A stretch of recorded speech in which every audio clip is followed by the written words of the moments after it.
We tried to actively investigate Anita's case for the past few years, and finally, with the help of cold justice, we were able to move forward and regain focus. Due to the resources, logistics, planning, and experts they were able to provide, we were able to obtain an arrest warrant for Nichole Rice.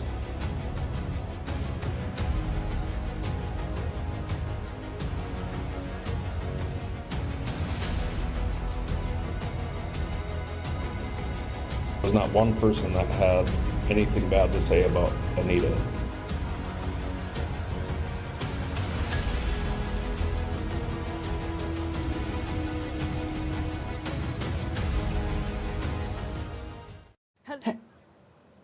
Hey.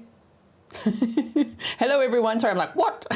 I heard myself there. How are you all doing? Welcome back to another live stream with me, Grizzly. This is Grizzly True Crime. Today we meet for day 6 of the Nichole Rice trial. And if you missed yesterday, the state rested and the defense is presenting their case. So that's what we are watching, and it's pretty interesting so far. Let me see what you said on the poll before we get started. What do you think the verdict will be based on what we've seen so far? 32% said guilty, 25% say not guilty, 27% say hung jury, and 16% say no idea. I think I'm in the no idea camp. I don't know what's going to happen here. But thank you so much for being here to watch this trial with me. If you don't know anything about the case, please expand the description box. And there you will find a case background write-up that you can just quickly read through. You can also find a link to the playlist so that you will be able to see the trial prep, and then you'll be all caught up. Okay, so Bai says, kudos to G on Court TV last night. Thank you so much. Thank you. And now let me bring up I feel like my microphone is so high. Hold on one second. My word. Let's just do that. What is that microphone doing? There's myself over here. And let me bring up the trial date for us. I have made sure to boost the sound a little bit. And let's see where this date takes us. Oh my word. I am ready. Are you ready? Let's just put the sound on and see where they started. There we go. There's the judge. There's no sound yet. Here it comes.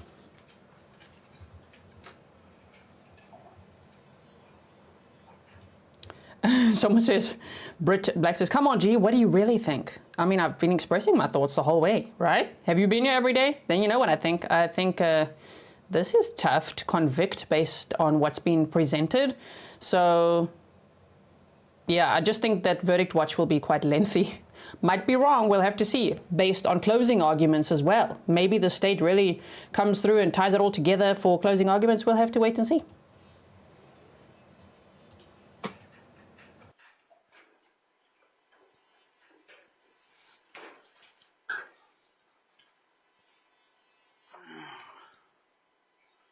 Okay, when you're ready. North Central Judicial District is again on the record. The time is 32 minutes after the hour of 8 o'clock. Today's date is March 25th, 2025. My name is Richard L. Haggard, District Court Judge. This is the time and place set for a continuation of the State of North Dakota versus Nichole Aaron Rice trial. File is 512022CR421. Ms. Rice is present along with her counsel. State is represented by counsel. The jury is not present. We were in the middle of, I believe, Mr. Kouns' testimony. Ms. Sorgan, anything before we bring in the jury? No, Your Honor. Mr. Sand? No, Your Honor. Is Mr. Kouns still here? He is. Yes, he is, Your Honor. All right, then we'll bring in the jury, please.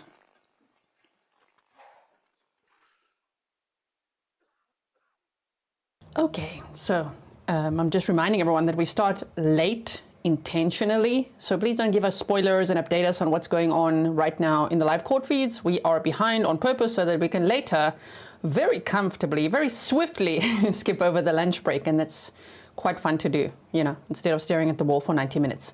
So let's just go forward. Here comes the jury. Jury is now present. Ms. Sorgan, do you waive roll call of the jury? State waives roll call, Your Honor. Mr. Sand? Waive roll call, Your Honor. All right, thank you very much. Mr. Kouns, you want to come on back up here, please? You're still under oath, sir. Okay, so they're picking up right where they left off. Let's just see. It's Douglas Kouns. All right. Mr. Sand, you may continue. Thank you, Your Honor.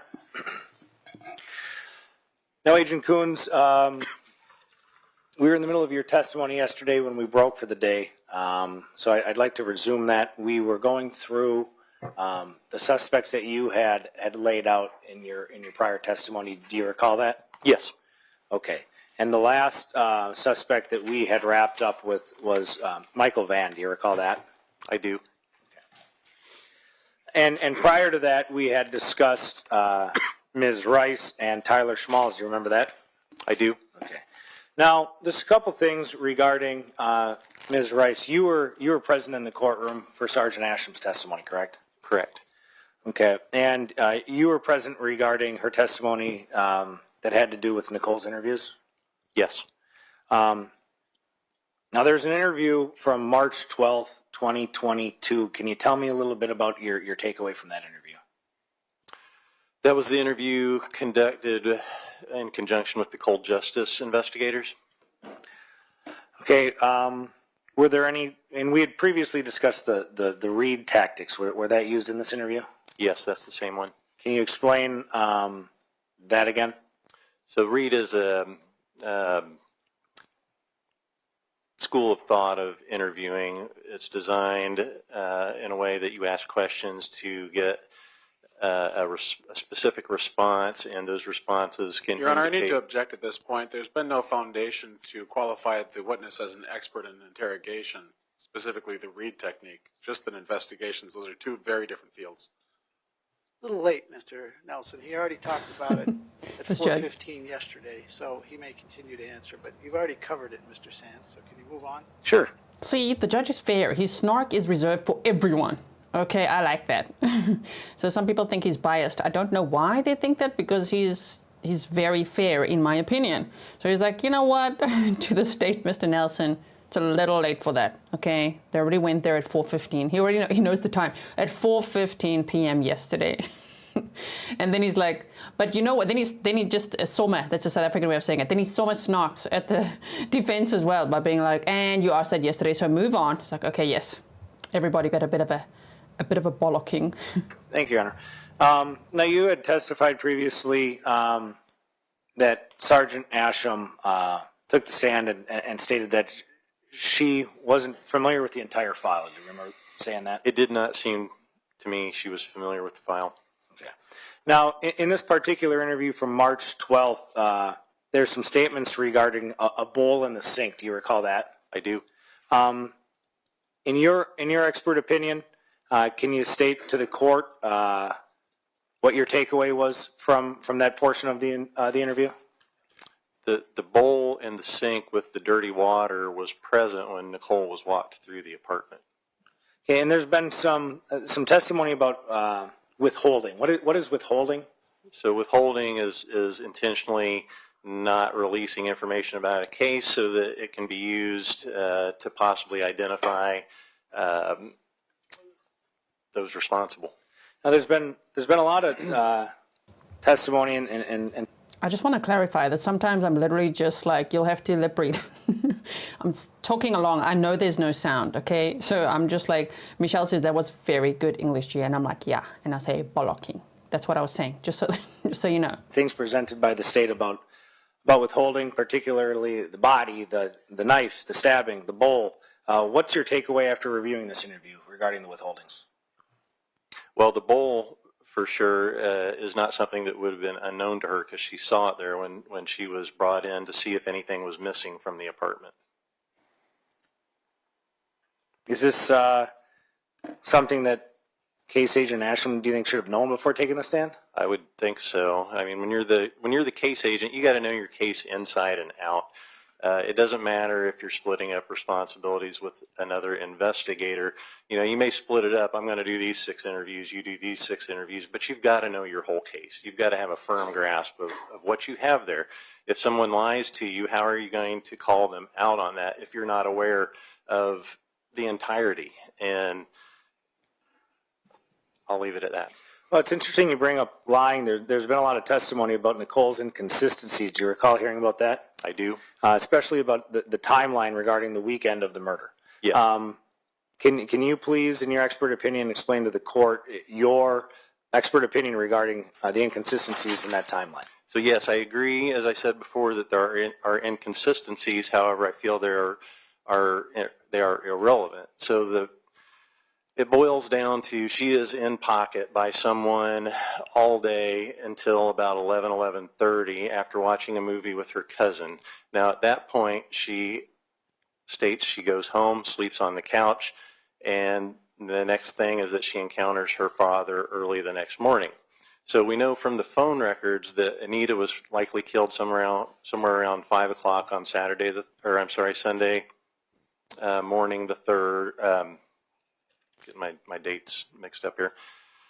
It would be Saturday the 3rd, and the screen was found around 7:30 that same morning. So Nichole would have had to have gotten up 4:30 to get from Velva to Minot, undetected by anybody else that's in the house, commit the murder, clean up, get back home, again undetected, get back to sleep on the couch, wake up, spend the rest of the day as if nothing happened, going out on the four-wheelers, checking on the cattle, shooting gophers, whatever they did that day. And I just don't buy that. And I apologize. In your answer, you said that you got a little confused about the days. I think it was Saturday and Sunday. Could you clear that up for the court just to make sure that we have a clear record? Yeah, so it's Saturday the 3rd. Are you sure about that? I'm sorry. No, I'm not. It's Saturday is the 2nd, Sunday is the 3rd. Okay, Sorry. And so that being said, and Your Honor, Sir, he's like snarking at the lead detective, and I agree, one would have to know the case if you're the lead detective, obviously, but but now just get the dates right, okay, because it was Friday was the 1st, Saturday was the 2nd of June 2007, and Sunday was the 3rd of June 2007. Monday was the 4th. Okay. I apologize. I don't want it to be asked and answered, but given the fact that now it's Saturday is the 2nd, Sunday is the 3rd, can you please, this is important, can you please state again your position on any inconsistencies in the timeline? So again, the inconsistencies are all prior to the time in question. And the Saturday, starting at the home in Velva, going to the family event in Sykeston, going to the bar in Russo, going to the cousin's house to watch a movie, possibly once back and forth to the home in Velvet to get cheese dip, and then back to the home. That all occurs Saturday. And so it's after 11:30 up until the point of the murder that's in question. And in investigating this case, to the best of your personal knowledge, you testified about Nichole's parents' home. You testified about the bar and grill in Russo. You testified about the cousin's house where they watched the movie. How close in proximity are these places to each other? It seems, from looking at a map, that from Velva to Sykeston is quite a ways. I don't know how long it takes to get there, but and that's where the party was. Yes, on Saturday. The going away party for the cousin heading off to Iraq. I think it's an hour and a half, 2 hour drive from there, and then back to Russo. That's another long drive, and I believe Russo is pretty close to Velva, is my understanding. Okay.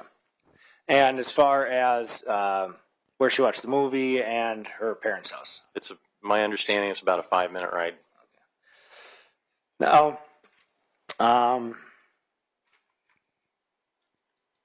the state has challenged your credibility quite a few times as an expert. That being said, how many crime scenes in your career as an FBI agent would you say you've processed? I'm going to take a stab here, 20 to 30. Okay. How about not using the phrase, I'm going to take a stab here, at a murder trial where the victim was stabbed? I know that it's a saying, but think. Especially if you want to come across well to the jury, in my opinion. Going to take a stab? No, don't say that. Don't say that. Okay, just my opinion. Carry on. Now, there's been some testimony in this case, testimony by Sergeant Asham, when you were here regarding whether or not this break-in included a robbery. Do you recall that? Yes. Now, you recall Sergeant Asham testifying about Nichole doing an inventory of her own items, correct? Correct. Now, if items were stolen from Anita's room, who would be the best person to tell law enforcement what was missing? Anita would if she were available.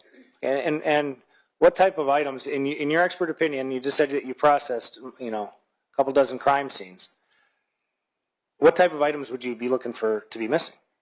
Money, jewelry, other valuables, anything really. Just anything. Obviously, a TV, something that could be resold. Could be anything. Now, the smaller stuff like cash and jewelry, and I don't mean small in value, I mean small in actual physical size. Is that something that you think Nichole would know? I don't think so. One more question regarding Ms. Rice. You had testified earlier that it was not impossible to rule her out as a suspect. Can you please elaborate to the court what you meant by that? So it's not impossible. So we can't, nobody has eyes on her between 11:30 to I think about 8 o'clock the next morning. So her account that she went home, went to sleep, next thing she recalls is encountering her father who was up. So it's during those hours that you don't know for sure where she was at. We don't have the CSLI, the cell site location information that puts her phone anywhere. Now, just because the CSLI puts the phone somewhere doesn't mean the person's with the phone, but it's a good indication. And was it moving? Was it bouncing from tower to tower? But we don't have that. So I can't say where she was for sure, so it's not impossible.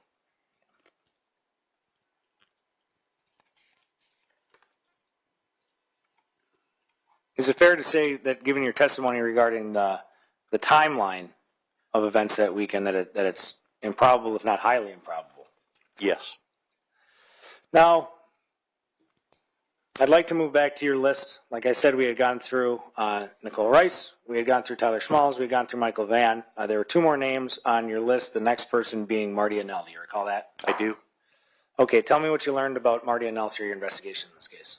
Marty was the property maintenance man and was in a relationship with the property manager, Laura Knapp. He is the person who found the screen window knocked out of the frame, took it back to his shop for repair, found it while making rounds on a Sunday morning between 7 and 7:30, according to his statement. What are your thoughts about rounding on Sunday morning? It seems awfully early on a Sunday morning to be doing rounds, routine work. As an investigator, what are your thoughts about a maintenance man finding a screen off of the window, curtain rods off of the window, and then throwing the rods back into the apartment? I find it odd that more wasn't done to find out if something was wrong. Why is that? If I see a window broken out of the frame, maybe it's because I'm an investigator, but I'm automatically thinking break-in. And by the account that I read, he tossed the curtain rod and the curtain that was laying there with it through the open window. And I don't recall if he hollered in or anything, but didn't notice the body that was probably within arm's reach of him at that point, and just takes it off to a shop to repair. I find that unusual. Now, you mentioned the screen, and there's been some testimony from in the state's case in chief that there was DNA found on the screen. It's their position that DNA was transferred from the knife. Be that as it may, as far as DNA being on the screen, can you please, in your expert opinion, explain to the court what your thoughts are on that? So it could have come from the knife post-mortem. Clearly, it got there post-mortem because it was Anita's, but it didn't have to come from the knife. I think whoever did this came in through an unlocked door, turned it behind them, committed the act, cut the window, tried to climb through, maybe got an elbow or a foot caught on it, and pulled it the rest of the way out, and then fled. It doesn't make sense if you're going to stage a crime scene that you will cut it and then proceed to knock it out. Why would you do that? Now, you testified about the door. Are you 100% certain that somebody came in through the door? Is there a possible other entrance? No, I'm not 100% certain. They could have come through that window. It is possible to do. Okay. Now, as far as the door goes, what does entrance through the door tell you about this case? Entrance through the door tells me that they either had a key or it was unlocked or she let them in. Any possibility of picking lock or anything like that? Or it could have been picked, or there could have been a key under the mat, or somebody could have been given a key that we don't know about. We just don't know is the short answer. And Marty and Nell had a key, correct? He did. Okay. And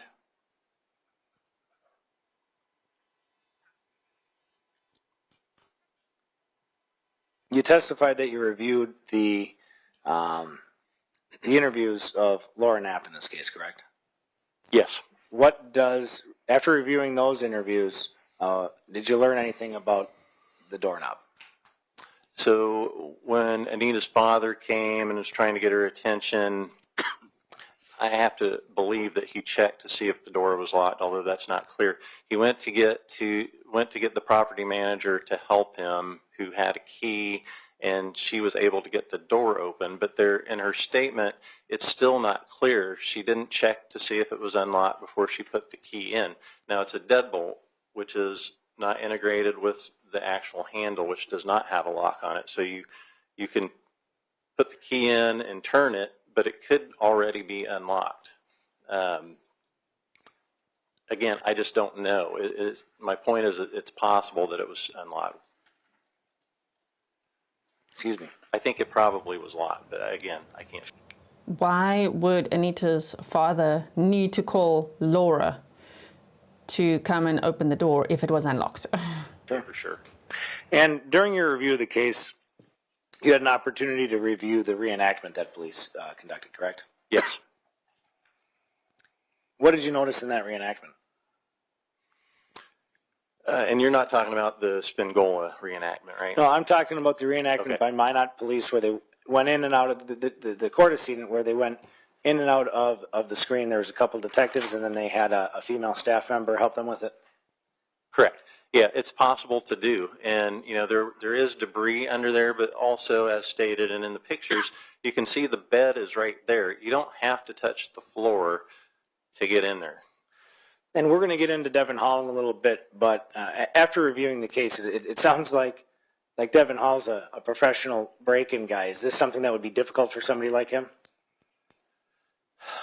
Hard to say. It's hard to say that he's a professional. As the prosecution stated, he's not real good at it. He gets caught. But, you know, he was a young guy at the time. I think it's definitely a possibility. Now, what did you learn about Marty and Nell's personal life after reviewing the case? He had issues in his personal life, reported to be an alcoholic, had been in and out of jail, some minor drug use, relationship issues. It was reported that he was never the same after Anita died. He had a collection of knives that he kept in a box. And at one point, he told his best friend, Vern Olson, that he had done something really bad, but didn't elaborate on that. And it was the next day that he killed himself. And it's fair to say, after reviewing the file, that Marty said that he was never the same after Anita's death? That's what he told Vern Olson in the audio that I listened to. Now, Suzanne says, in what world would Marty be looking in a window looking for a body? Absurd. I mean, he wouldn't even know that he should be looking for a body, and it would be kind of weird if on a Sunday morning early the maintenance man is like, what's going on in here? You know, he might have just politely picked up the screen and be like, okay, I'll go fix that, and maybe thought, I'll ask questions later, but I'm gonna go fix this, you know what I mean? But you like peep in the window. I don't think he would be doing that. Sergeant Asham had also testified that Marty had no means to commit this crime. What are your thoughts on that statement? Can you repeat, please? Yeah, Sergeant Asham had testified earlier that Marty Annell had no means to commit this crime. What are your thoughts on that statement? I'm not even sure what that means. Okay. As an investigator, do you think that Marty had the ability and the access to be in that apartment? Yes. Now, moving on to the final suspect that you had mentioned, Mr. Hall. What did you learn about Devin Hall in your course of reviewing this case? So Devin Hall arrived in Minot on June 2nd. There's some dispute on that, but by everything that I've reviewed, it's my assertion that he arrived in Minot on or before June 2nd. Okay. Now, you testified that there's been testimony about June 2nd. Do you mean that there's been testimony that he arrived the following day? Yes. Okay. Why do you think that he arrived on June 2nd or earlier? Well, he said so in his first interview, and then later changed it to, well, it was the 2nd or 3rd, and then later changed it to, well, it was the 3rd or the 4th. I reviewed documents and listened to testimony that Nova Wetsit, I believe his aunt, said no, it was on the 3rd and provided a video in support of that. However, the time stamp on that video is, I believe, January 1st of 2000. So the date had not been set. There's nothing to indicate on that video what the date was that it was recorded. And the copy that I read is a digital copy of an analog tape. So it was VHS. It's been converted into digital. There's no metadata. There's nothing to authenticate the date of that. Now, I've scoured that video for any kind of clues of when it could have been taken. You know, somebody holding a doc in a newspaper or anything. You know, the print would be awfully fine. But I didn't see anything. And this video is from the train station? This is from this train station. And isn't it true in the video that never shows Devin Hall getting off the train on Objection on leading. Overruled. So the video shows a group of people walking from the train, but I never see him getting off of the train. So I see a group of young men, actually a lot of people, and within that group of a lot of people, this group that she seems to be focused on, and the camera is not very good. It's all over the place. I believe that's him walking away, but I don't know if he got off the train or if he met those people and is now walking to gather with his family. And you had an opportunity during the case, or during the course of your investigation in this case, to review the train records, correct? I did. Do you remember them verbatim, or would it help you if I refresh your recollection? I'll look at it. Okay. Your Honor, That's not the way it works. Ask him the question, Mr. Sure, Your Honor. Do you recall looking at the train records? I do. Do you remember them verbatim? No. Still not the way to ask the question. He doesn't remember them verbatim. Do you have a question about the train records? Sure, Your Honor. Ask it. After reviewing the train records, do you recall the dates that are on those train records?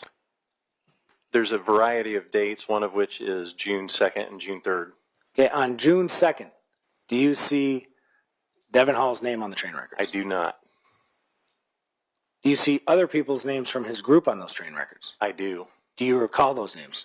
Jaron Vivier, Nova Wetsit. I believe there's a couple others, but I don't recall. Now, that's not 100% what I'm seeing. Would it refresh your recollection if I showed you a copy? It would. Your Honor, may I approach? You may. Thank you.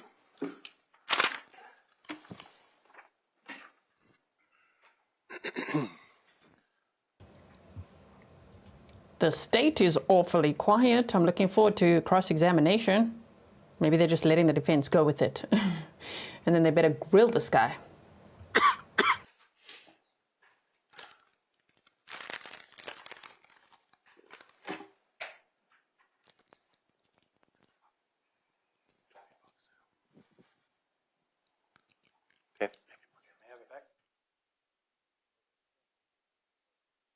Tell him, Stefan, June 2nd is a Saturday. June 3rd is a Sunday.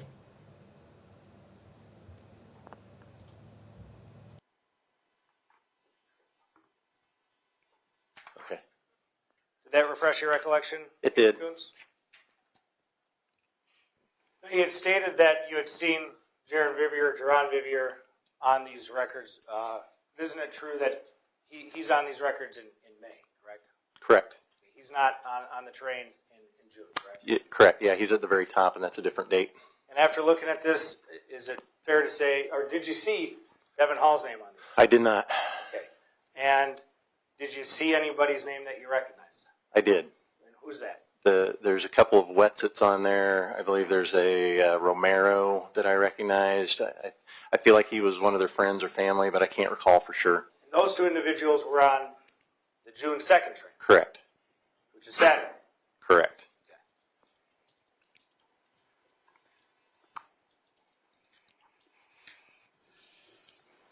And there's been testimony that Anita wasn't killed until the early hours of Sunday morning, correct? Correct. So that would give that group time to get to Minot. It would. Whether or not Devin Hall's name's on this, if he was traveling with that group, he would have been in Minot by the 2nd. Correct.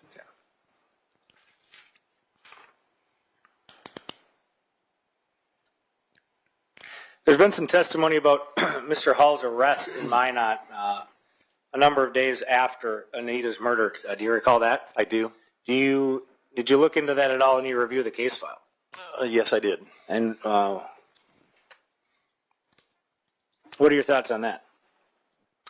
So on June 11th, Mr. Hall was arrested. He had broken into an apartment through the window and attempted to sexually assault a woman there.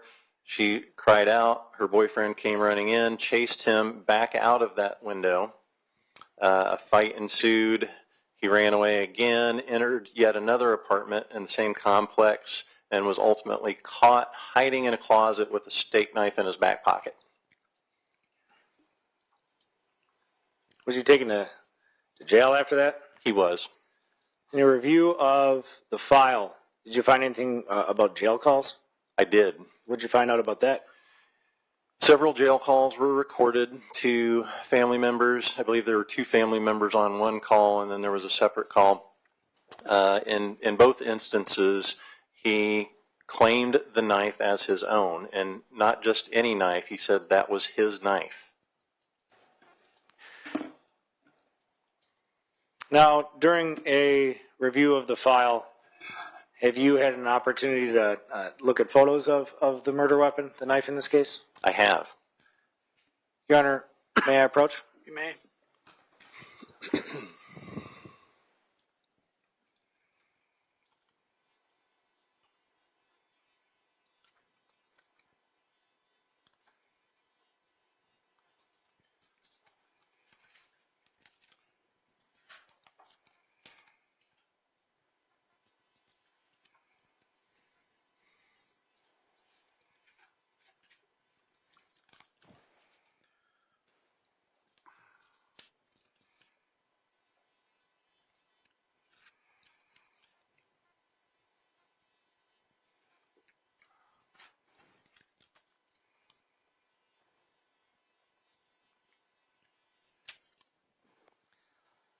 Now, Agent Kouns, I'm going to put, am I getting picked up here? Thank you. Now, Agent Kouns, I'm going to show you a couple photographs that have already been entered into evidence in this case. They're State's Exhibit 7I and 7J. Can you please take a look at those for me and then let me know when you've had a chance to review them? Yes, I've seen these. Can you please explain to me what I just put? This is the murder weapon, the knife that killed Anita. Okay. And is this the knife that Devin Hall identified as being in his possession? He did, and it's very identifiable in that it's missing the emblem on the other side. So I know a lot of these knives were made, a lot of them were sold. I don't know how many were sold in the state of North Dakota or Montana, and I don't know how many of them would be missing exactly the same medallion that he agreed was missing from his own knife. So this is the knife that Devin claimed was his. And I'll keep those up there with you. Is the missing medallion the only thing that's unique about the state of this knife? No. What I mean, else? it's pretty, I've never seen one like it until this case. It's a folding pocket knife. It's fairly large. It's got a decorative handle. It's kind of copper colored. There's many things that are unique about this knife. Now, Sergeant Asham had testified that this is a very common knife.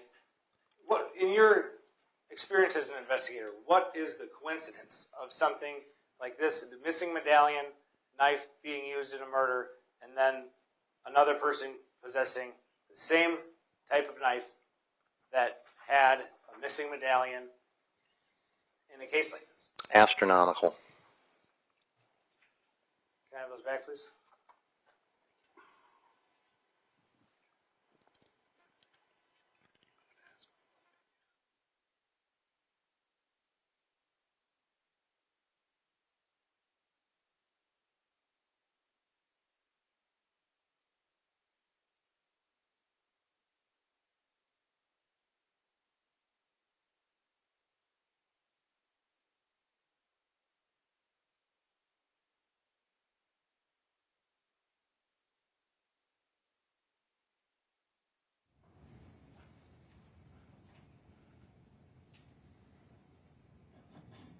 Agent Kouns, can you describe, well, first of all, have you seen photographs of Devin Hall? I have. Can you describe him to the court? He's over 6 foot tall. I think 6'2", 6'3", maybe at most. 6'2", I believe. 200 plus pounds. At the time, well, can you specifically now or then? At the time. At the time, he looks fit, about 200 pounds, 6'2", short hair, dark hair. I don't know what color his eyes are. It matches this description given by Becky Ehrman of a person that she saw running away from the scene that night. Now, I had asked you if you had seen photographs. Have you also reviewed descriptions of Devin Hall in the case file and reports and such? I have. Now, you mentioned Becky Ehrman. There's been testimony about Ms. Ehrman seeing a man running away from the scene with what could have been a bloodied shirt, a dirtied shirt. Yes. What are your thoughts on that? Again, highly coincidental that a person matching the description almost to a T of Devin Hall seen running away from the area of the crime scene with a dirty or bloody shirt is something I, as an investigator, am going to thoroughly pursue. And they did. They made a sketch and the guy came forward. Not Devin Hall, another jogger.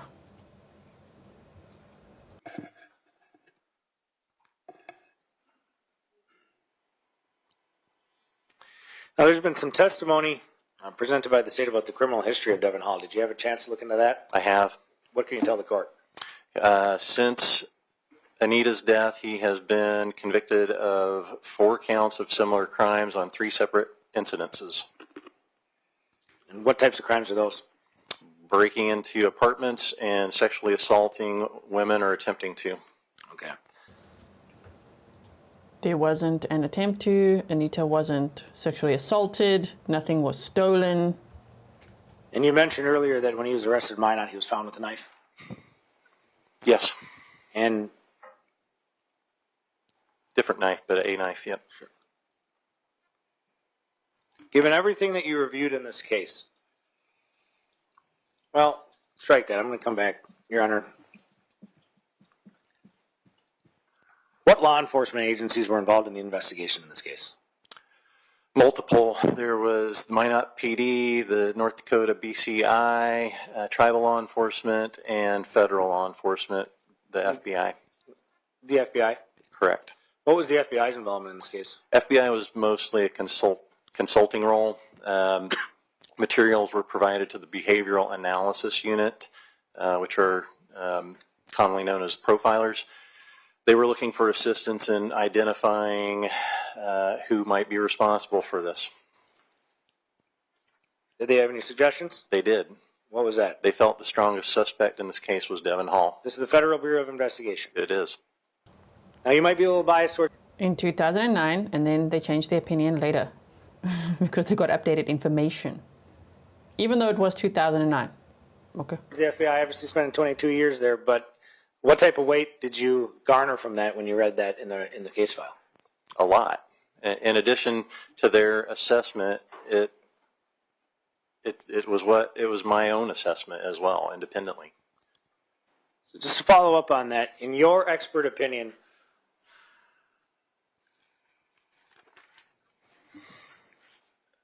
what is Devin Hall's connection to this case? I believe he's the most likely suspect, in my opinion, and if I were investigating this, I would tie down a lot of these loose ends that they've left open. And you had testified earlier that this was not one of the 4 suspects that, when the investigation was reopened with cold justice and they were assisting Sergeant Asham, he was not on the list. He was not on the list, and I was dumbfounded as to why isn't the person that appears to me as the strongest suspect not even visited in this show. How would you rate the overall investigation in this case? I hate to be critical, but not very good. Why is that? There's a lack of attention to detail. There's a lack of thoroughness. They seem to spend a lot of attention running down dead-end rabbit holes while glossing over some very important facts, details. What, if anything, about this case piques your interest?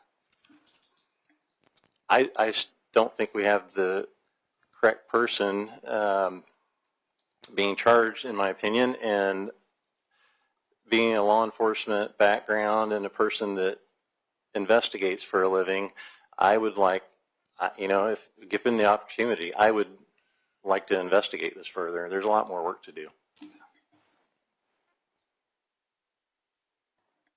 Questions I have, Your Honor. Thank you very much, Agent Kouns.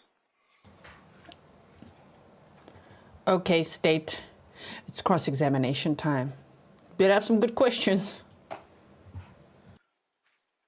Which one? Mr. Nelson, do you have any cross-examination? I do, Your Honor. You may proceed.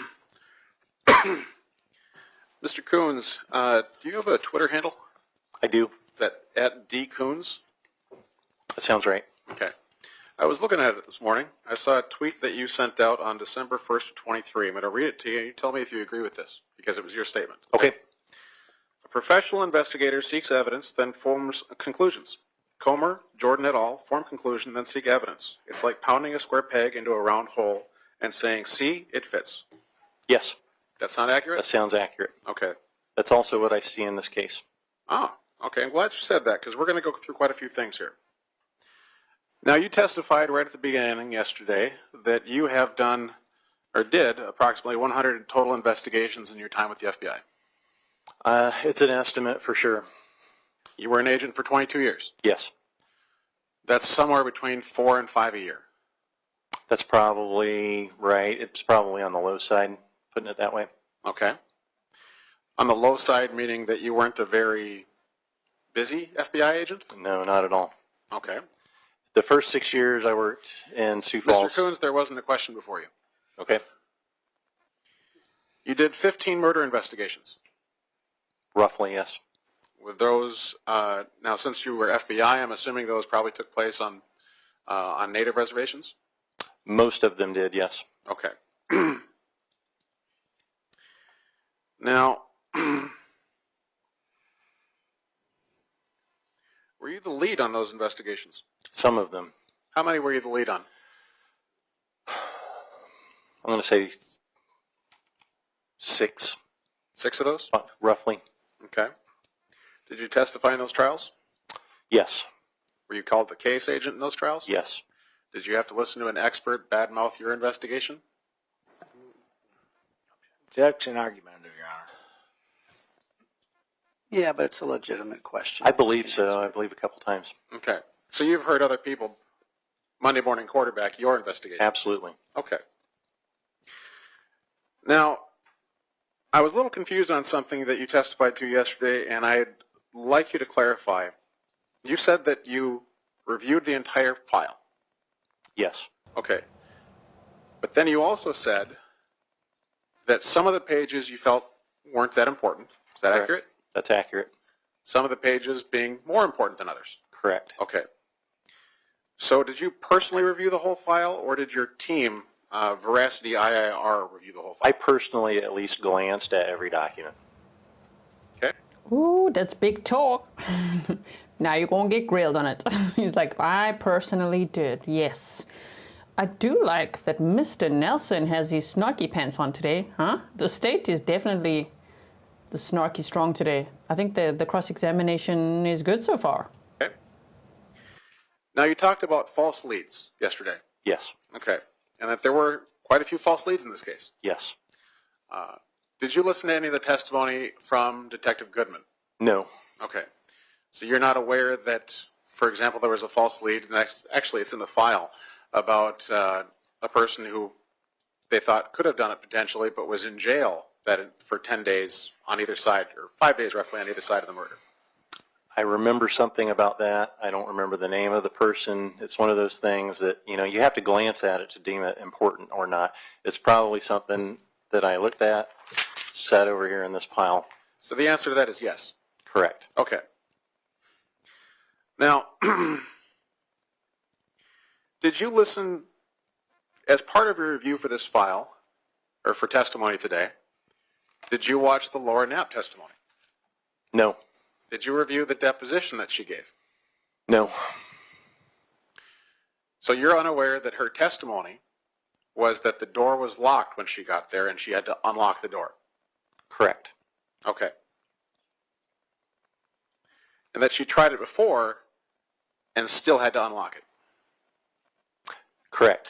My testimony was based on the reports that I read in the discovery. Okay. Again, I'm going to ask you to answer only the questions that were actually asked of you. Okay? Now, Laura Knapp testified. Your Honor, he has stated that he didn't watch the testimony of Laura Knapp. Okay, but I'll let him ask the question first. Let me back up just a little bit. You testified that hardware stores cut keys. Yes. Okay. Now, I've worked at a hardware store, so I can agree with that statement. But the testimony from Laura Knapp was that there was only one locksmith in Minot that had that key. Okay. So there was only one place you could get that key cut in Minot. Does that make sense? In my Your Honor, I'm going to object. He did not watch the testimony of Laura Knapp. I'm not sure how he has personal knowledge of this. A witness has to have personal knowledge. Overruled. He said specifically, ask him if he knew that, and if his answer is no, then he can't go on. So overruled. Okay, Keep going. Okay. He's a big guy, Mr. Sand. He can answer his questions, Thank you, Your Honor. if he can. So I take it you're also unaware that she said that, or testified that you could only get that key cut with permission. I'm not aware of that testimony. Okay.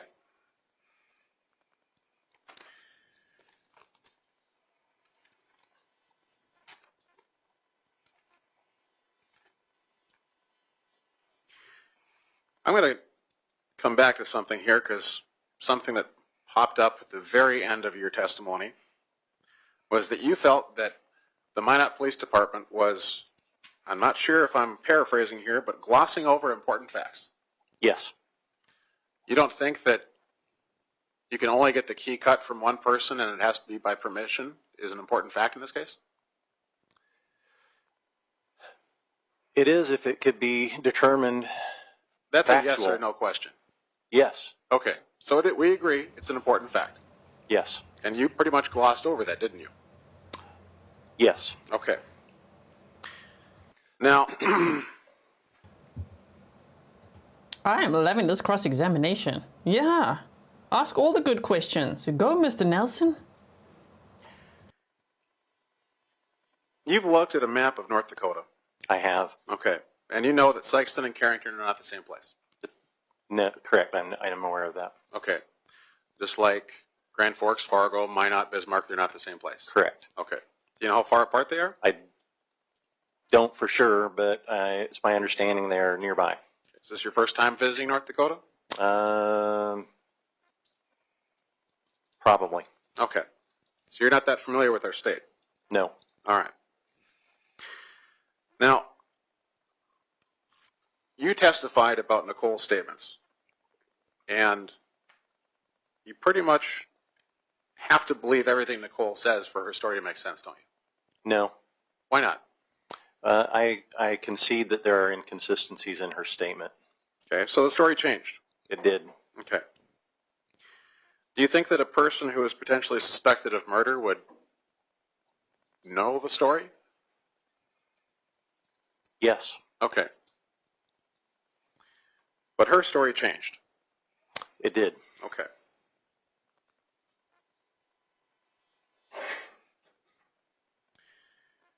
Now you testified about that she never went back to Minot, but by reviewing the case file, you know there's a statement in there that she did return to Minot. One witness said that, yes. Okay. So is that the reason why you said you can't rule out Nichole as the murderer? Well, the reason you can't rule her out is because we really... Again, that's a yes or no You question. gotta let him answer, Your Honor. Okay. Let's hear what the judge says, but I'm loving it. I mean, we haven't seen this fight, this snark, this trial so far from the state. Now we're seeing some of it. Very nice. It is a yes or no answer. We'll do that Can you first. repeat, please? Sure. Is that the reason you can't rule her out? No. Are there other reasons you can't rule her out? There are. Okay. Have you been to that farm outside Belleville? I have not. Have you driven? So you haven't been to that farm. Would it follow that you haven't driven from that farm to the apartment in North Minot? I have not. Okay.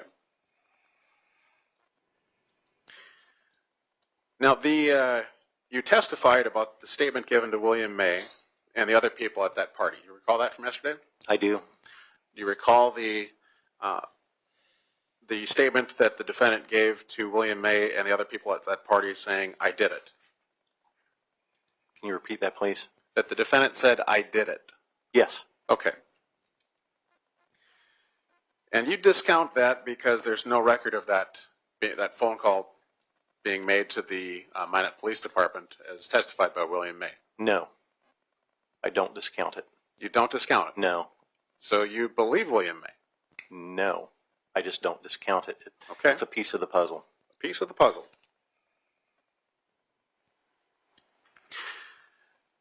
Did you watch William May's testimony? No. Okay. So don't know that he said when he talked to her the next day, she didn't deny killing Anita. She denied saying that she killed Anita.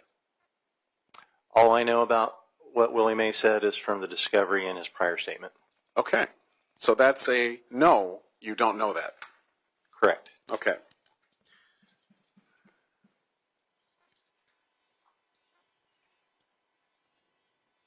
Are you a proponent of the Reed style technique? Certain aspects of it, not in Okay. its entirety. Not in its entirety, but certain aspects. Correct. So you think it's if you think that certain aspects of it are good, that it has some usefulness in law enforcement.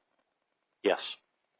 So do you think there was any issue with detectives using the Reed technique? No, Okay. So that's not a problem for you. it is not. All right. Now you testified about Tyler Schmaltz next. Do you recall that testimony? Yes. Okay. And that Anita kept him in the friend zone. Yes. And you testified about his Facebook. Yes. Now you looked at the Facebook video and talked about the drawing that he made when I believe you testified he would have been about 10. 6th grade, whatever that is. Okay. And you said, I believe it's in your report as well here, that a person suspected of murder potentially would not do that. I don't think that's exactly what I put, but Let me take a look here.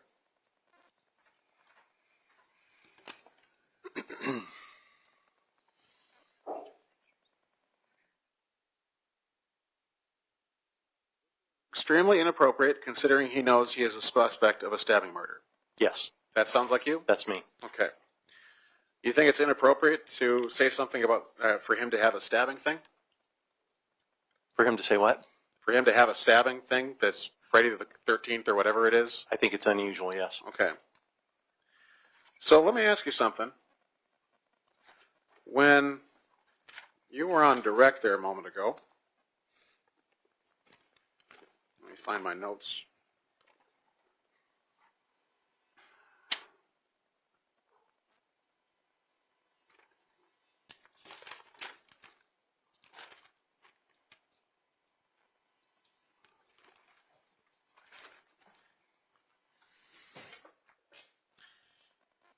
didn't you say to Mr. Sand over there that you were going to take a stab at something?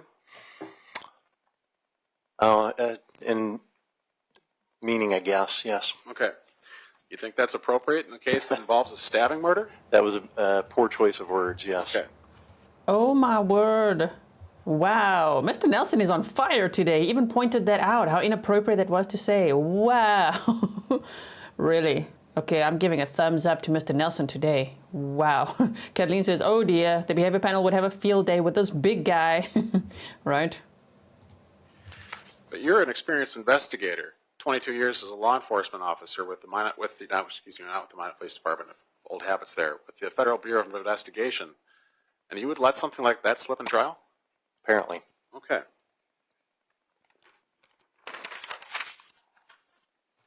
Take those sips, sir. Take those sips. Find your baseline again.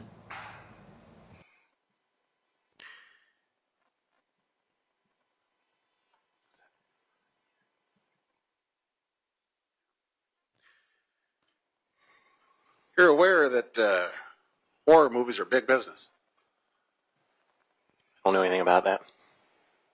You don't drive by movie theaters and see that they have horror movies, or see I know ads they. on I TV? know they exist. I don't know about their big business. Okay. They are, could we agree that they're a relatively popular genre, just like an action movie or romantic comedy, thing like that? I'll agree to that. Okay. So is it unusual for a person to like that sort of? No, Okay. Do you watch those movies? I have. Okay.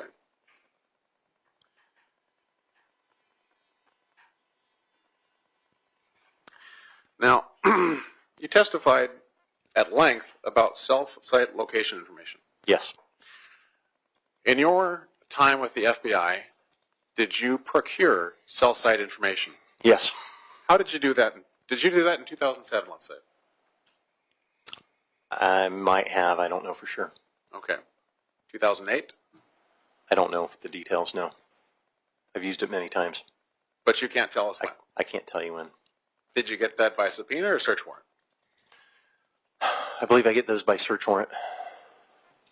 Since when? It just depends on the case. I may be incorrect. It may be just a subpoena is necessary for those.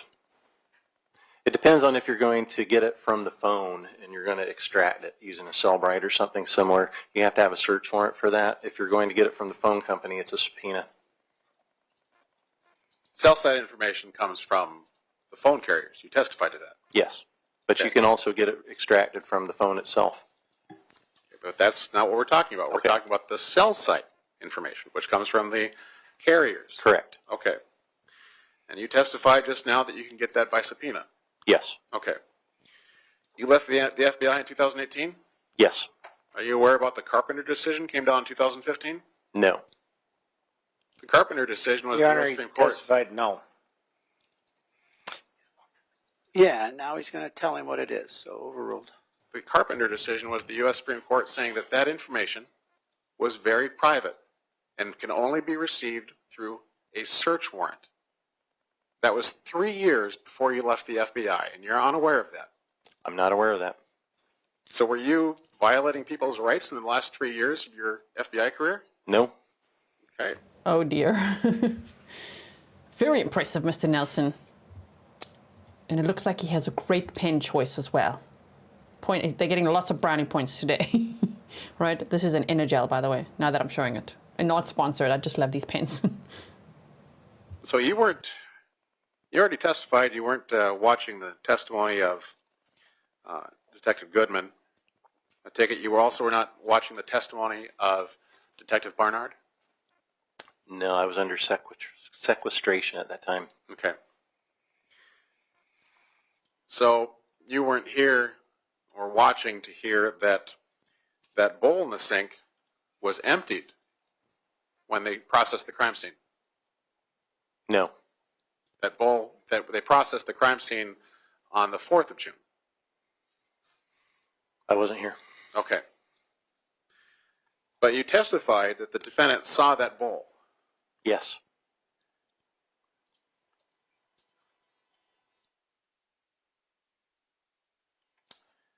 that walkthrough with the defendant occurred after they processed the scene. You'd agree with that? Yes. Okay. So there's really no way that she could have seen that bowl if they would have emptied it and moved it. Is that accurate? All I know is what I read in the transcript of Asham's interview with her.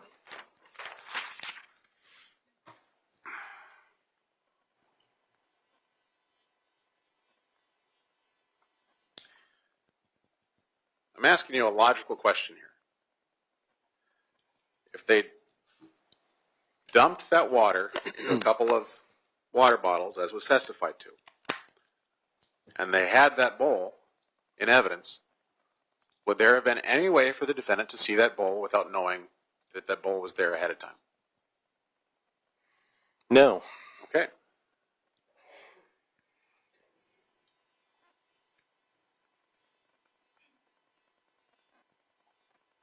You testified that it was quite a way to go from Vilva to Sykeston. A couple hours, I believe. Okay.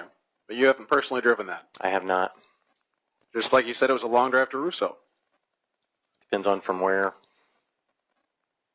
If you're coming from Sykeston to Russo, I would Okay. consider that a long way. And you haven't driven that either. I have not. Okay.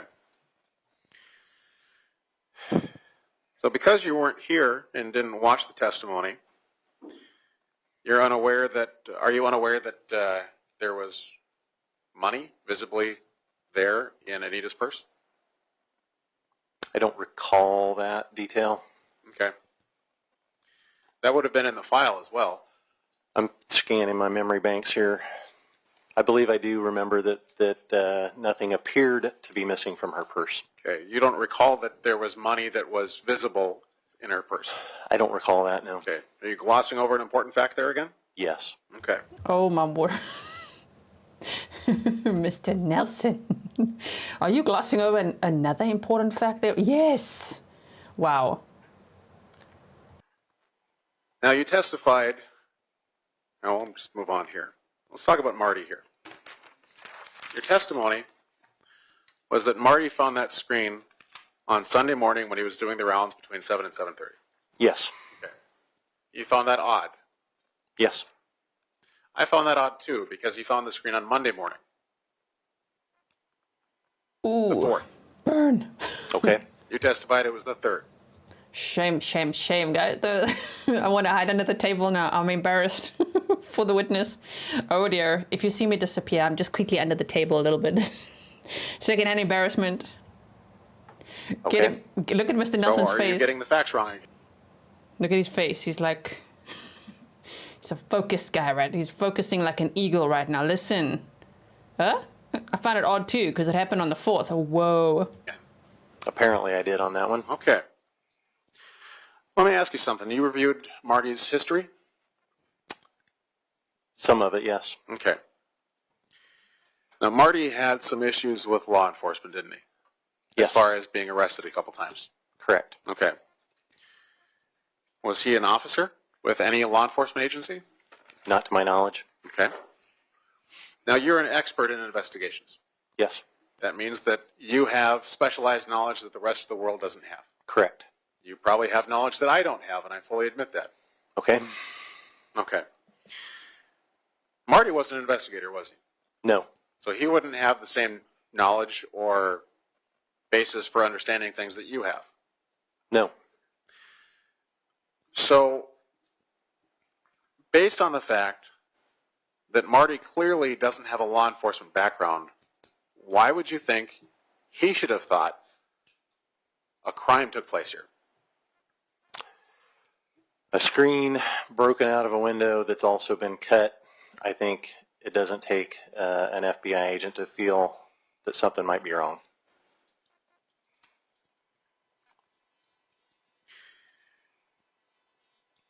You haven't actually seen the screen itself, have you? Not physically, no. Okay. Pictures only. So you don't know. But we haven't either. Can you show us? Can you show us? Peniel's also saying Kelly Siegler called. I saw someone earlier say that too. Yeah.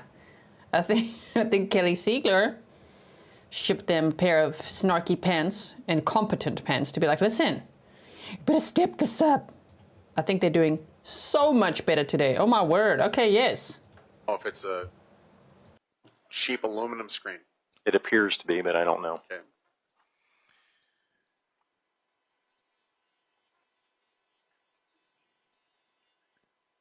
Now, the testimony that we've gotten in this trial, and it's in that reenactment video, because you've watched that reenactment video, you said. Correct. And you heard Marty's voice in that video? I don't recall. Okay. Do you recall someone saying that the screen was in the window?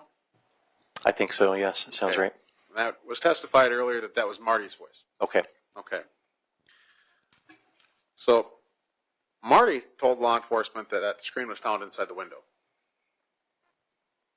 Okay. Okay. Now,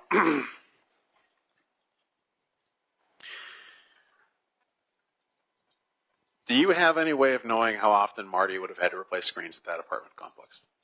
I don't. And can I ask a question? No. Okay. I get to ask the questions here.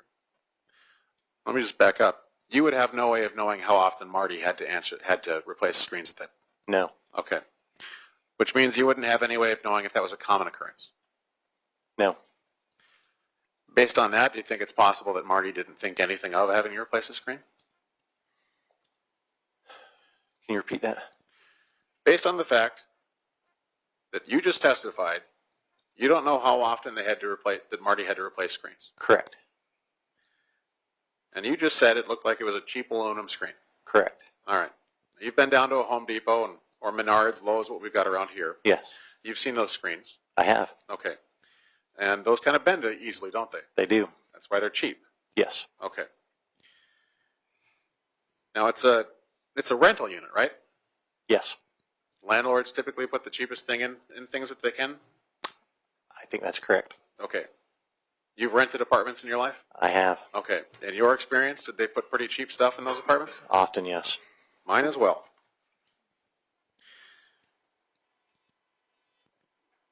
Now, so you can't testify that it'd be unusual for him to take that screen to his shop. Except you did say that. In the context of the case, if it's laying there broken, the unusual. Mr. Kouns, it was just Okay. we just agreed that it wasn't laying there. It was in the window. I guess I don't understand your question. Okay.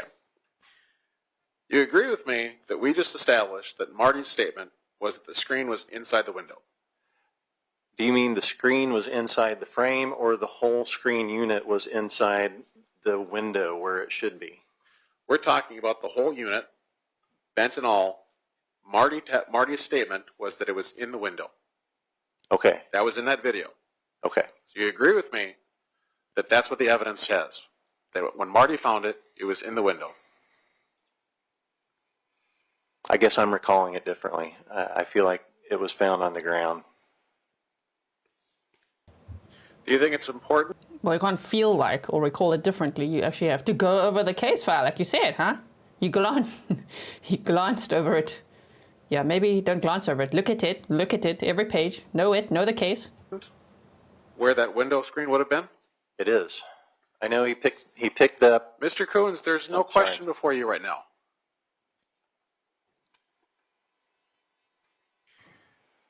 So I guess I'm just going to ask the same question I did before. Are you glossing over an important fact again? No. All right, then. You don't think that's an important fact, is that right? It is an important fact. I'm sorry, it is or is not? It is an important fact.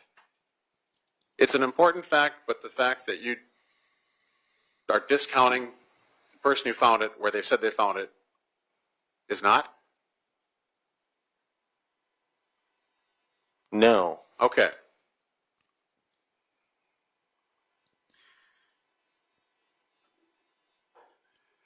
Now, you do agree with me, because you testified to it on direct, that DNA had to be put there inside the screen post-mortem.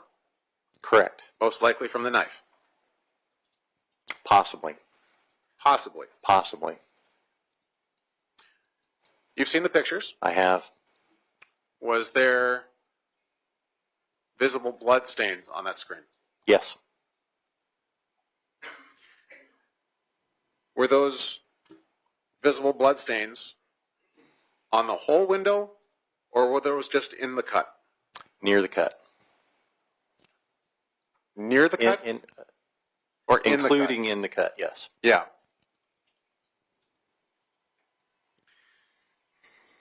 Now you talked about staging a crime scene. Do you recall that testimony? I do. Okay. What does it mean to stage a crime scene? To give it the appearance of something that it's not. Okay. So if a person committed this murder and wanted it to look like there was a break-in through the window, which would mean that the person would have to come in and out through that window. Do you agree with that? Or most likely come in and out through the window? To make it look like they came in and out the window? Yes. Okay. Would that potentially include wanting police to think that upon leaving, they got caught up in the curtains and pulled the curtains out with them as they went through the window? I don't think so. You don't think so? No. Why? I think logically in my mind, you would just cut it and leave it at that. You don't think you would take the extra step to make it look like somebody really had gone through that window? No. Okay. Have you thought about what you would do on a murder scene like that before? In what role? The murderer. If I were trying to stage it, I would cut it and just leave it to be found at some point. Okay. I don't want anything laying outside the window to draw attention to it sooner than it's going to be found. Mr. Kouns, again, there's no question for you. There was. He was answering your question, Mr. Nelson, so let him finish it. You can finish your answer. So if I'm the murderer and I want it to look like someone came in and out the window, I would cut the window, leave it there, knowing it's eventually going to be found, and not have anything on the ground outside drawing attention to it to be found quicker than it might otherwise be found naturally. If Marty had staged this, do you think that he would have left the window where it was? I don't know. Excuse me. I don't know.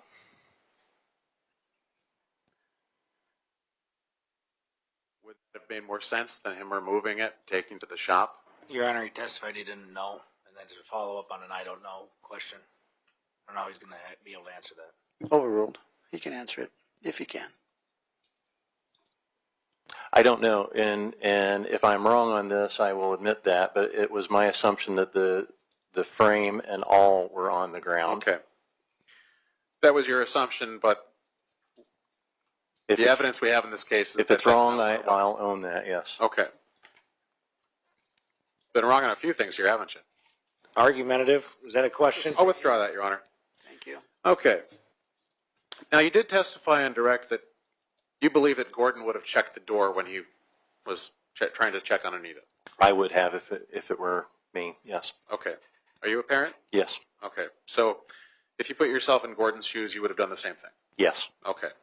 So does it stand to reason that the door was locked and that's why he had to go find Laura? I do believe it was locked. I just don't know for sure. But you believe that it was locked? Yes. Okay.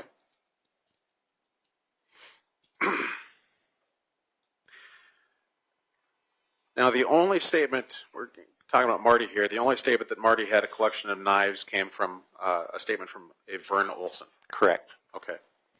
Did you talk to Vern Olson? I did not. Did anyone with Veracity IIR speak to Mr. Olson? No. Did anyone, like an investigator for San Law, talk to Mr. Olson? Not to my knowledge.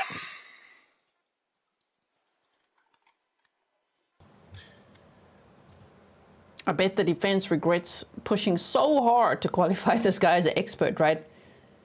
Oh dear. Maybe should have been something that should have been looked into. If I were investigating, I would have, yes, but I was hired to review the existing investigation and weigh in on that. So you didn't do your own investigation. You just reviewed somebody else's investigation. Correct. Okay. That smile. Here, Did you see the snarky smile? It's like, okay, so you as, I'm now inserting my own words. The big investigator. You didn't do your own investigation. You just reviewed someone else's. Yes. So he basically just watched the Cold Justice episode, and here he is. Okay. you're aware that that part about Vern Olson saying that Marty had those knives was never verified by anyone else.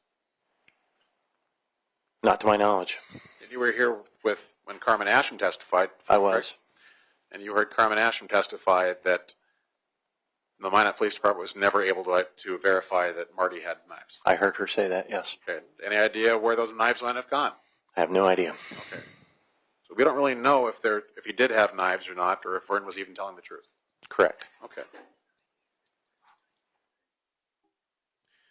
And we've already established that you weren't here for Laura's testimony, right? Correct. You didn't watch it online? I did not. Okay.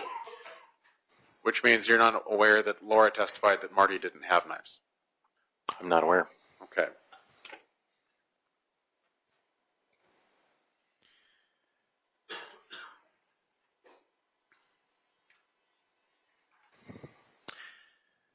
Now,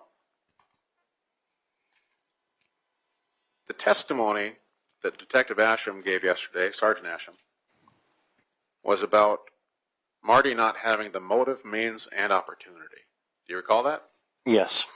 But on direct, it was only limited to one of those three things. Yes. What was the only thing that was asked of you on direct? Means. Okay. Do you think that Marty had a motive? Possibly. Possibly. He might have wanted to sexually assault her. He might have wanted to rob. I have no idea. But you don't know. I don't know. These are assumptions, Yes. speculations. Correct. Okay. Are you aware of Marty ever sexually assaulting anyone? No. And you testified already that you looked through his criminal history. Correct. Okay. Now let's talk about Devin Hall. You testified that Devin Hall originally said June 2nd, arrival in Minot, and then changed it. Correct. Okay. And you watched that video, you testified to it. I believe you said it was originally VHS and then transmitted into digital, or I'm not exactly how sure that works, but that's how you watched it, was digitally. Correct. Of Devin Hall at the train station in Minot. Yes. Okay. Have you ever ridden the Empire Builder? Have I ever ridden what? The Empire Builder? No. Do you know what the Empire Builder is? I do not. The Empire Builder is the train that runs from Chicago to Seattle and Portland. Okay. That's the train that Devin Hall rode, Okay. the Amtrak train. Did you look into the Amtrak? Some aspects of it, yes. But you didn't bother to figure out which train it was? I looked at the records in the discovery. Okay. So you don't know how long the Empire Builder tends to be, do you? By that I mean how many cars? I have no idea. Okay.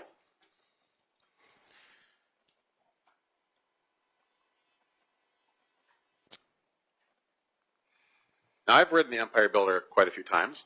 Would you have any reason to doubt when I tell you that there's approximately 12 to 14 cars behind the locomotives on that train? No clue about that. Okay.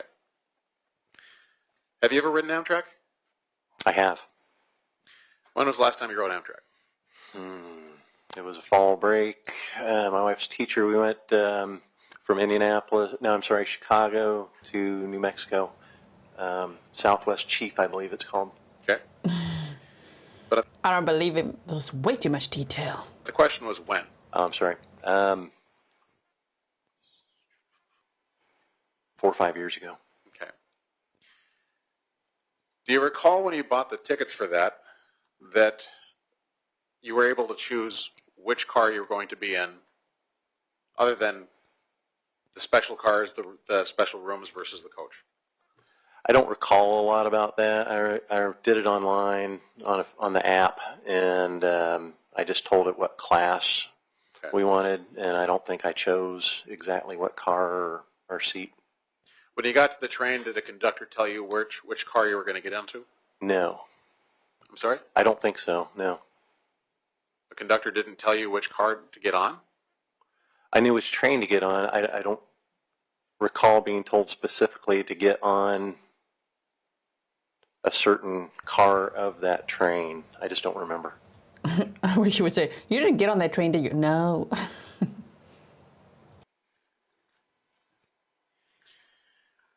Now, you saw on that trip, you would have seen people coming and going because you're talking about from Indianapolis to the southwest. It's a fair distance. Yes. Okay. Those people would have had to figure out where they're going to go on the train, right? I guess. Okay. Do you recall having a piece of paper stuck above your seat saying where you were exiting the train? I don't recall, no. Okay. Then you probably didn't get on that train ever. Look at the hope just drained out of his face. Yeah, this is the not so fun part of being there as a big expert for the defense, because there is going to be cross-examination. So I wonder if Nichole will take the stand. I don't think so, based on this grilling. But it's been 5 years since you were on Amtrak. Yes. So you really don't know how Amtrak works that much, do you? Not very well, no. Okay. Now, you testified that Devin Hall was not on the Amtrak records from the June 2nd and June 3rd. Correct. Okay. But you reviewed the entire file. Yes. And in that file, there were statements that he slipped a station agent $20 to get on that train without having to buy a ticket. Is that right? Yes. Okay. So if he slipped the station agent $20 to get on that train, would there be any record of him being on that train? If true, no. Okay. If true. Now, you testified you did watch that video when they, in Minot. Yes. And you read the entire file. I at least looked at it, yes. Did you review the specific documents about police interviews of other individuals that were in that video? I believe I saw some, yes. Okay. And those people confirmed that they got off that train at about 9:30 on the 3rd of June in Minot. Yes. Okay. And that's the video that Devin Hall has seen outside the Amtrak station. Yes. Okay. Now, Devin Hall lived in Wolf Point, right? Yes. Do you know how long it takes to take the Amtrak from Wolf Point to Minot? I don't. Would you be surprised if, according to Amtrak, it takes 5 hours, 36 minutes? Nope. Okay, does that sound about accurate to you? It would make sense, yes. Okay. Now, if it takes approximately 5 hours, 36 minutes, and I corrected, actually, the time that it arrived in Minot was 9:20 p.m. on the 3rd of June. Does that sound right? Correct. Okay. Does that mean that you would have had to leave Wolf Point at approximately 3:30 p.m. if it takes 5 hours and 36 minutes? Yes. Okay. You know how long it takes to drive from Wolf Point to Minot? I don't. You didn't Google that when you were doing your research for this case? I don't know how long it takes to drive from Wolf Point to Minot, no.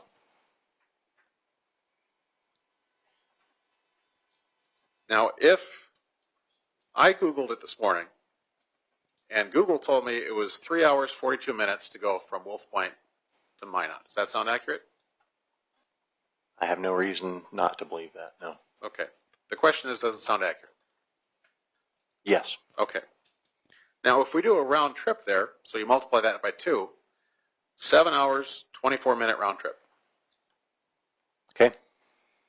The math on that? Yes. Okay. So, what time do you think Anita died? Roughly between 5 a.m. and 7 a.m. And you think that a person that would have had to drive to Minot, commit the murder, drive back to Wolf Point, and then get on a train and come back to Minot is the most likely person to have done it? Yes? I never said that that's how it went. No. No. So no. Follow me here. No, I don't agree with Follow me here. You think that Devin Hall is the most likely suspect? that. Yes. Okay.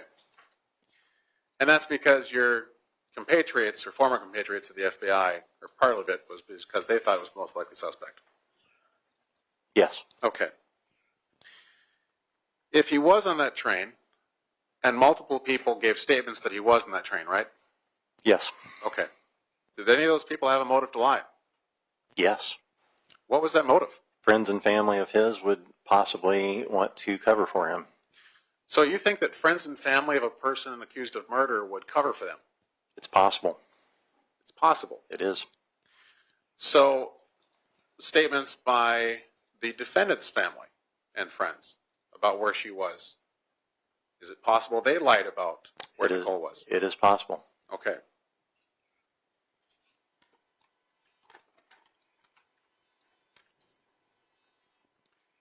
Okay. Now,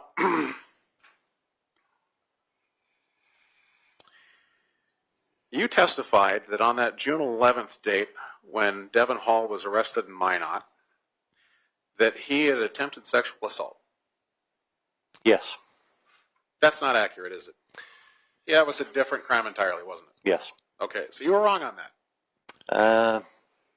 I'm not. It's okay to admit it. I'm not going to admit to that one. No. You're not. I think that was his intention. You think it was his intention? Yes. When he drunkenly went into an apartment, right? Do you know where he was staying at that time? According to the records, he said his homeboys. Which was at 804 Sioux Street, right?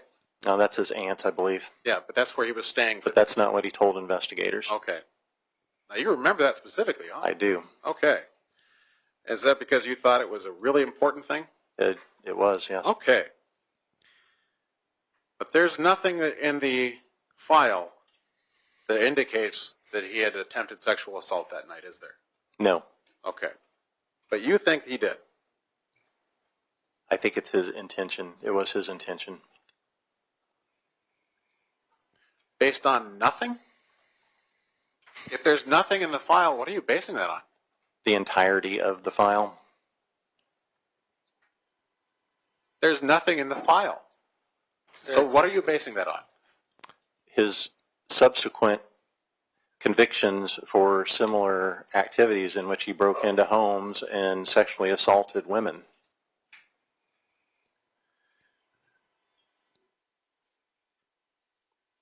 When you went through the FBI Academy, did you learn about criminals escalating their behavior? I don't recall that specifically. It's been a long time ago. Sure. Now, do you recall getting trainings over the 22 years that you were with the FBI that might have dealt with that? Yes. What is escalation? As you mature as a criminal, your acts get more and more severe. Okay. So, is it potentially an escalation from the first break-in to subsequent ones as far as sexually assaulting someone? Yes. Okay. Is there anything in the file, then, that indicates he wasn't escalating? They seem to be all similar, so I would say no, there's no escalation. Okay. But that's just speculation on your part, isn't it? It is. Okay.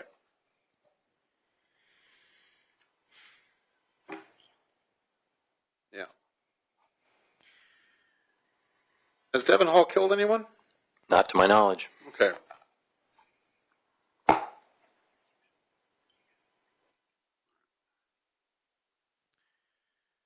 Now, you testified about some jail calls regarding Yes. Devin Hall.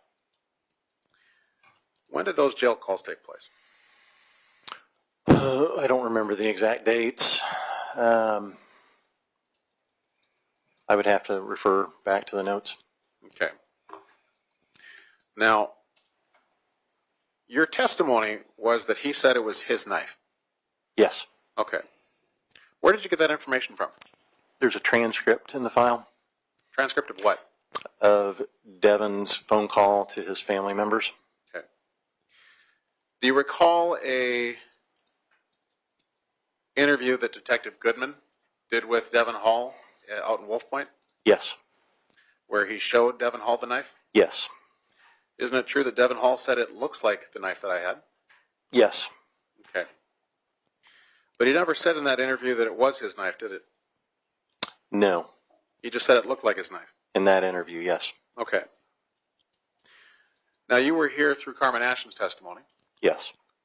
So you heard that that knife that Devin Hall thought looked like his was later turned into law enforcement. Yes. Okay. Now, you said that there were unique things about that knife, Yes. but then you said it was mass-produced.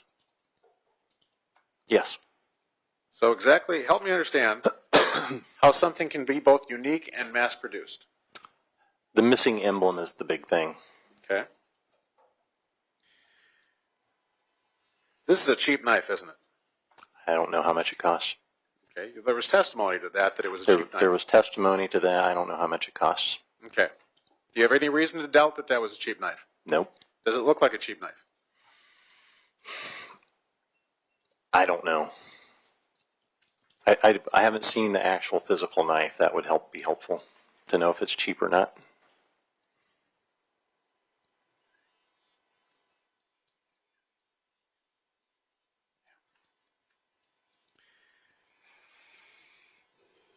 Now, you testified that the odds of similar knives having similar missing medallions would be astronomical. Yes. Okay. Now, you're aware in this file that there was a belief that there was a missing pair of blue pajama bottoms with ducks on them. I remember that. Just pausing quickly. I mean, if you just do a quick reverse image search of the knife, it literally, like, it just comes up. You can just look at the image of the knife that they've shown, even just from the documentary. I've seen it, and it's about $49 is what it says. It actually says Fury sitting bull folding knife, $49. That's what it shows. So to be like, I don't know how much it costs. Why would you not? If you think you're saying that's the murder weapon, right? Because it was found right there at the crime scene. You didn't look that up? Like how much it cost? But you have so much to say about it. You want to link it to a person where he said, it looks like a knife I had, but later said it isn't his knife. Like, what the hell, man? Oh my goodness. Okay. And where it was a pair found? I believe those were found in trash somewhere. Mm-hmm. So law enforcement went to the dump where the trash from this apartment complex was and found a pair. Yes. In the same trash that came from this apartment complex. Yes. Were those the same pants that had belonged to Anita? I think it was determined that they were, but I'm not sure. Would it surprise you if you learned that those were not the same pants, that the ducks were different sizes? It would not. Okay. You think it's astronomical for there to be a missing pair of pants and a pair of pants that matched that description found that weren't the same pants? Yeah, it's a pretty big coincidence for sure. Okay. So big coincidences happen sometimes. They do. Okay.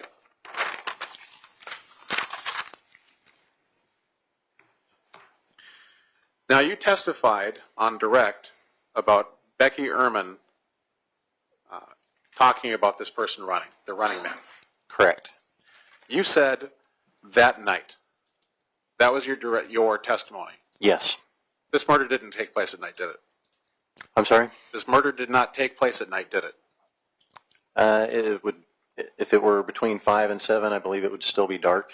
So it's in the morning, but night being dark, semantics.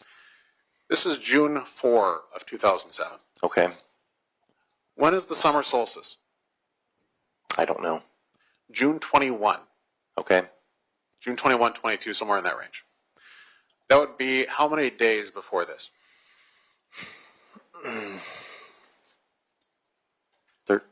13, 14, something like that? 17, 18. 17, 18. Okay.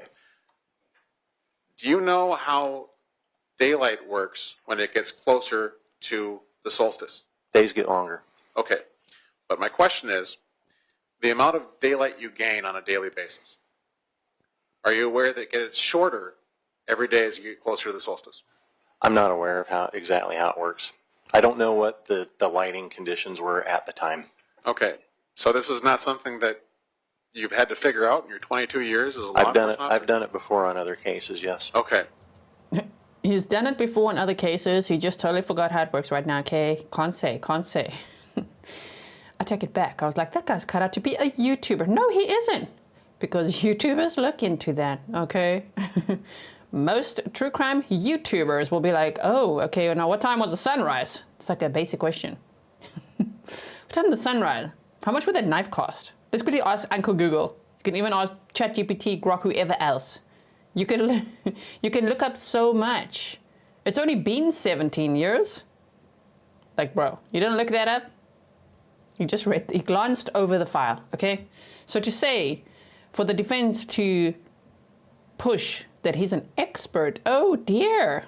It backfired now a little bit. Well, quite a lot actually. A little bit's an understatement. But it wouldn't have if the state had carried on as they were. Now, today, Mr. Nelson is on fire. He is bringing it. Now, Minot's a fairly northern city, isn't it? Yes. So Minot has, in the summertime, Minot would have a longer day than, say, Dallas, Texas. Correct. Okay. And you still think it was that night? I know what time it was. Okay. I'm not going to comment on the Okay. light. We'll move along. And you said that was highly coincidental that somebody would be running in that area around the time of the murder. Yes. People go for runs, don't they? It was described, yes. Okay. Sorry. Now, you thought it was odd, or you testified, that that person that was running must have washed their hands, but they left their bloody shirt on. Explain that to me. I didn't say anything about anyone washing their hands. The hands were clean, according to the witness. Is there a question? Is No. that not accurate? Now it's a question. In the statement I read of Becky Ehrman, I don't recall her talking about his hands were clean. Okay. Now, Nichole was the one talking about the murderer washing their hands in the sink. Do you recall that? No.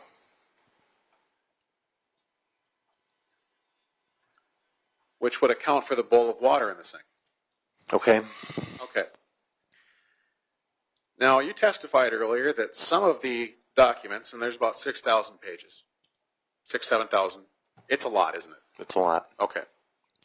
Some of those pages are more valuable than others. Correct.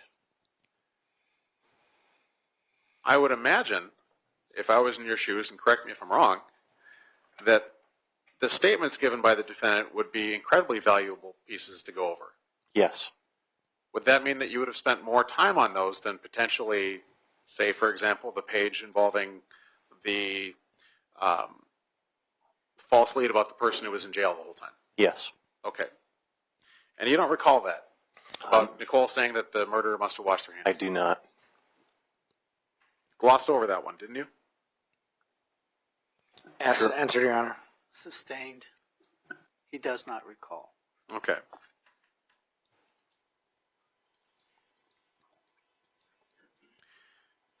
Now, you testified, based on your knowledge of the case, that the FBI thought that Devin Hall was the most likely suspect. Strongest suspect, yes. Okay. Is there a difference between most likely and strongest? No, not really. Okay. And that would have been based on the information that the FBI was given? Correct. Because the FBI is not an all-knowing agency, are they? Nope. Okay. Just like your testimony is only based on the information that you were given. Exactly. And you didn't interview any of these people? I did not. Okay.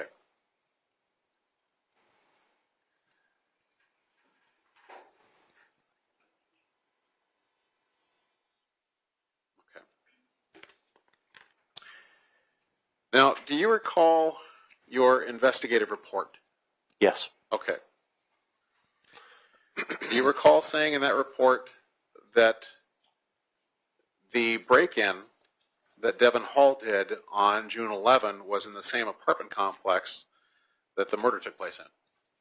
Yes, that's a mistake. I'm sorry? Yes, that's a mistake. Okay, how far apart are they? I don't know in terms of miles, but they're on the other side of town. Okay, completely different quadrants of Minot, aren't they? Yes.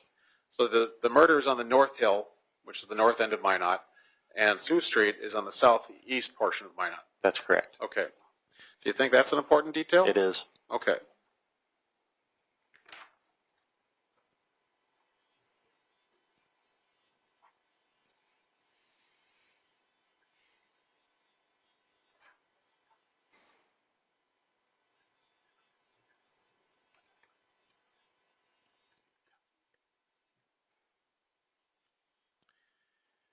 Now,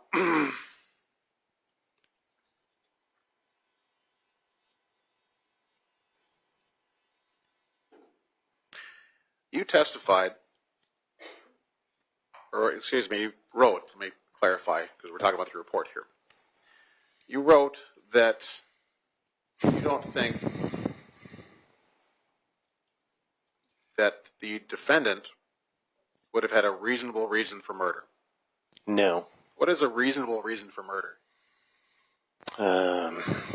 It could be different things. What I read was petty bickering between roommates. Okay. Pop quiz time for Mr. Kouns.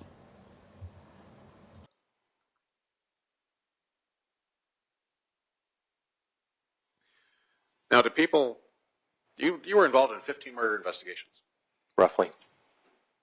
About 6, I think you said you were the lead detective, or the lead investigator. Yes.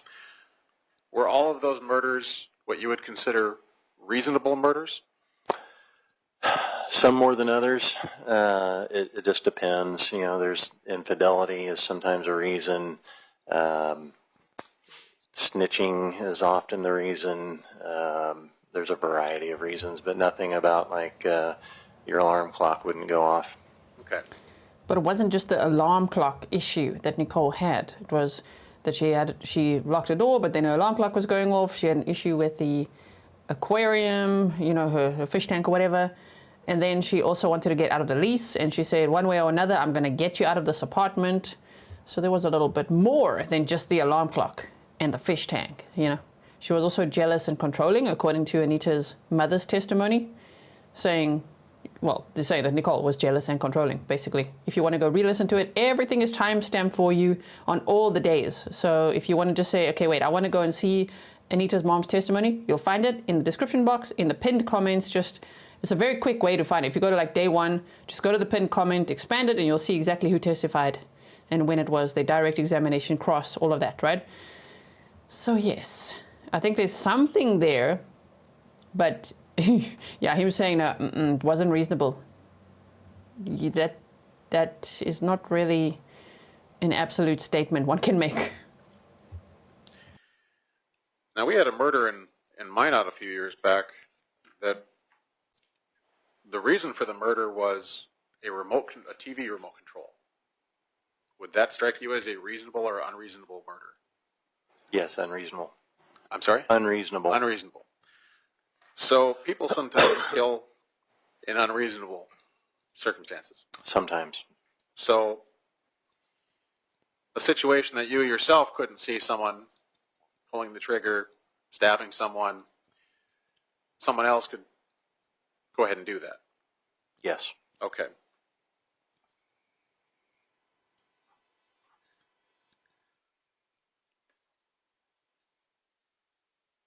Testimony from Carmen Asham about the holdbacks from law enforcement. Yes. And those holdbacks in this case were things like that Anita was wearing a robe. You heard that? Yes. That how she was laying. Yes. That about the bowl in the sink even was a holdback. Yes. Okay. Now you didn't watch, let me ask you this. Did you watch the testimony from Brenda Glintz? No, And you weren't in court for that testimony either? I was not. Okay. So do you have any explanation, as Brenda testified, that her niece, the defendant, told her about how Anita was laying, that she was wearing a robe, and the scene of the crime? I don't know what she said in here. That wasn't my question. My question is this. The testimony was that Nichole said, this is how Anita was laid on the bed. That she looked peaceful and wearing her robe, and then talking about the Tupperware in the sink. Do you have any explanation as to how the defendant could have possessed that knowledge at the time of that statement? Your Honor, that calls for speculation. One, he wasn't here for the testimony. Two, he's asking to get inside the defendant's brain. But I thought he was a speculation expert. It's pretty much all he does, is speculate, hypothesize, and guess.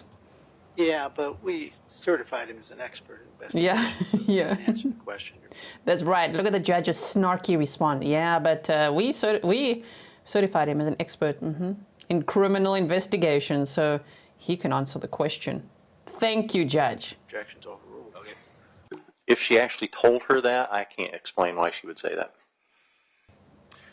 Now, that's the sort of information that could only come from someone who was in the apartment, correct? Correct.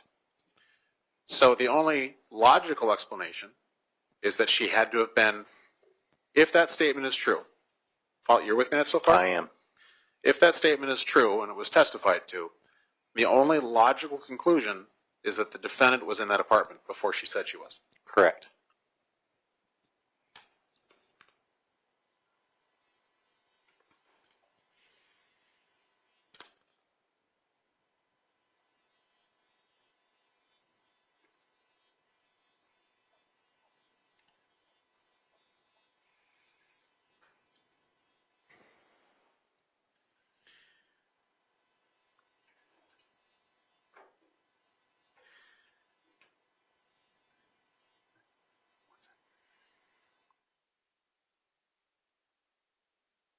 Was identified, wasn't it?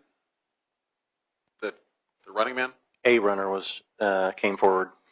And he came forward shortly after the police released the details about that? Yes.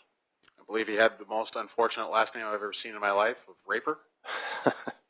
I wasn't aware of his last name, but yes, that is unfortunate. Okay. Now you're aware of it because there's a picture of Adam Raper next to the sketch. That would have been in the discovery. Yes. Okay.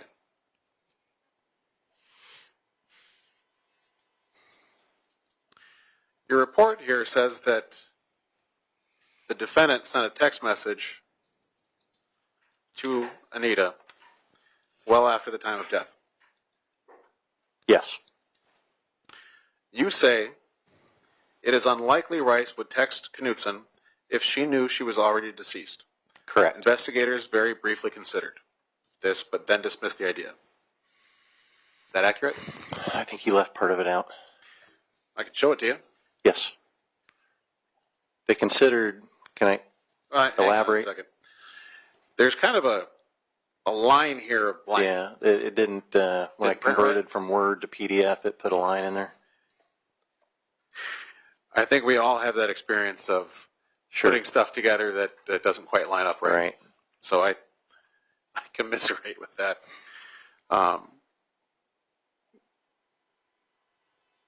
Now, you think that it's more likely that the defendant didn't know that Anita was dead. That's my opinion, yes. Based on what? She's sending her a text well after she is deceased. It doesn't look to me as if it were a ruse or a staged text to make it look as if she was not already aware. So that's speculation, isn't it? It is. Okay. You're not giving Nichole a whole lot of credit here, are you? No, I don't think Okay. she's a sophisticated killer. Okay. Ooh. That was hectic. No, I don't think she's a sophisticated killer, but if you could read that many ways. But do you think she's a killer, though? No, I don't think she's a sophisticated killer. Oh, but you think she's a killer? Sure, you can hear that in different ways. Obviously, it could just be like, I don't think she's a sophisticated. It's just a bad phrase to say. No wonder he keeps glancing over at the defense who's paying him. What? Am I messing up? Yeah. They must be like glaring at him right now. That was a hectic statement.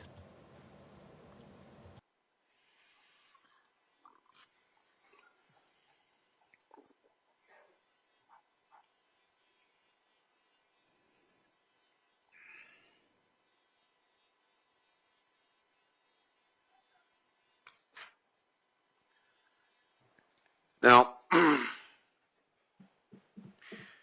the only statements we have from Nichole's family about where Nichole was have quite a gap in there, don't we? Okay, wait. Sarah said not a sophisticated killer, but a killer all the same time. Very telling. I mean, what a telling statement. Tammy Donaldson said, OMG, somehow I missed, somehow I missed that I did not know the defendant texted the deceased woman. Yeah, so I'm just going to show you quickly because we've gone over this before, but maybe some people are wondering. So let's just quickly, this was from Trial Prep. So if you want to see this whole presentation, if you haven't seen it yet, there's the knife that I was talking about. That's what was found on the bed. And so if we go to the text messages here, this one that says on the top right, allegedly sent shortly after the murder on 6/4/2007. Yeah. And so that was at 5:34 p.m. What does your mom want my phone number for? That's what she texted after Anita. And she already would have, didn't she already know at that point? Because they called her at work. You know, they found Anita's body that day. So I wonder at what, I need to double check on that. Like, to send that, what does your mom want my phone number for?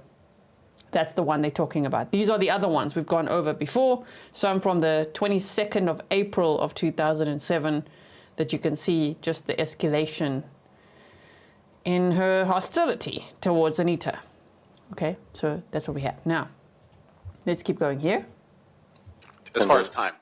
Depends on when are you referring to? Well, I'm talking about the date of the murder. Okay. There's a significant gap where it's missing from the alibi because people were sleeping, that sort of thing. During the hours when she claims to be sleeping, yes, that's a long time. So there is no actual alibi person who can testify that she never left the farm during those times. Correct.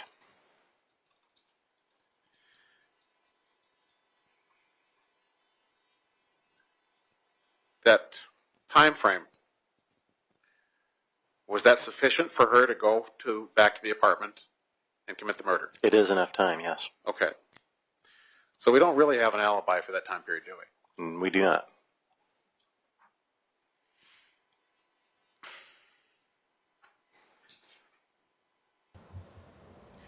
What a great, powerful question. So we don't have an alibi for Nichole, for where she was in the hours between, especially between around 11:30 p.m. on the Saturday of June the 2nd and around 5 a.m. of June the 3rd. Yeah, what's her alibi? Oh, we don't have one. Damn, this is cross-examination. This is the defense's case that's being presented now, and the state is cross-examining their witness. It's going very well.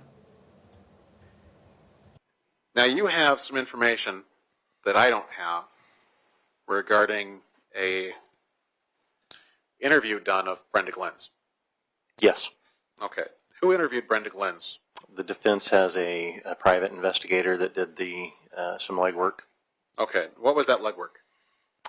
Interviewing a number of people, including Brenda. Okay. So their investigator reached out to multiple people, including Brenda? Yes. 3 that I know of. 3 that you know of. Yes. Who else did that investigator reach out to? Alyssa Lyer, who was the cousin that I talked about, who traveled from the family event to the bar, to her house to watch a movie, and Alyssa's mother, Joyce Anderson. So you have no knowledge of that investigator reaching out to Devon Hall? I don't. Or Vern Olson, or anyone else involved in this? No. Now, you're an expert in investigations. Yes. You certified to that already in this trial. Yes. Do you think that they did a decent job investigating this case? I would say no. I would have interviewed those people. Okay. Did they ask you who that they should be interviewing? No. My role was consultant to review the discovery. Okay. Your Honor, I'm going to object. Is the state implying that the defendant has an obligation to investigate this case? No, it was a direct question as to whether or not his opinion is that you did a sufficient job. So I don't know if he's implying that or not. He asked the question directly, and your expert answered it. So I'm not sure what your objection is. Withdrawn, Your Honor. Next. Mr. Nelson, are you close to a stopping point? Fairly close, Your Honor. Okay. I know. Take a break, you certainly can, Your Honor. I am aware that I have that power, Mr. Nelson. I was just asking if you were close or not. Oh, my word. I just love this snarky courtroom.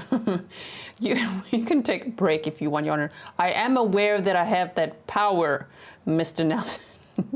Oh, my goodness. Well, I do think I have a few more questions, but I would not be opposed to a break. Then I will exercise my authority. We will take a break. The time is 10:15. We've been at it for almost a couple hours. So we will take a short break till 10:30, 15 minutes. Ladies and gentlemen of the jury, once again, I'm going to give you my admonition. Do not converse with any witnesses, any party, or any attorney in this case concerning any matter.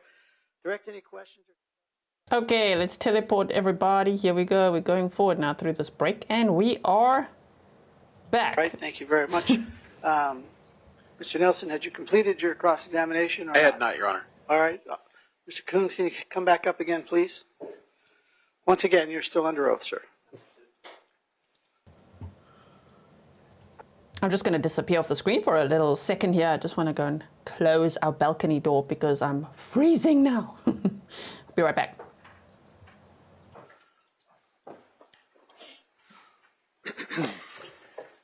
Now, you testified that the defendant was interviewed multiple times. Yes. I believe it's 5 times? Sounds right. Okay. I'm just going to run through the list that I have. Twice on June 4th of 2007. Okay. Once on June 11th of 2007. Yes. May 6th of 2010. Okay. And then not until March 12th of 2022. Correct. Okay. Now, the statements regarding that we've heard testified to, that she did it, the details, all that took place after those 2007 interviews, correct? Correct. Okay. After she'd been interviewed multiple times by law enforcement. 3 Right. times already. Correct? Yes. Okay. Now, assuming that Nichole is the murderer, when she's interviewed by law enforcement, would you expect her to say that she was in Minot at any of those times?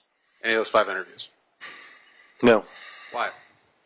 It does not behoove one to be near the crime scene at the time, especially if they're not. Especially if they're not? If they weren't there, yeah. Okay. But we're assuming that she did commit the murder and for this question. Okay? You follow me? Objection, Your Honor. The fact that Sustained. it's, yeah. Okay. You wouldn't expect her to say that she had been in Minot because that would implicate her, wouldn't it? Same objection. We're on the same line of questioning, Your Honor. Well, the line of questioning is appropriate. The technique may not be appropriate. Can you rephrase your question, please, Mr. Nelson? If she had stated that she was in or around Minot at the time of the murder, would that have provided law enforcement with evidence potentially connecting her to the murder? Your Honor, speculation. We've gotten quite a bit of speculation testimony from this witness as it is, Your Honor. We have, And again, speculation is... The judge agrees. We have, yeah, Tracy, I was waiting for someone to say that. Word of the day, behoove. sufficient and appropriate with an expert. No, I'm going to overrule the objection. He can answer the question if he can, Mr. Nelson. Can you repeat it, please? Sure.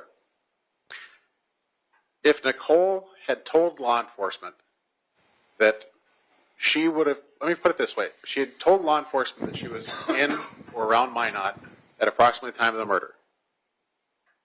Follow me so far? Yep. Okay. If she had told law enforcement that, would that tend to make her a stronger suspect? It would. Okay. Now, Tyler Schmaltz and Michael Van, they were both alibied, correct? Yes. And you know that from your reviewing the entirety of the file? I mean, there's some degree of alibi, yes. Okay. But they were alibied, correct? There are alibis, yes. There are alibis for both of them? Yes. Okay. Now, when Devin Hall was arrested on June 11th, Okay. 2007, this is the break-in the south end of Minot that we've established was way far from their apartment on the north side. Right. Okay. Are you aware if he was drunk and high at that point? I'm pretty sure he was drunk. I don't know about high. You don't recall reading that he was high on marijuana in your review of... I don't think he was, like, blood tested for it. I think he said that he was.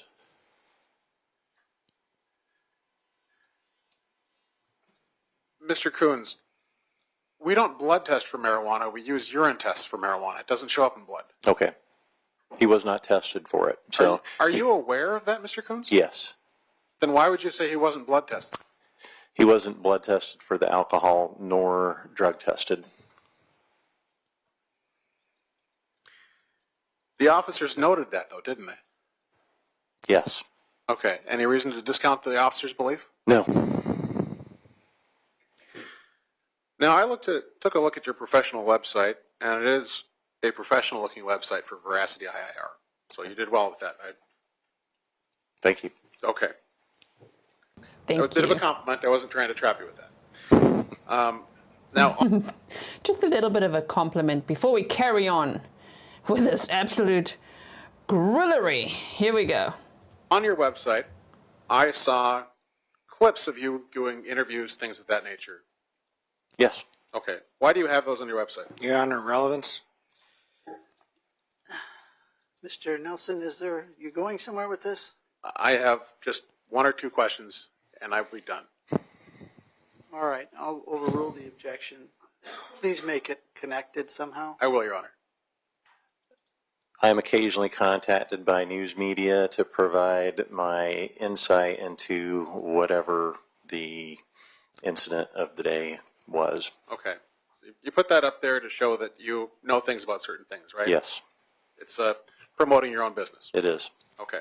He knows things. After this cross-examination, are you planning on putting the video of your testimony today on your website? Your Honor, relevance to the case at hand. It goes to his belief in what he's testifying to, Your Honor. Asking his about something credibility. that hasn't happened. Sustained. I have no further questions, Your Honor.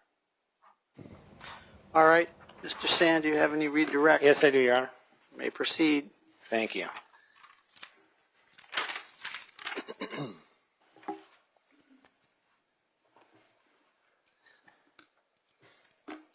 Now, Mr. Kouns, on cross, you were asked a lot of yes and no questions, and it sounded like you wanted to get some answers out and a chance to explain yourself regarding those yes or no answers. Does that sound fair? It does. Okay, well, hopefully we have an opportunity to do that. I'm going to kind of work chronologically through the state's cross, so I don't mean to be jumping around from topic to topic, but I took notes just trying to follow along with their cross, so if that happens, please excuse me. One of the first things they brought up was how many investigations that you had conducted while you were at the FBI, or how many investigations you had been a part of. Do you recall that? Yes. Okay, and it sounded like you were going to testify regarding the timeline of your career at the FBI. Would that be fair to say? It's fair. Okay, so can you tell us a little bit more about the timeline regarding investigations during your career at the FBI? Yes. During my first 6 years in Sioux Falls, the first 4 or 5 of them were mostly crimes on Indian reservations. There was a lot of volume there. After September 11th, my focus became on counterterrorism. Very few cases, but they were long ongoing cases at that time. In 2006, I was transferred to FBI headquarters, and that was at the time I became a supervisor. I didn't work any cases. I was program oversight for the WMD Chemical Countermeasures Unit. So for 2 years, I worked no cases of my own. And then when I went back to the field after my stint at headquarters, I was the Field Intelligence Group supervisor for I think another couple of years. So there was a 4-year period that I did not work any cases of my own. After that, I was made the team leader of Special Operations Group, which is mostly surveillance. So my team was detailed to typically keep under surveillance high priority targets such as terrorists, spies, public corruption, those kind of things. Those were not my own cases. After that, I became a human intelligence specialist, in which I recruited and developed informants to provide information for other ongoing cases. So none of those were my own.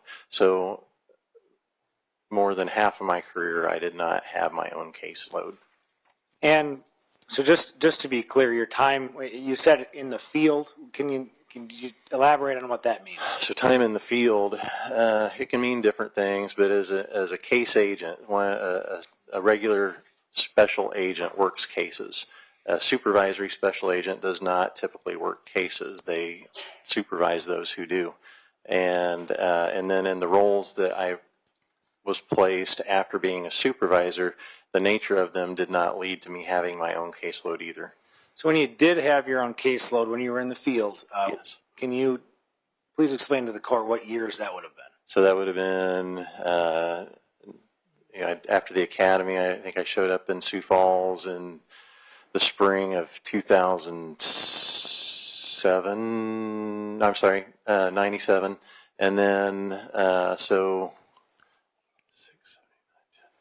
about 11 years I had a caseload. So 97 till about 2008. Is that fair?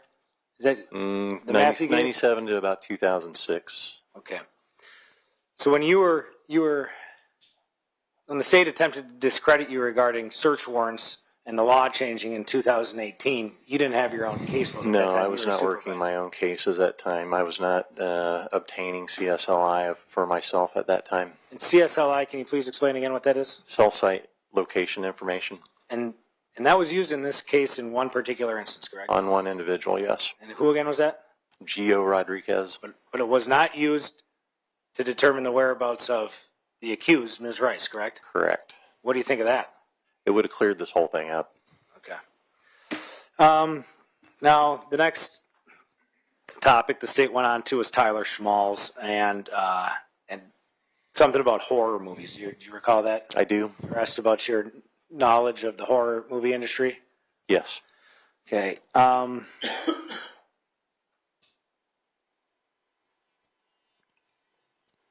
Does the fact that the horror industry is a big money business, as the state would say, affect your or change your opinion regarding Tyler Schmalz's social media posts about horror scenes with knives? No. My point was that it seems inappropriate for someone who is suspected in a murder involving a stabbing would put that type of material up on their page. And the next topic had to do with towns involved in this case, and it sounded like the waters got a little muddied here, so I'm going to give you an opportunity to explain yourself, because like we said, you got the yes or no answers, but you didn't get to explain yourself. So do you recall being asked questions about towns like Sykeston, towns like Russo, towns like Velva? Yes. Okay. Now, how did you come to learn where these towns are? I looked at a map on Google. Okay. And can you give us a He did a little map time. proximity, from your best understanding for looking at that map, how close Sykeston is to Velva? If I'm recalling correctly, it's roughly hour and a half, 2 hours. And South and east, I believe. And there, from your testimony and the testimony that you heard from Sergeant Asham, there's only one trip from Sykeston back to the Velva-Russo area, correct? Correct. Okay, so after that trip, all of the moving around happened between Velva, between Russo, between neighbors in the Velva-Russo area, correct? Yes. How big of an area is that? Small. Okay. How small, if you can testify to it, if not? I believe I read or heard that it's roughly a 5-minute drive from Joyce Anderson's house. That's where the cousin Alyssa Lyer also lives. It's about 5 minutes from that house to the Thomas house in Velva. You had testified yesterday about people when they go home from college. Home doesn't necessarily mean they're... Objection, Your Honor, this is beyond the scope. Oh, we're talking about the towns. Overruled. He can answer it.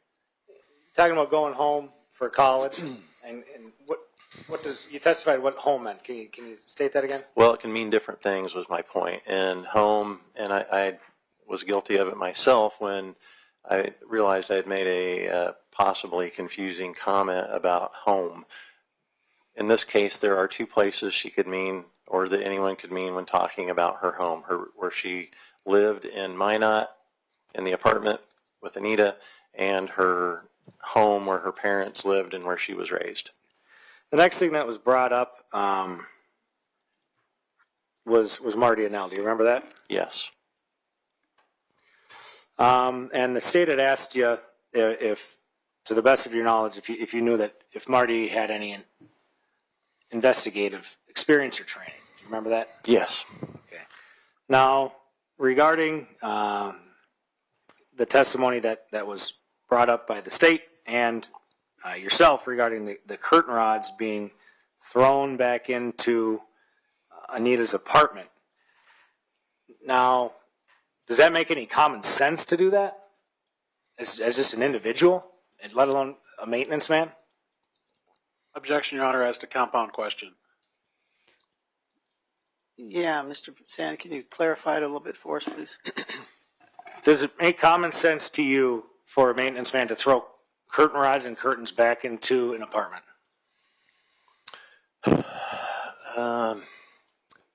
I guess it could. I mean, I would assume he's going to go fix the screen, come back, reinstall the frame with the new screen in it, put the rod and the curtain back up. But the rod and the curtain don't need to be repaired, so you also don't want to just leave it on the ground. So I guess it would make sense. And you testified that you looked at this case file, correct? Yes. Did you look at any pictures of the crime scene, specifically Yes. Anita's bedroom? Yes.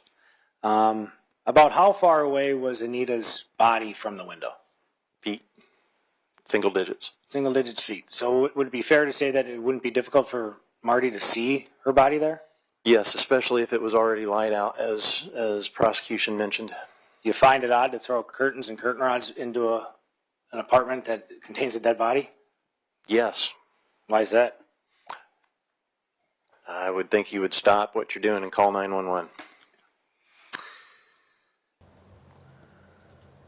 Unless you just didn't see that there was a body there. Even though feet away, one of the detectives said that he didn't see either until one of the other detectives said, look there. He's like, where? So it seemed to be easy to miss, right? Now, there's been a lot of questions regarding the window, whether the screen or the window was on the building itself or whether it was on the ground. Do you recall that? I do. Were you there at the scene? I was not. After you review the case file, when law enforcement showed up, it's fair to say that the window had already been, The window was, the screen and the window were not on the building, correct? Correct.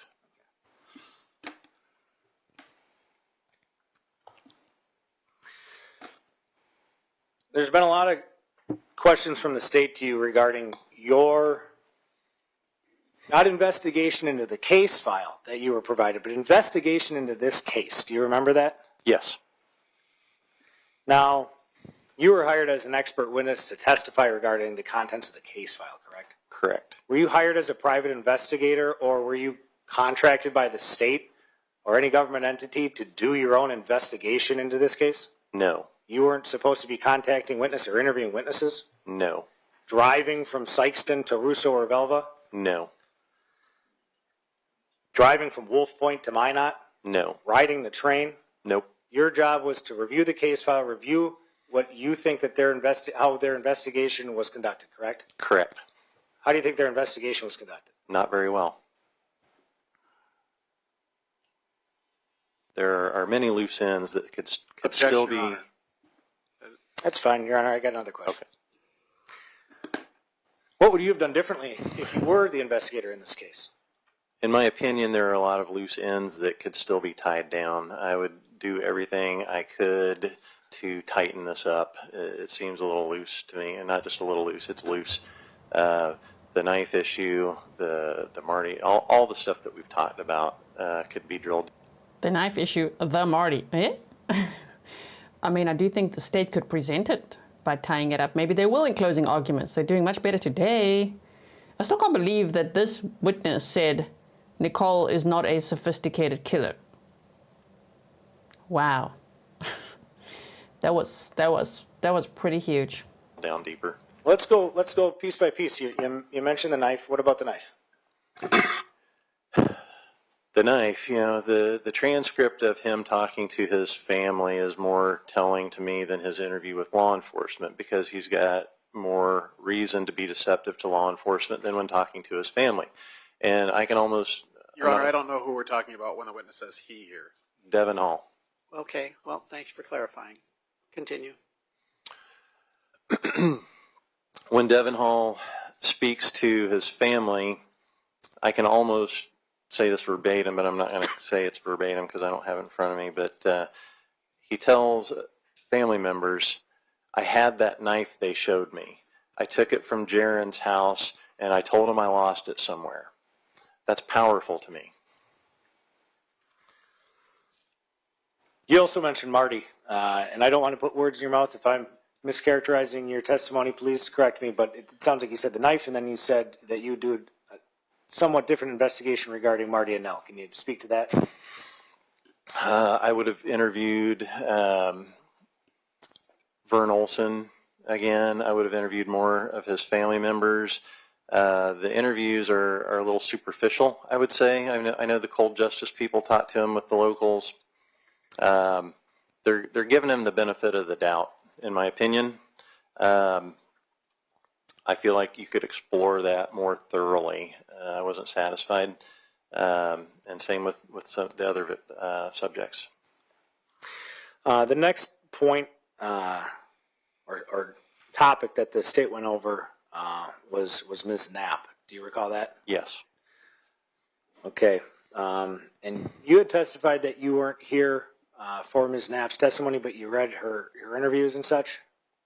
Right. So I was under sequestration when she testified, but I have reviewed her statements that she gave that were included in the discovery that I was given. What would you think if you found out that during her testimony she said that after Anita's murder, her and Marty, who were fiancés according to her testimony, never discussed Anita's murder? Objection or leading? It was a what question? What would you think? Yeah, I'm going to sustain the objection. Can you reword it, please? Sure.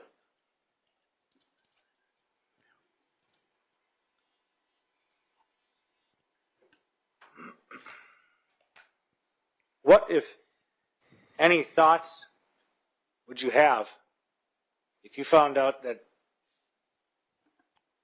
Marty, Anel, and Ms. Knapp never discussed Anita's murder after the murder? That's suspicious. That's odd. Why is that? because it's a big deal. You would talk about it with your fiance. And coworker, is that fair to say? Yeah, I would think that's big news. I would think there would be a lot of talk amongst everybody that had anything to do with it. Especially if the murder happened at the apartment complex that you were in charge of? Yes, absolutely. What, if any, thoughts would you have if you found out that Ms. Knapp testified that Marty wasn't a big drinker? That's contrary to what other people have said, but is what it is. I'd like to move on to the next topic the state brought up was Devon Hall. There's a little jumping around. I'm going to try to keep it at least somewhat of a flow, some type of chronological flow, but I do want to address piece by piece what the state has brought up. They brought up the train records. Now, you had testified earlier that you did not see Devon Hall in the train records, correct? I did not see him in the actual records, no. Okay. They tried to clear that up by saying that Devon had slipped a gate agent $20 to get on the train. Do you have any experience that that would be something that could occur? I have no experience with that. Okay. And you testified earlier that there's absolutely no evidence of whether physical or otherwise of Devon Hall getting off the train in the video that we're talking about, correct? Correct. And this is the Wested video? Yeah, you can see him walking, but I don't see him. I've watched that several times. I don't see him coming out of a car. And regardless, you had testified that video couldn't be accurately dated, correct? Correct. It said, the video said something about the year 2000? I believe it's 1/1/2000 or something like that. Is it fair to say that the state was attempting to prove a negative here? That's fair. Can you explain that, please? I believe they're trying to suggest that he could not be responsible for the murder because they have this video, but there's no evidence that the video was taken on the day that would have precluded him from being in Minot. So, can't trust the video, not on the train records, can't put Devon on the train on any day, correct? No, other than the other witnesses that were in his group, or with his friends and family, I should say. In your review of the case file, did you find any evidence of Devon actually saying that he came to Minot on the 2nd? Yes. Okay, can you explain that? In his very first interview after his arrest on the 11th, he said it was the 2nd, June 2nd, 2007. So there's been some questions and some testimony regarding when Devon Hall gets to Minot, and if the timing lines up, of his ability to be able to kill Anita. If he got to Minot on the 2nd, and Anita wasn't killed until the early hours of the 3rd, he could have killed Anita, right? Correct. Now, you were also asked a little bit about his criminal history, and I think something came up about him having murdered anybody before. Are you basing that off of the fact that he doesn't have any murder convictions? Yes. Okay, but he's got several other convictions, correct? He does. Okay. A lot for breaking and entering, right? Yes. A lot of stuff with knives. Yes. Speaking of knives, there was, I guess, an example given by the state regarding the statement that you had given regarding how the chances of there being separate knives in this case being astronomical, that it had to be Devon's knife, correct? Yes. Okay, and the example that they gave had something to do with some pants that had some ducks on them, right? Yes. And that they were looking for these pants. They found a different pair of pants that were similar that were in a trash can, right? Yes. Did the example of the pants factor into the equation that the pants had been used in the commission of a murder? No. So there's that extra detail there, right? Yes. Does that add into the fact you factoring into the case that it's an astronomical coincidence that there are these two knives that are missing medallions that are used in a murder that are, I mean, is that fair to say? It's fair. Now the next topic that the state talked about was the runner or the jogger. We'll call him the jogger, just to be fair. If anybody has an objection to that, I'm happy to change the characterization. you had testified when being questioned by the state that a runner had came forward, but you weren't able to explain your answer. I have no idea what your answer is going to be, but I want to give you the opportunity to explain what you're going to say.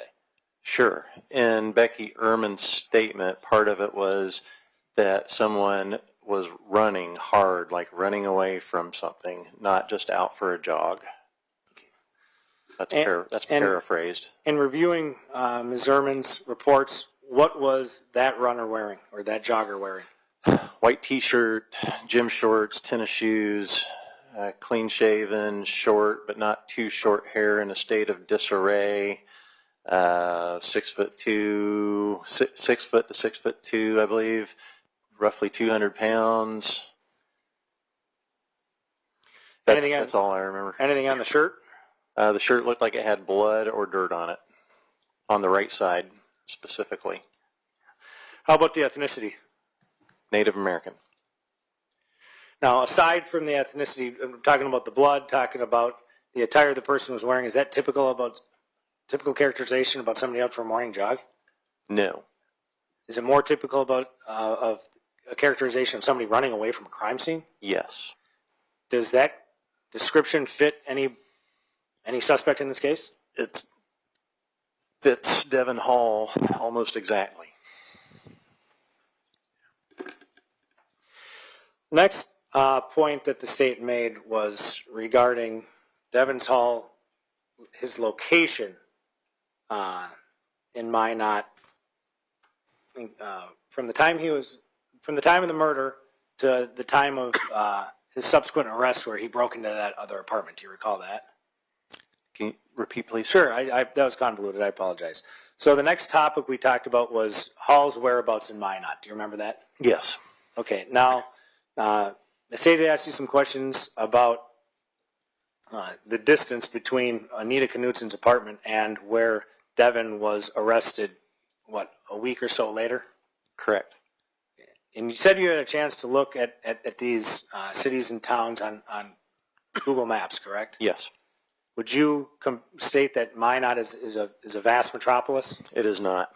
Yeah. Is it fair to say that it's reasonable for a person to get from one end of Minot to the other within a week or week and a half's time? Yes. And I don't mean to be funny, but is that reasonable to assume? Yes.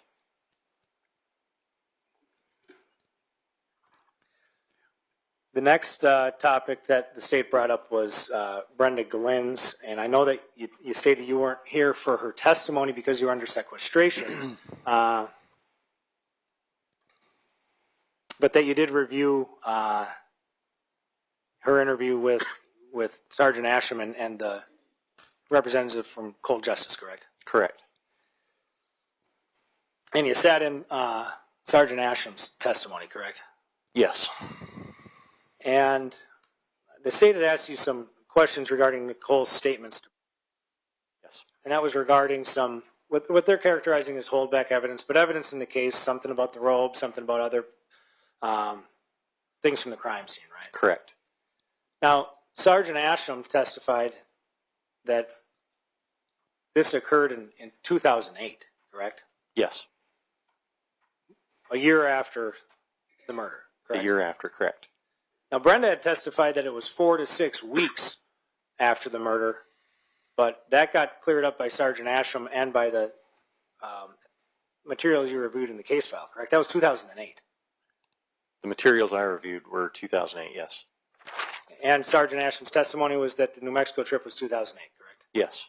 And actually that Nichole in 2007 was in a different state. She was in Arizona. Yes.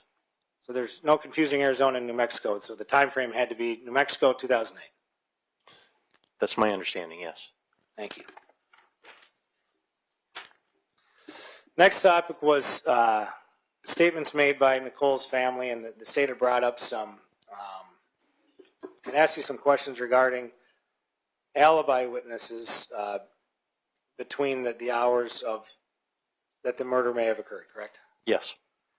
And it's your testimony earlier that Nichole had been at her parents' house somewhere around 11 p.m. on Saturday night to the following Sunday morning, when she was next seen around somewhere around 8 in the morning, around when people wake up. That sounds right. And the state had said that, had asked you that there was no alibi witness that Ms. Rice could produce during those hours, and you responded in the affirmative. Is that correct? Correct. Would it be typical for somebody to have an alibi witness during sleeping hours? No. Now, if she left the farm in her car, went to Minot, killed somebody, and came back, do you think there's a high probability that somebody would have saw her, that she might have woken somebody up at the farm? Yes. Did that happen in this case? No. Is there any evidence whatsoever that you've seen that Nichole went to Minot, killed somebody, and came back to her parents' house, went back to bed on the couch undetected, and went about her day the next day without anybody being the wiser? No.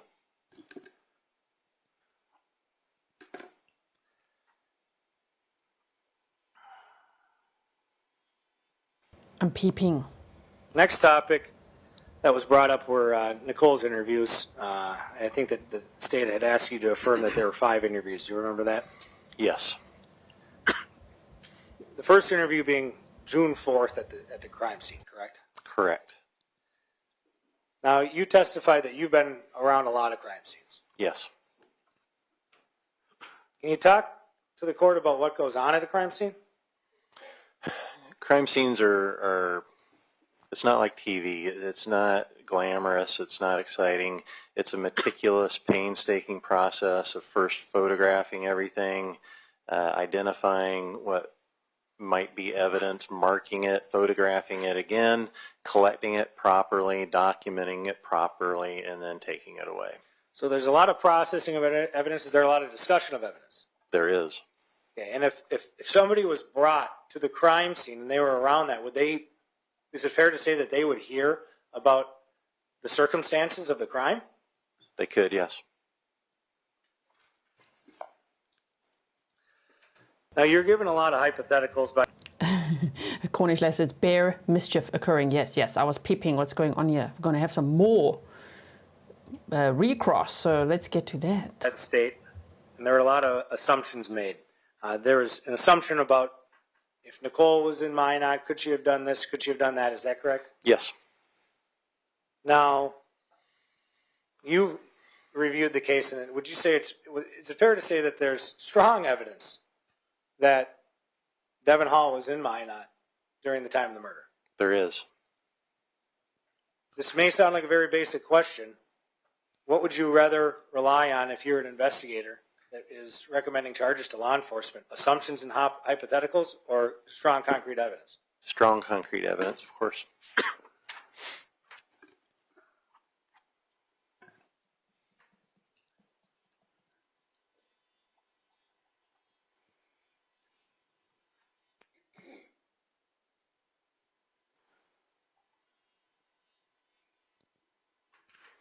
No further questions, Your Honor. Thank you very much, Agent Kouns. Thank you.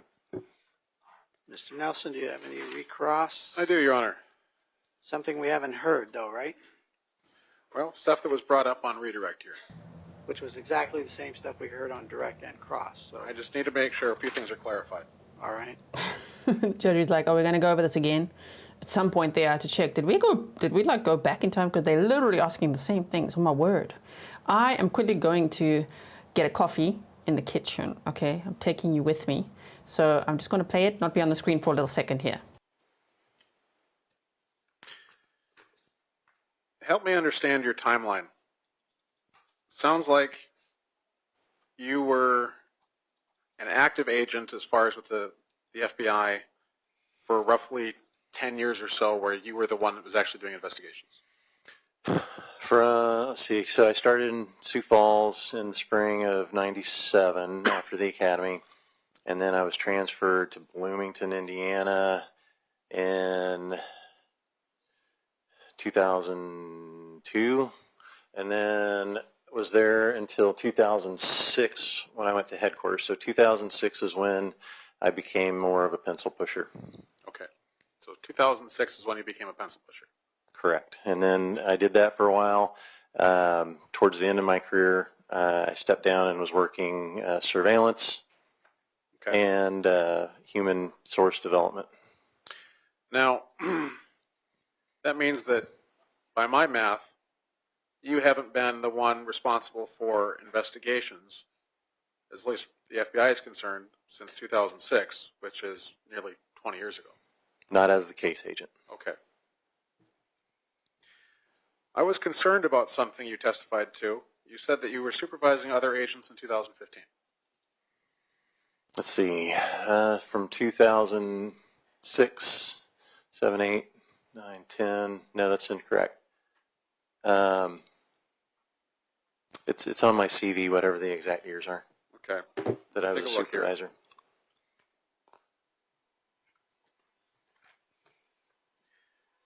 Well, the problem is that your CV only, at least the CV that I have, just says Federal Bureau of Investigation 1996 through September of 2018. It doesn't include dates. In 2015, I would have either been working on Special Operations Group, which is mostly surveillance, or developing human sources. So I would have been a field agent at that time again. Okay.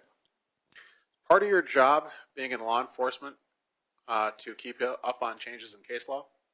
Your Honor, this is beyond the scope of redirect, and it's been addressed. They asked about what he was doing at the time, and I think it's quite relevant that to his expert opinion on whether or not he kept up with case law. Your Honor, we didn't bring up case law. They did not. It's beyond their, it was beyond their redirect. But it has to do with his job supervising other agents. You're questioning that he wasn't qualified to supervise other agents? Is that what you're trying to say? What I'm questioning is experienced law enforcement keep up on case law to make sure that they're doing things the right way and that they don't get things overturned or non-prosecuted, that sort of thing. Your What Honor, I'm wondering is, if he's supervising other agents in 2015, Was why he not would... keeping up on case law? I heard the Yes. question. Yes. Oh, Goes to his overruled. He can answer the question. Can you repeat, please? Sure. So you were supervising other agents around 2015. Yes. No, I just said that I was either working on Special Operations Group, doing mostly surveillance, or I was working human source development. Okay.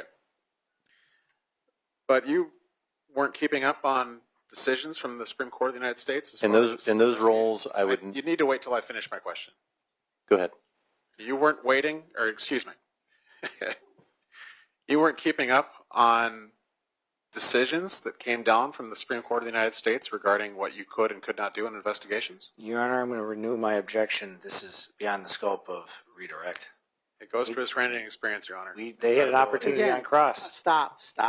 We've already heard this, Mr. Nelson. I'll move on, Your Honor. Thank you.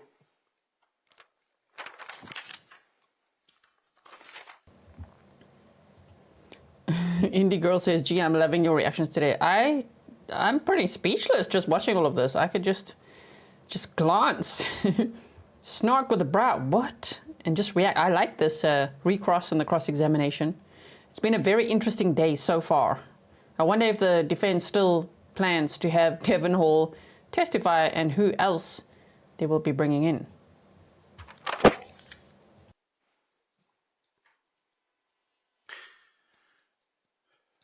Now, we've established previously that you were not present or watching online when Detective Barnard testified. For the fourth time, we've done that. Yes.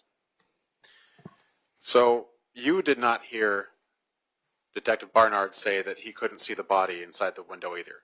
No. Okay. Do you have any reason to doubt that? No.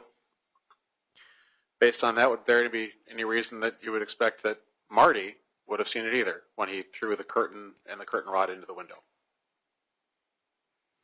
I would expect someone to be more curious about why the window is out and look in, yes. Okay. Detective Barnard was a licensed peace officer for the state of North Dakota, an investigator. Correct? I will take your word for it. All right. yes. You have no reason to doubt that. No. And Marty Annell was not an investigator. Correct. You seem to be putting quite a bit of weight on a layperson's interpretation versus a professional's interpretation. Barnard should have seen it too. Sure, look at this guy's face. Shame, he just wants to get off the stand now. Listen here, all you naughty lurkers that are lurking elsewhere. Don't give us spoilers, okay? We want to experience this for ourselves. Also, thank you to everyone who sends me coffees. Thank you also for buying the mods coffees. I really appreciate it. I'm drinking this coffee now. Much needed. Now, we've established through the redirect there that you were never at the scene on June 4th of 2007. Nope. So it's pure speculation that Barnard should have seen her. Yes. Okay. Now, you watched that reenactment video, correct? Yes. All right. I don't believe I brought up the reenactment video on redirect, Your Honor. I thought you were going to say I don't believe him because he's the way that he sips his water. Yes. Sir, are you sure? Which one? The one on Cold Justice, or didn't you actually see the reenactment video? Did not, Mr. Nelson. Your Honor, it's more going towards that the room was dark, so it's hard to see. I didn't bring up the lighting of the room either, Your Honor. Sustained. I'll move on, Your Honor.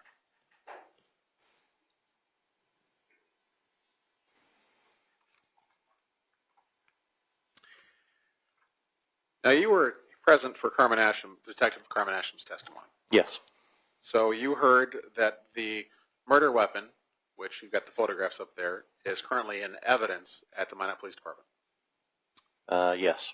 And you also heard testimony that the knife that Devin Hall had that was then given back to Jerome Vivier, is also in evidence at the Minot Police Department.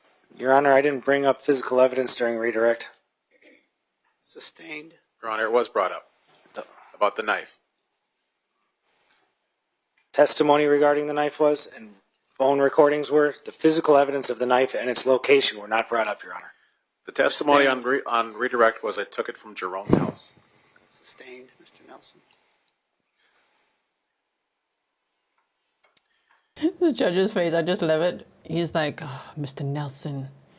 Like, Mr. Nelson, you've done a really good job today. It's okay. You can let it go now. Last time you took Amtrak was 5 years ago, right? I'm sorry, I was coughing. I have been coughing a lot myself. I've got it. Feel free to stop by for a cough drop if you need one when we're done here. I'm good, thanks. All right. Say buddy, say buddy. They were like, don't call me buddy either. Feel free to stop by for a cough drop if you like. Let me just first continue grilling your ass. Okay, but afterwards I'll give you a cough drop. Last time you took Amtrak was about 5 years ago. Yes. All right. The only time. The only time? The only time you've ever ridden Amtrak? It is. Your Honor, I did not ask any questions about him riding the Amtrak on redirect. Your Honor, the question on redirect was about Devin Hall taking Amtrak, and then there was speculation from the witness. That's what I'm getting at. No, overruled. One more time. I will try again, Your Honor.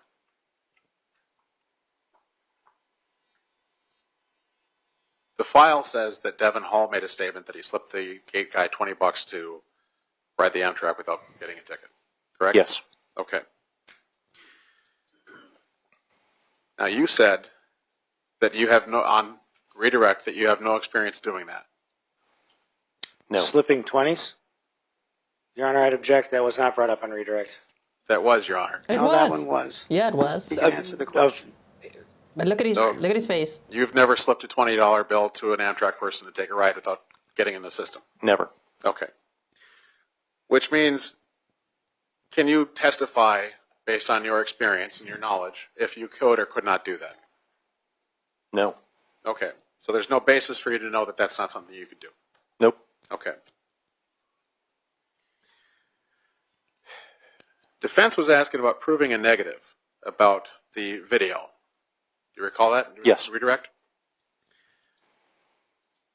But on cross, you admitted that there are statements from the people in the video saying that they were there at that time, 9:20 p.m. on June 3rd. Yes. Okay. So there is corroboration for that video. Yes. Okay.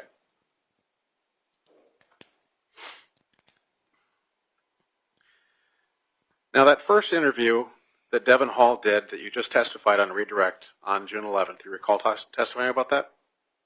Yes. And on my cross, you testified that Hall was, according to the file, drunk and high during that interview. Yes. Now, I assume that over the course of 100 or so investigations that you've done as a agent of the Federal Bureau of Investigation, that at a certain point you might have interviewed someone who was drunk and or high or both. I might have started them. If I determine they're drunk or high, I don't continue the interview. Why is that? Sorry to pause there. Gerda said, this judge is like, kry my hieruit, genoeg is genoeg, which means get me out of here, enough is enough. Ja, genoeg is genoeg. He's gatvol, Gerda. It's not going to, it's going to have problems legally later. You don't think that a person who's drunk or high or both is going to give a solid statement? They might, but they might not. And if they're not in a state of mind to provide good answers, then I'm going to wait till they're sober if I am aware that they are intoxicated. So you're aware that Devin Hall was intoxicated on June 11th when he was interviewed? Yes. And you're aware that in that interview is when he said that he was in Minot on June 2nd? Yes. But you just said that a person in that condition is in no condition to give a statement. I would not have done it, no. Okay. Oh, wow. So you discount his statement from that day? I don't discount it. I just would not have done it in the first place. Okay. I'm going by by the documents that I was given. Now, you testified that Devin Hall was a terrible criminal. I Or did is not. a terrible criminal. I did not say that. I believe that was brought up on redirect, that he keeps getting caught. Yeah, he keeps Okay. getting, I never said anything about him being a terrible criminal. That might be just my notes. I Okay. apologize. I was trying to take notes fast and I might have shorthanded something. He keeps getting caught, doesn't he? He does. Do you think if he'd murdered someone that he likely would have been caught?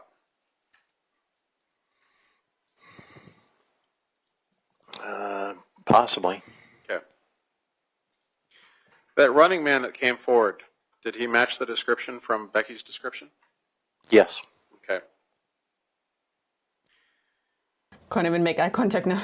In your Yes. Where you looking, sir? What's on the ceiling there? experience, when people go out for runs, things like that, do they sometimes wear grubby clothes? I don't think so. I don't know. I don't know the answer to that. You might. Sir, state, it's okay. You've done a good, right? Like, this is going on for so long. I just want to peek. How long still does he? Wow. Okay, not long anymore. Okay. Meme Lover said another word of the day, grillery. Yeah. Earlier, I wanted to say ass grillery, but grillery just was better. So yeah, plenty of words today. Like, wow, I'm so glad. Thank you for all of you for still being here with me, because hasn't this trial, I mean, I found it interesting throughout, but today it's really become very spicy. Wear old clothes. I don't know about grubby. I don't. So- What do you mean by grubby? Okay, you might wear old clothes. It might be stained. It's possible. Okay. You're not dressing up for court, say, when you're out for a run at a certain time in the morning. Correct. So you're not trying to look your best, necessarily. Right. Is there any evidence in the file that Devin Hall was ever on the north side of Minot? No.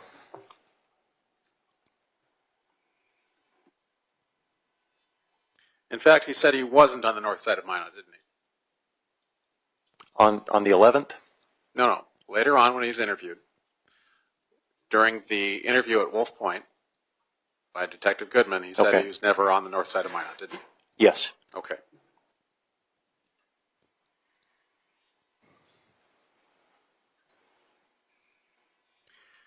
Now, you testified that there was no evidence that the defendant came back to the farm.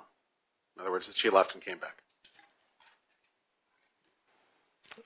Depends on what you're talking about. We're talking about the time of the murder here. You testified that there was no evidence that the defendant left the farm and returned to the farm. Left the farm and returned to the farm. Yes. I mean, she went from the farm to the family gathering, to the bar, to the cousin's house, and Let then me- back to the. Do you mean back to Minot Let me and then focus back you to on- the farm? Okay. Because this is my understanding of what your testimony was, and correct me if I'm wrong, that your testimony was that there was no evidence the defendant, the morning of the murder, left the farm, went to Minot, and returned to the farm. Correct. And the information that there's no evidence from that comes from the defendant's family, correct? Correct. Okay. You testified earlier that family has a motive to lie. Correct. Your Honor, that's mischaracterization. He testified that families have a motive to lie, not Ms. Rice's family. The question was, a family has a motive to lie. Yes, I heard the testimony. Next question, Mr. Nelson.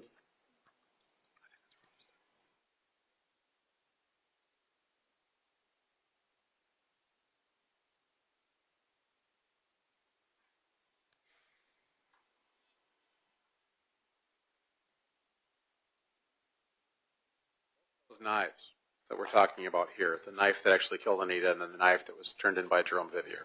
You've seen those. Objection, Again, Your Honor. Mr. Nelson, this goes beyond. Wouldn't you, obviously, this is a rhetorical question a little bit, if you were on the jury, wouldn't you be staring at Nichole Rice as well? Because I find her reactions interesting as just part of, I don't know if I can call it evidence, but, you know, part of the evidence. Part of what I would be analyzing is like, the way that she sits there, it just looks like all hope has been lost. We'll have to see what the jury decides. I think it's going to be quite tricky. You know, wouldn't be surprised if there is, you know, if it's a hung jury, but I hope not. Let's hope for an outcome here.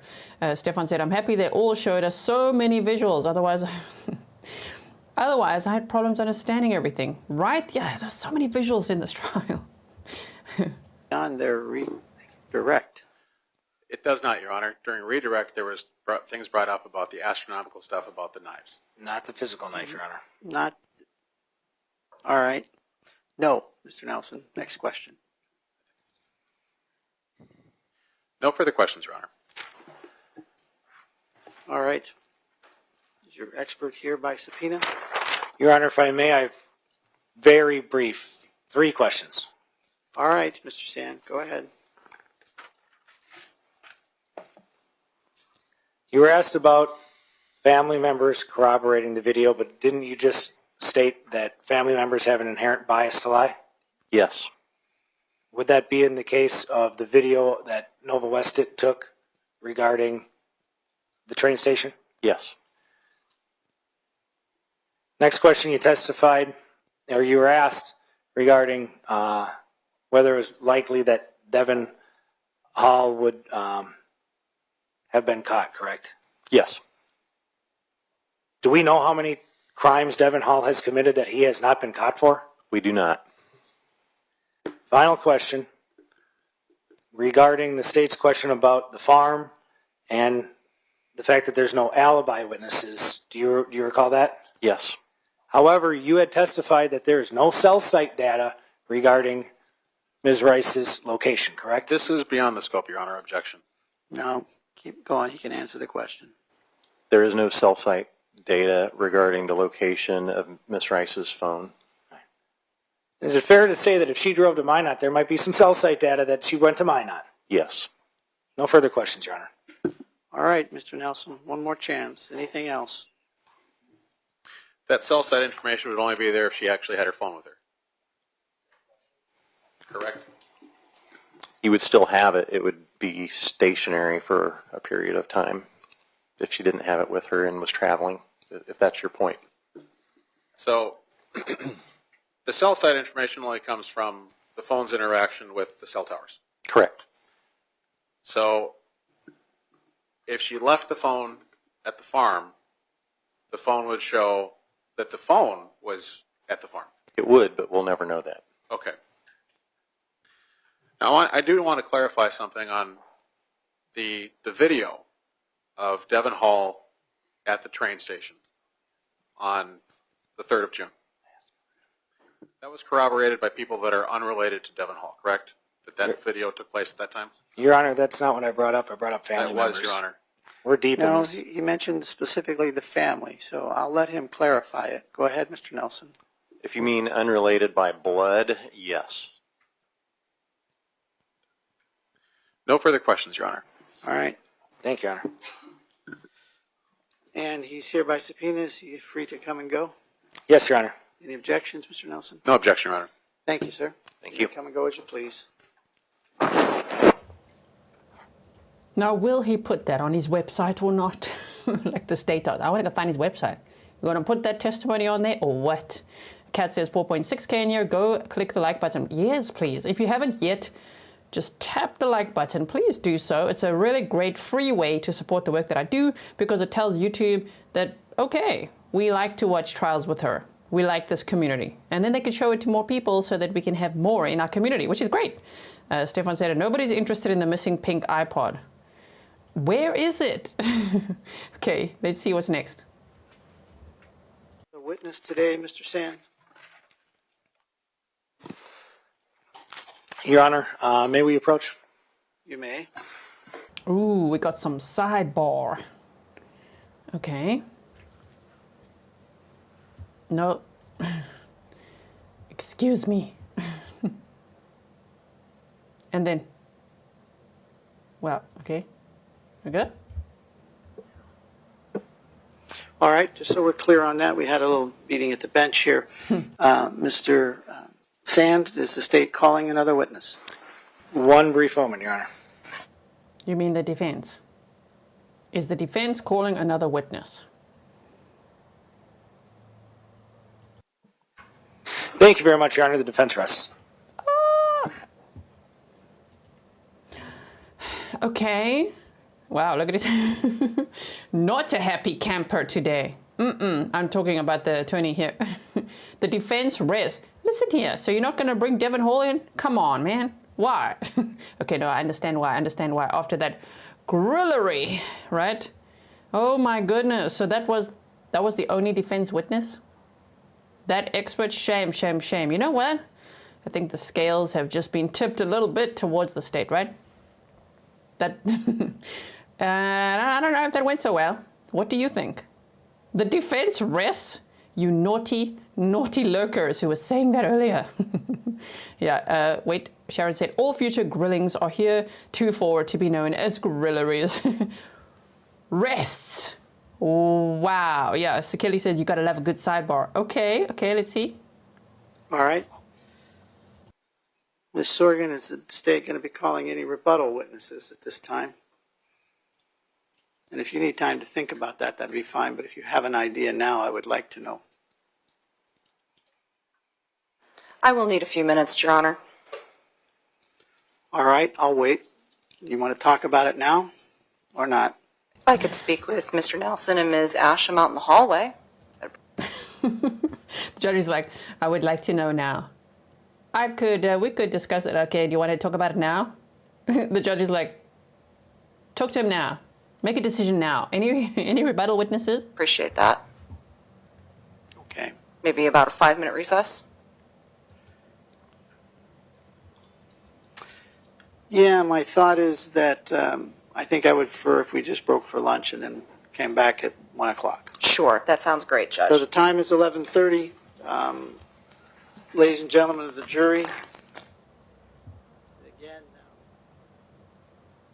Oh my. Whoa, the defense rested. Is the state don't tell us if you know. Okay, we watched late on purpose. We're going to skip over lunch any minute now. Then you'll see. So, okay. Is the state going to have rebuttal witnesses or not? If not, then we're headed for closing arguments, and I can't wait. Stefan said sometimes it's really better not to call any witnesses as the defense attorney. Now in hindsight, okay, hindsight's 2020. If they had not called anyone, just a defense rest, they would have done so much better than having that guy on as an expert. Shame, shame, shame. Gerda says, this witness was put on a spitbraai, right? And Cara is saying, yeah, genoeg is genoeg. Yeah, there's no genoeg. Okay, is that it? Or we just, yep. Okay, let's see what goes on here. See, they came back for a bit here. Okay. Ooh, the defense rests.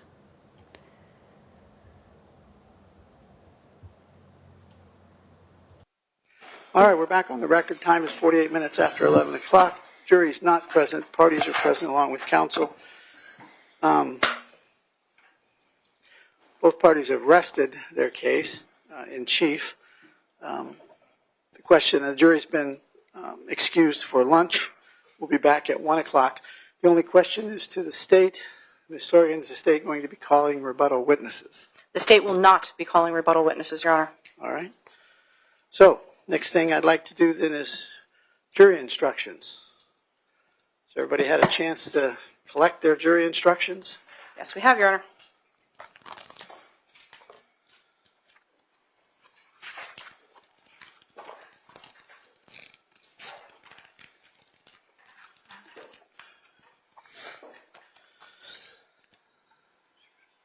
We're going to go through them one at a time. I will require a verbal acknowledgement of acceptance or objection. Yes, Your Honor.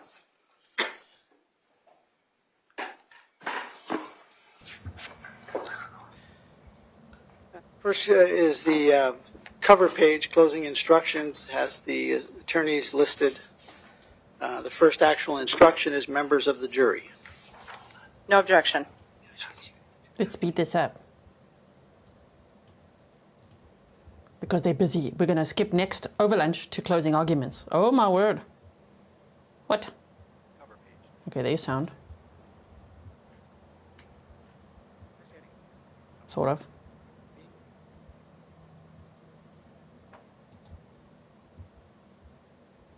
Where's the sound? That we add the words after the word to, T-O, we're going to add the value of, and then human life is guilty of murder. Yes, Your Honor. That mirrors the statute. Okay. Ma'am? No objection. Under the essential elements, number one, to comport with the... Yeah, Mr. Sand is having a good pick on the nose there. The other brother, not this one standing here. He's going in. Shall we? Do you want to watch this charges conference now? It's about 12 minutes, 15 minutes, or shall we skip ahead? Because you could always watch this on the raw court feed, huh? While they're ironing out how they're going to instruct the jury, because when they come back, they're literally going to have to instruct the jury, and we'll have to listen to that, right? What do you think? What do you think? What do you think?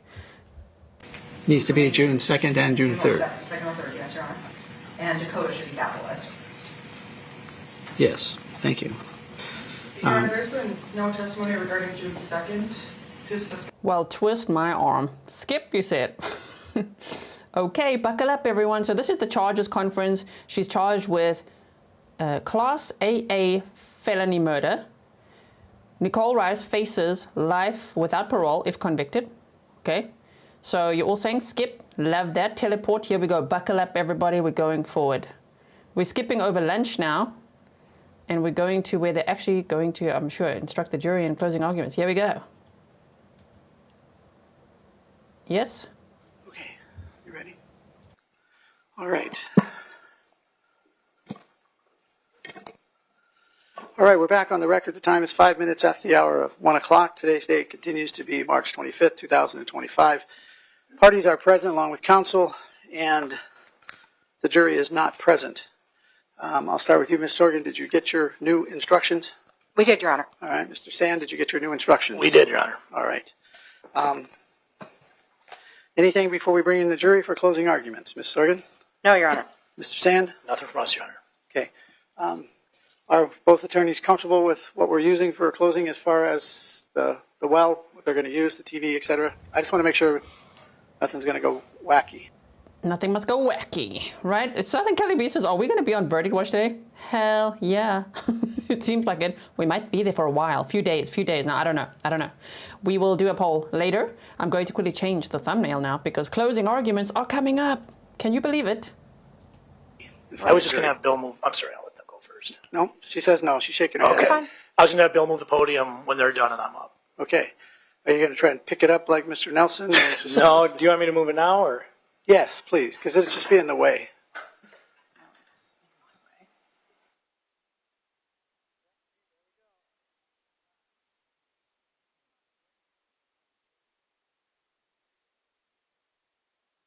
You know, the judge looks so cute when he smiles. Look at him. Not light, and we appreciate that, so I understand. Felt light to me, but. Yeah. I am going to ask, however, that you move it out of the way until the jury, just move it to the side till the jury. Yeah, just move it to you're right there. Yeah, just so they can walk by. Sure. That'll be fine.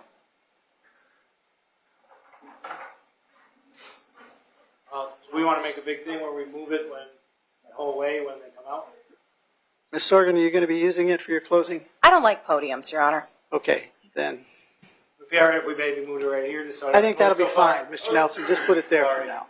Well, there's nothing like, there's no cords or anything, so slides are real easy. Okay. All right, then. Go ahead and bring in the jury. Jury's coming in. I really got more carried away than I wanted. Sorry. There's a lot of talk about the podium and what. They better have a presentation, timeline, everything. Right? Come on, state, you can do it. Yeah, Stefan's like, don't move the furniture.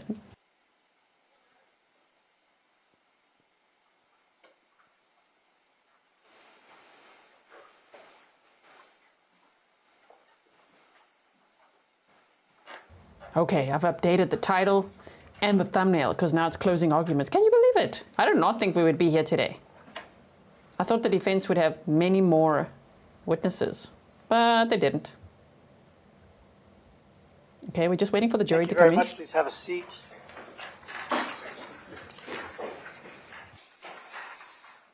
Ms. Sorgan, do you waive roll call of the jury? State waives roll call, Your Honor. Mr. Sand, do you waive roll call of the jury? We do as well, Your Honor. Thank you very much.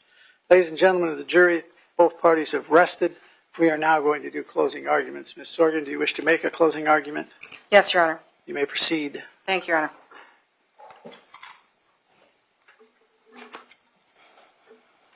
You got me, Colette? Okay. TV on? Make sure it will be. Little one. Good afternoon, ladies and gentlemen of the jury. Thank you very much for your patience. It's been a long 7 days that we've been here together. Make sure that that television's on too.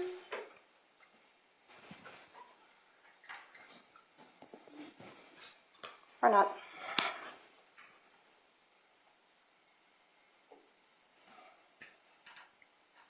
There we go. Okay. Now we're cooking. Now we're ready. Let's go. You've been here listening to testimony for about a week now. There's a lot of information in this case. As you heard from the witnesses, over 6,000 pages of documents, hundreds of hours of audio and video, photographs too numerous to count. So we've prepared a little bit of a PowerPoint here to help consolidate in putting together the state's closing argument. Mr. Nelson. Okay. You were told an investigation is like a puzzle. You heard that from a couple of different people. It's not solved by one person alone. Everyone's got a little piece. Every witness that we presented to you during the course of this past week has had a little piece of that puzzle. Some pieces are bigger than others. All the pieces are important, though. Some of those pieces give more information than other pieces do. If you're thinking about a jigsaw puzzle and you're looking at that, some of those edge pieces have to be laid out first before you start getting towards the center so that you can start seeing what that bigger picture is. Next. You heard from Sharon Knutson, Anita's mom.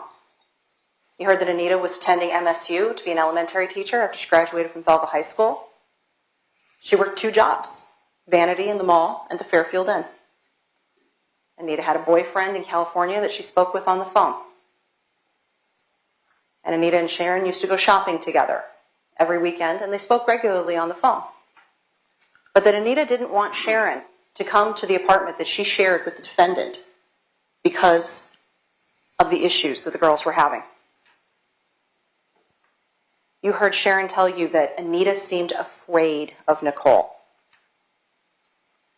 And that Anita had Sharon put a lock, or had Gordon put a lock on her bedroom door so that she could get away from Nichole when things were getting bad between them in that apartment.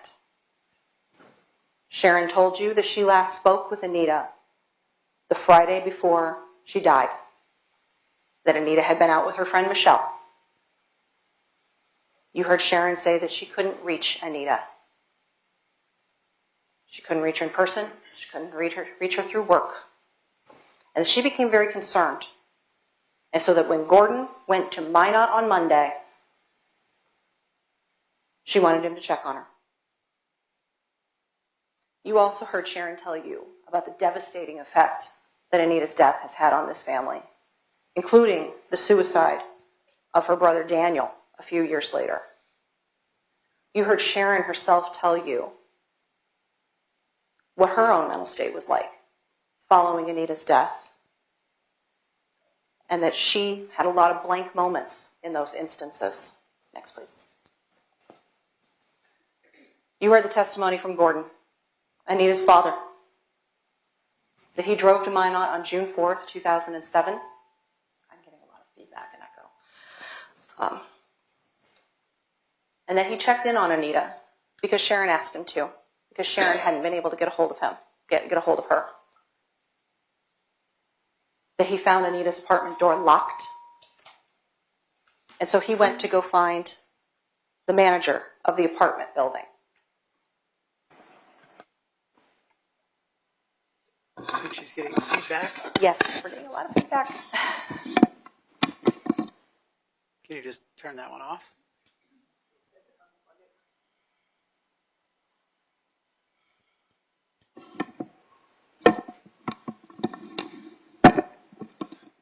Okay, let's see if that works a little bit better.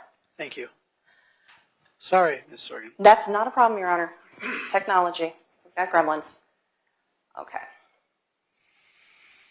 Gordon went to go find the manager of the apartment building because he couldn't get in because the door was locked.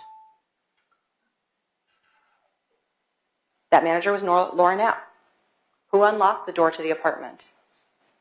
Gordon told you that he found Anita dead, cold to the touch, in her bedroom. You next heard from Laura Knapp, the manager of the Northgate Apartments. Gordon came to her and locked that apartment, and she did. You also heard Laura tell you a lot of information about those locks. That these were specialty locks, had to go through Schutz, the locksmithing company, because these were specialty locks. Heavy duty specialty locks. And that the only people who were issued keys for these apartments were the tenants on the lease, the manager, which was Laura, and maintenance, Marty.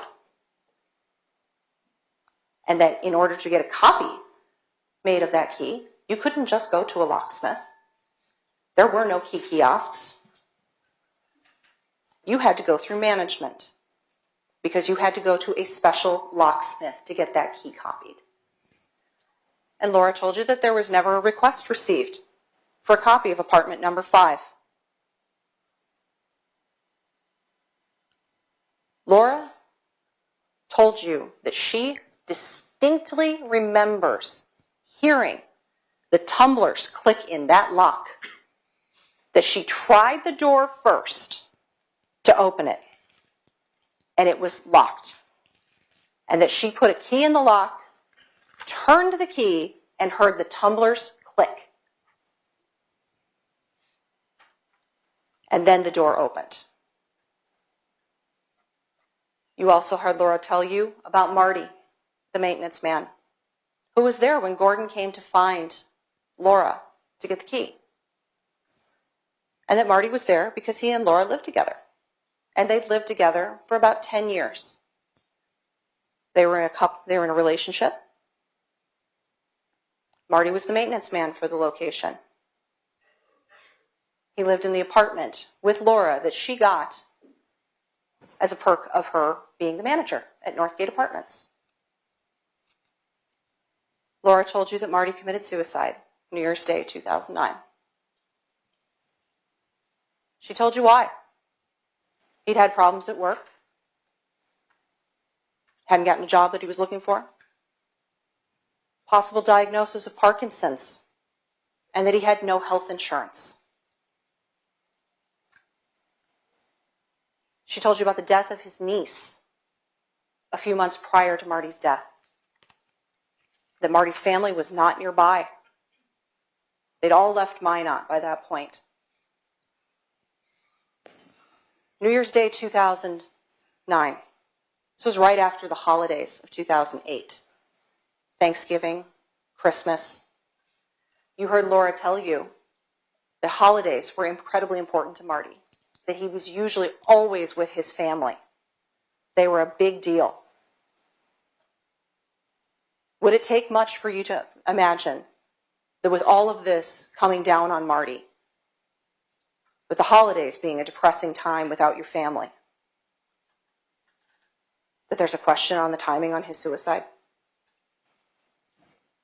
You also heard Laura, who lived with Marty for 10 years, say that he did not have a knife or a knife collection, that occasionally there would be tools that he would work with.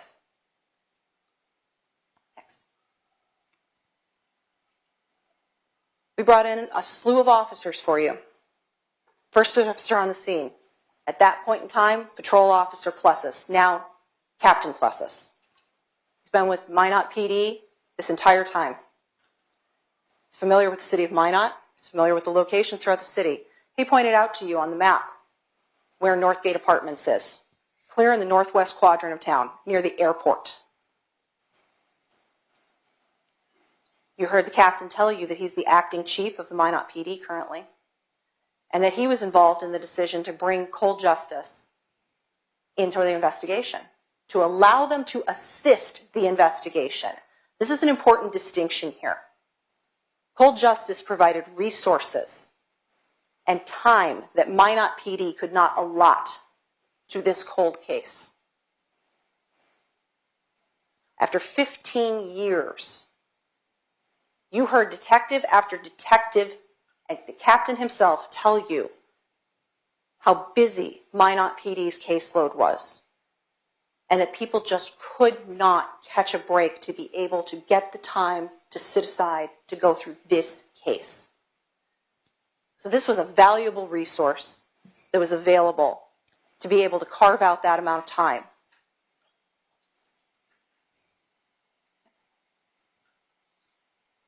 You heard from retired Detective Strandberg.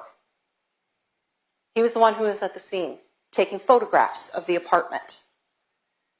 And through him, we received the exhibits of the exterior of the apartment building. It's exhibits 3A through F3F. And you're going to get all these exhibits. You can go through all of these at your leisure together while you're deliberating. We have photographs 4A through D, which is the ground outside of Anita's window.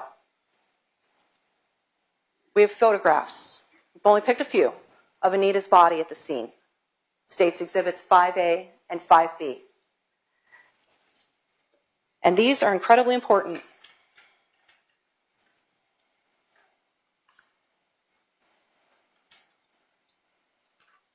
I'm sorry, 6A and 6B.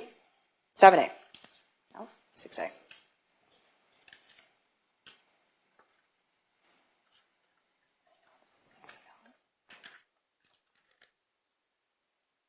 Yes, 6A, 6B, my typo there. Of Anita's body at the scene. In a light pink robe, face down on a dark blanket. With photographs of Anita's body after it was, or bedroom after her body was removed from the scene.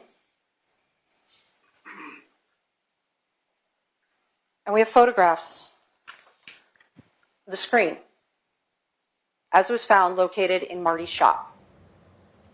Holy crap, in closing arguments, we actually see a photograph of the screen. At least the jury gets to see them, but like, wow, sorry for interrupting closing arguments. I'm just like, whoa, there's the screen. With the cut that had been described as a backward L.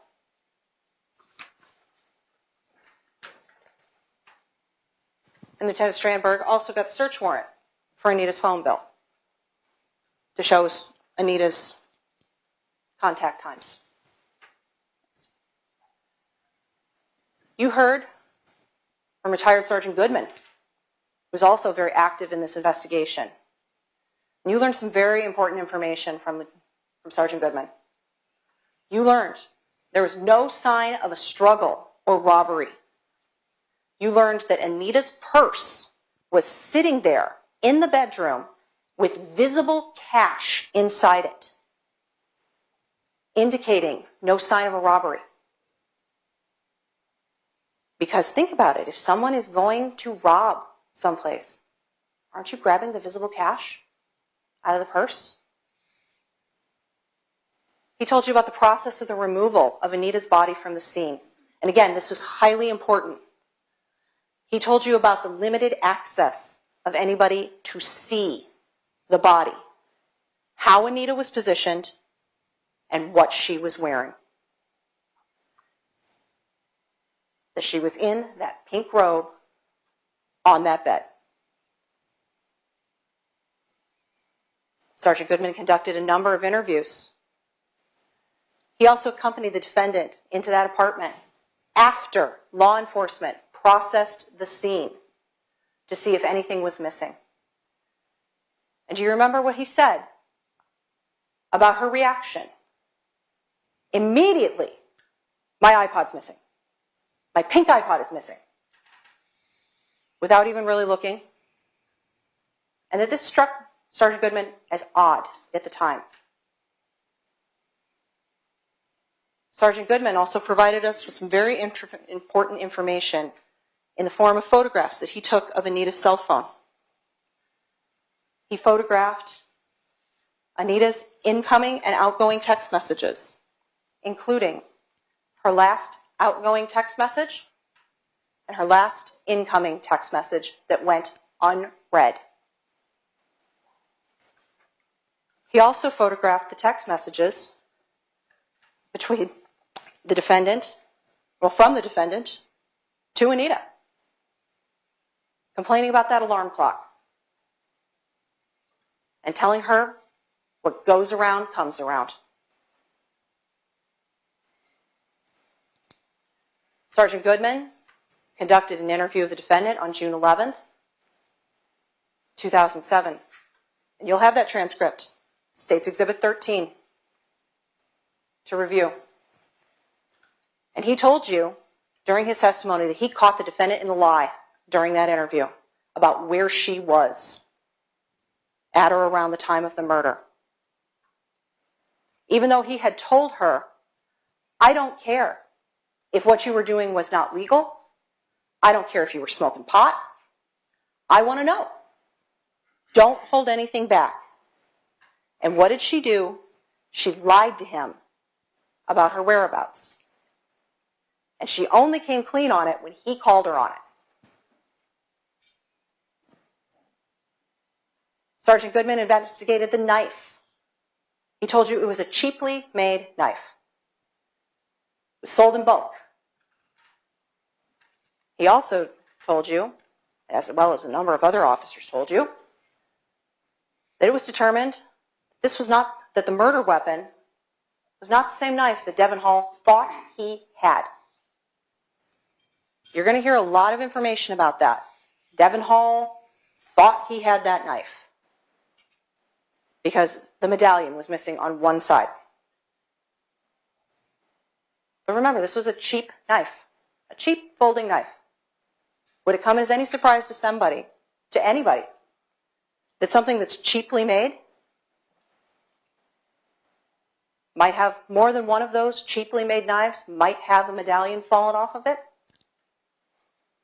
I don't know if anybody's been keeping up with the news about panels falling off of Cybertrucks and that there's a mass recall with regards to that. That's certainly not a cheaply made item,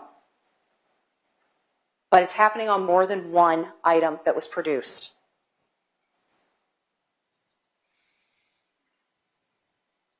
Sergeant Goodman followed up on the Devin Hall lead and ruled him out. Went to Wolf Point, interviewed him. Interviewed a number of people who confirmed Devin Hall's statement that he was not in Minot on June 2nd, 2007.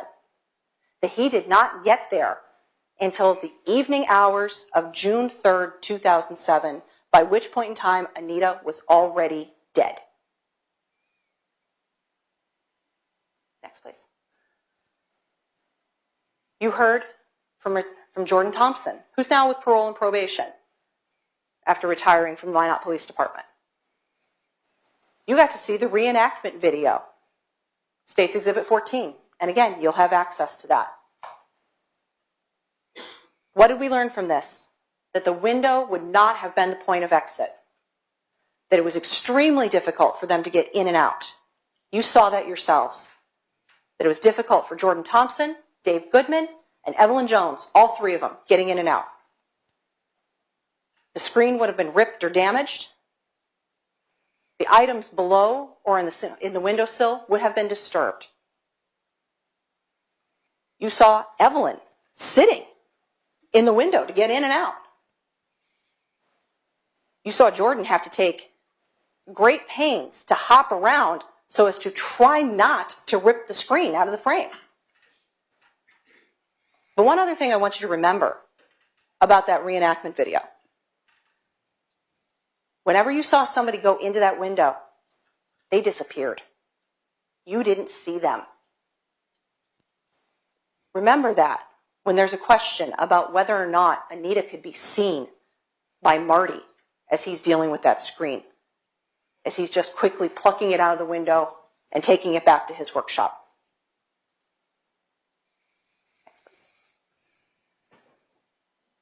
You heard from retired Detective Barnard, who went on to become sheriff of Ford County before he retired again, off to Arizona. He was the first detective at the scene. You heard him testify that he had to have Chuck LeBoy point the body out to him because even though he was standing right outside that window, looking in, actively looking for that body, he could not see it. He had to have it pointed out to him by another officer. He told you about the difficulty that law enforcement had in getting the defendant to come to the scene to meet with them. You heard Detective Barnard tell you what was conveyed. There's an emergency at your apartment. We need you to come home. And then you heard him tell you about her behavior when she finally did show up after law enforcement had to threaten to come get her. She had a flat affect during the notification at the scene of Anita being killed.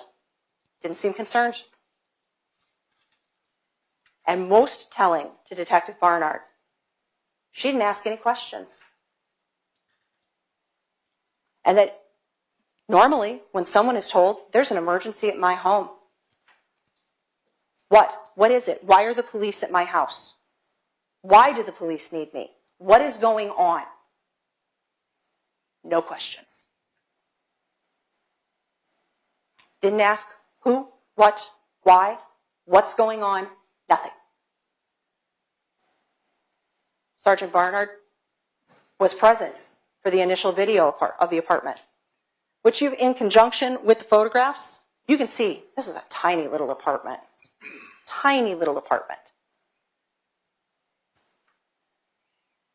He took the first two statements, give the defendant any of the holdback information. And he told you why. We want to know what you know without influence from us. Next, please.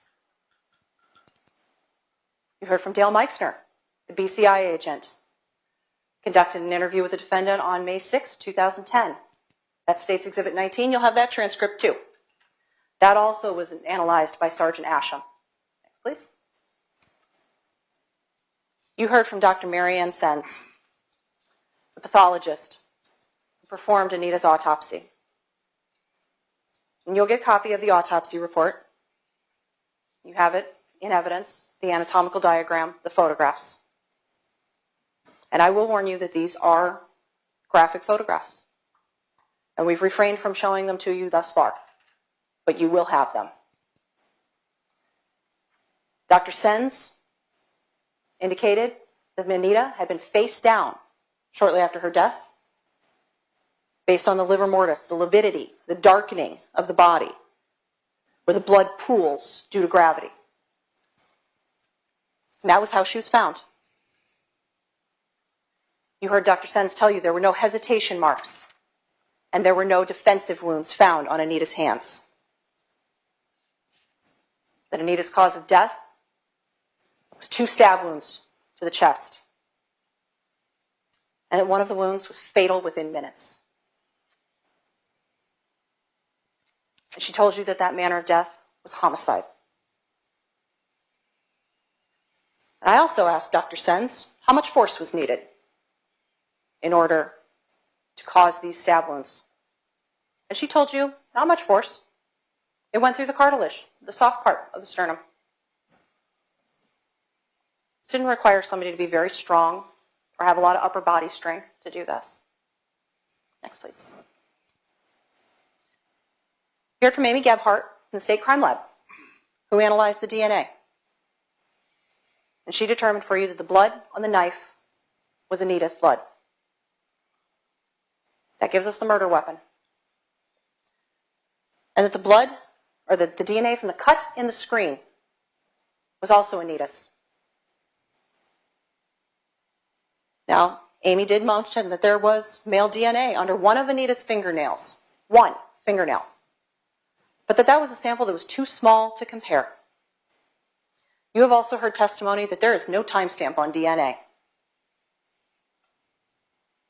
DNA is everywhere. I could brush past you and my DNA would be on you. Next, please. You heard from Mickey Talbot, Michele Talbot, now with St. Paul PD. She was part of the new investigation. She was partnered with Sergeant Action. They interviewed numerous witnesses. They split this investigation up. Detective Talbot handled the part of the case involving Devon Hall. And she was able to rule out Devon Hall by establishing again that he did not arrive in Minot until after Anita was dead. And she did this by talking to collateral sources, by confirming with people who were with him at that time, he was not here in Minot. Not here in Minot. I would normally be saying here in Minot if I were back in Ward County. Next, please. You heard from Matt Hansen. Matt was the defendant's boss at eTelecare. And he told you about what happened the day that they were notified of Anita's death. They didn't even tell you there was notification about Anita's death. The police called saying they needed to get a hold of Nichole. There was an emergency at her apartment. She needed to come home.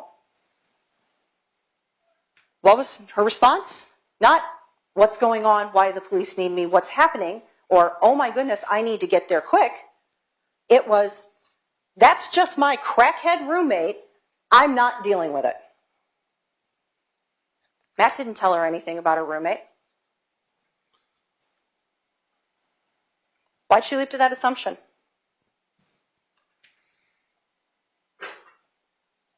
Then Matt told her again. The police called back. He advised the police, I've already given her the message. And the police told him that if she didn't come, they were going to come get her. Then she finally went to the scene. Matt also told you that the defendant won a sales trip because she was a good salesperson at eTelecare. But she ended up not going to it because she quit shortly thereafter. Please. Then you heard from Donna Bieland. You probably remember sitting up on the stand, wearing her visor and her sunglasses because she's got issues that cause light sensitivity. She worked next to the defendant for several months at eTelecare. At that call center, open spaces, the defendant would constantly come. She'd park herself next to Donna. And Donna remembers crystal clear that first conversation with the defendant. What do you think of a roommate who leaves her alarm clock on and locks her door? first impression. And then from there, it was constant, according to Donna. Constant complaints from Nichole about her roommate. Donna told you about the fish tank incident, that there had been 3 separate occasions, and eventually the fish died. And that the defendant reacted like Anita had crossed a line, that she went from being a bad roommate to being an evil person. Donna also told you about the day after the defendant had an interview with law enforcement, and we know from the timeline when that would have been. We know that Sergeant Goodman interviewed her on June 11th. We know that the defendant had been interviewed on June 4th initially at the scene, but that she didn't go back to work on June 5th. So we know it wasn't the day after that interview. Interview with Goodman, June 11th, which means that she spoke to Donna on June 12th, because the next interview with law enforcement wasn't until 2010, and she wasn't working at eTelecare at that time. Why would I need to cut a screen? I had a key. I wouldn't need to do that to get at her. Remember the holdbacks. Remember that the defendant never saw that screen on the window. Law enforcement never saw the screen on the window. They were led to it by Marty and Nell. And you will get the transcripts from June 4th and June 11th, her interviews with law enforcement. Not once is that screen mentioned in those interviews. Not once. But she tells Donna, they think I did it. I wouldn't need to cut a screen. I had a key. And she told Donna, I'll be okay as long as I keep my mouth shut. And you heard Donna's impression that she thinks at that point the defendant said too much, because then she said, you do not want to make me mad. Donna didn't realize that she was even talking to her at that point. But the defendant was looking right at Donna. You do not want to make me mad. Next. You heard from April, one of the friends. She told you that following another one of the defendant's interviews with law enforcement, the only thing she seemed concerned about was her missing iPod. My pink iPod better not be missing. Next. You heard from Michelle, another friend. Michelle gave us a timeline. She was with Anita the Friday before she died. Michelle went and got a tattoo. Anita chickened out. She was supposed to get one too. And then the girls went to Schatz Crossroads, the truck stop, for a meal afterward. Why is that important?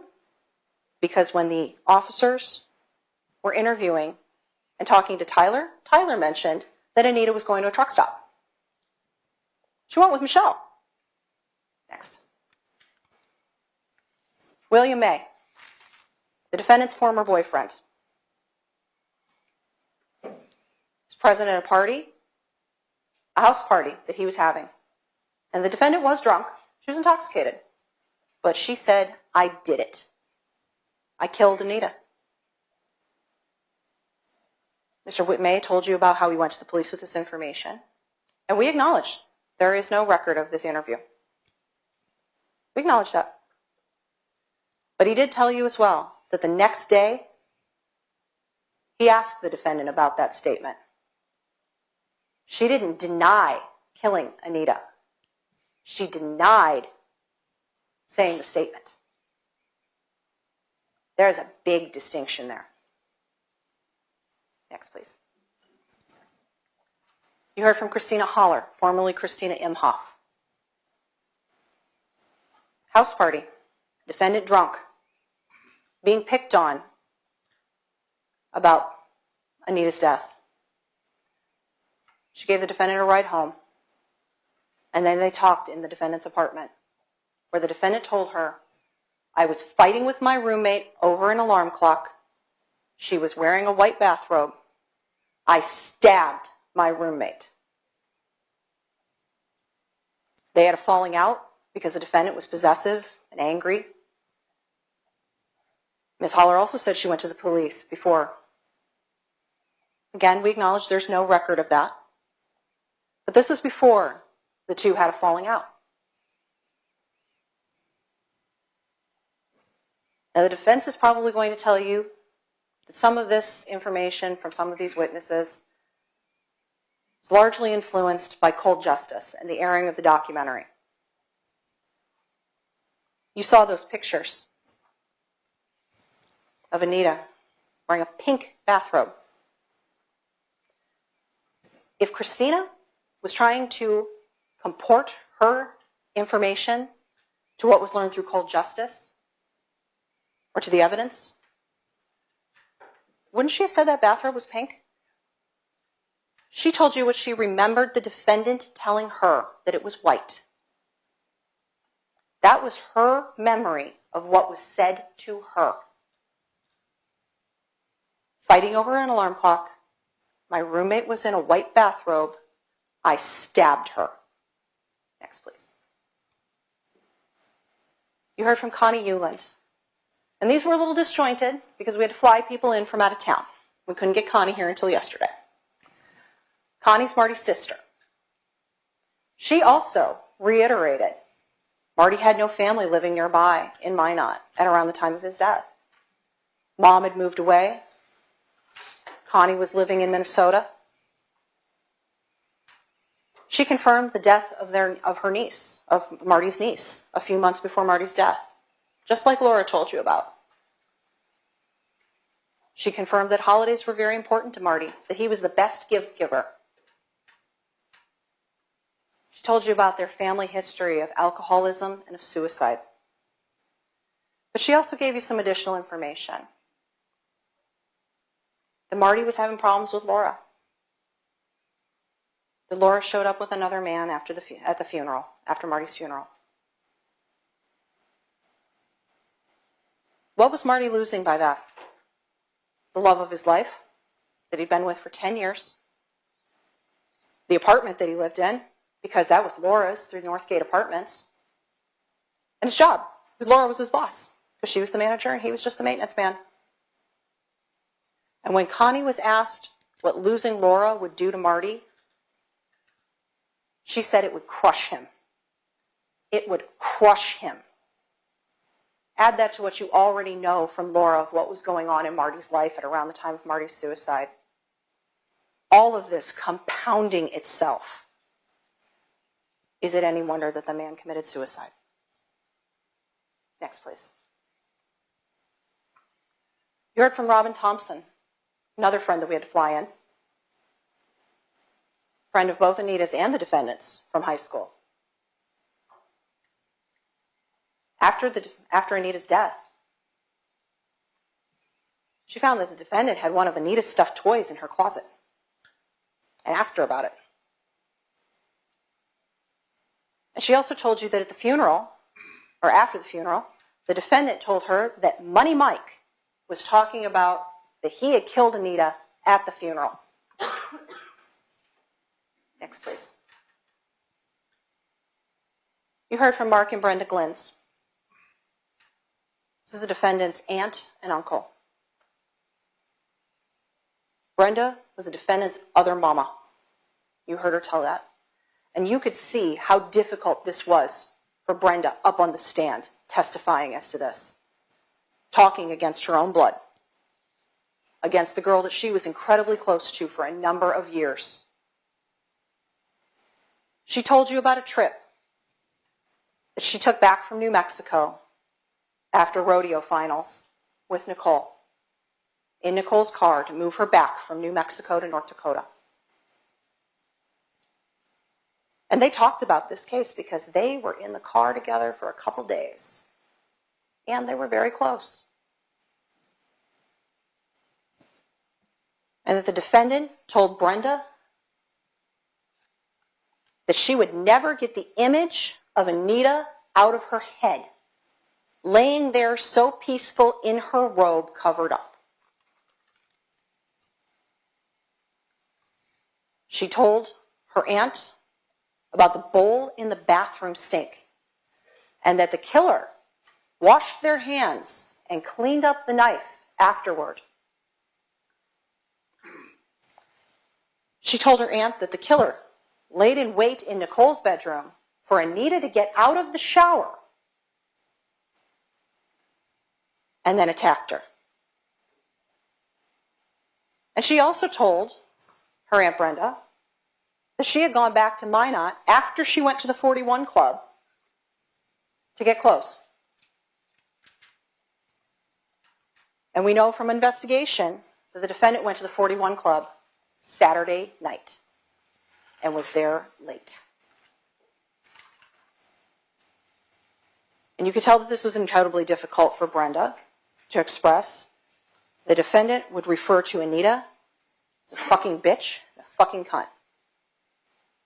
Excuse me, ma'am. You heard Mark corroborate that Brenda took that trip for rodeo and that he was also present at a time when the murder was discussed. And one of the cousins asked Nichole if she was okay.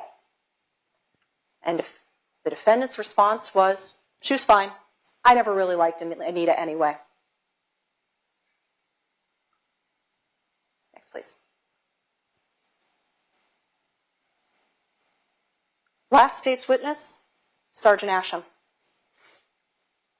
She analyzed the phone records of Anita and of the defendant. Both of these are in evidence. She went through these photographs from Sergeant Goodman, determining when was the last message sent from Anita, when was the last message received that she never opened, confirming that Anita was most definitely still alive as of 2 a.m. on Sunday morning the 3rd, because she'd had a phone call with her boyfriend out in California, and he recognized her voice. She conducted another interview of the defendant on March 12th, 2022. You'll have that transcript as well. And she reviewed the defendant's prior statements to the other detectives over the years, as well as her statements to her Aunt Brenda. Yep. Mr. Nelson switching this over for me, because we have another PowerPoint for you on this one.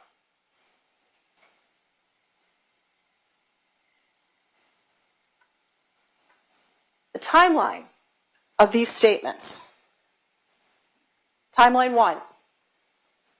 The June 4th, 2007 statements to Detective Barnard, where the defendant says she was at that point in time. Timeline number 2, the June 11th, 2007 statements to Sergeant Goodman. Where was she then? Timeline 3, the May 6, 2010 statements to Agent Meixner. Where was she? And timeline number 4, the March 12, 2022 statement to Sergeant Asham. As you can see, there's a lot of gap here. We're looking at June 1st, 2007.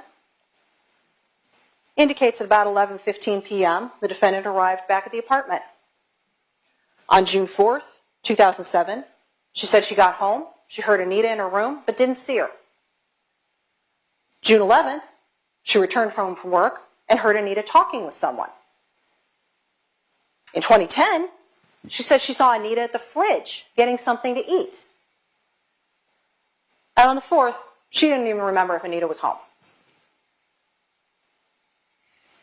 1 a.m. on May 6th, the 2010 interview, she heard Anita open the front door. It's the only time she ever mentions this. Got up at 7 a.m., left for Velvo without seeing Anita because her door was closed.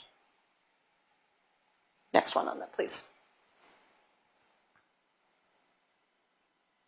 Okay. We have varying timelines of when she arrived in Velvo, when she was in Sykeston. The timeline number 4 from March 12th, the gray one. Unclear of the beginning time when she went to Sykeston. This is when we start getting things a little bit fuzzy here as to where she was and who she was with. We've got all sorts of different stories. As you can see from the May 6th timeline, arrived at the farm, fell asleep on the couch. No specified timeline at the Russo 41 Club. Watching movies with Alyssa, went back to sleep on the couch. Timeline number 4 here. Went to Russo until 11 p.m., never mentions going to Alyssa's house at all.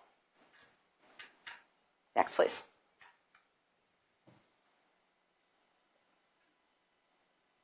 Inconsistent across the board of where she was on June 3rd and what she was doing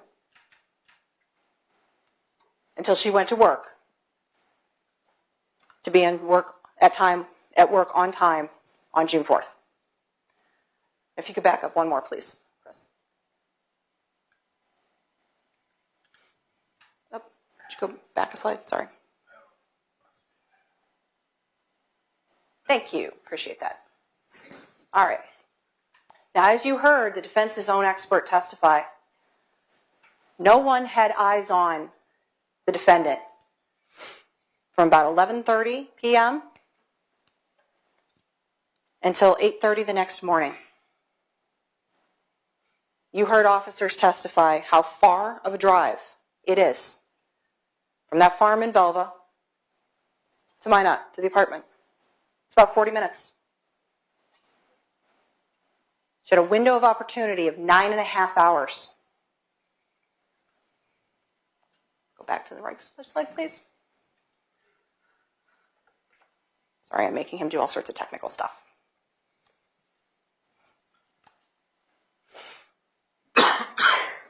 Okay. Next slide, please. Okay.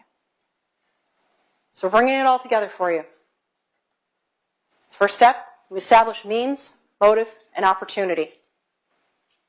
Means is the ability to have committed the crime. Motive, the reason why a crime was committed.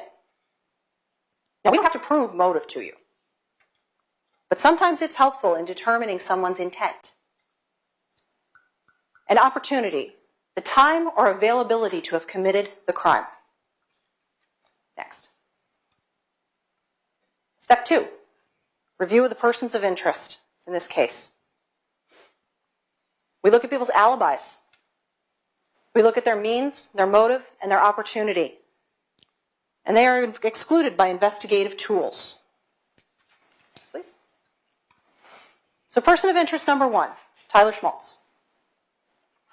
The investigation showed you he hadn't spoken with Anita on the phone or texted with her in over a month. It also showed he moved into the apartment complex at Northgate before Anita did. He was living with his brother, who also alibied him, as well as people that he was playing online games with. He had no opportunity to do this. And he's been an active voice for justice for Anita for over the years. We've heard that testimony as well. Next, please. Next person we look to is Michael Van, Money Mike. He was interested in dating Anita. They're getting to know each other. He didn't have a motive to kill her. The last text message he sent at 4:53 a.m., you don't answer, went unread.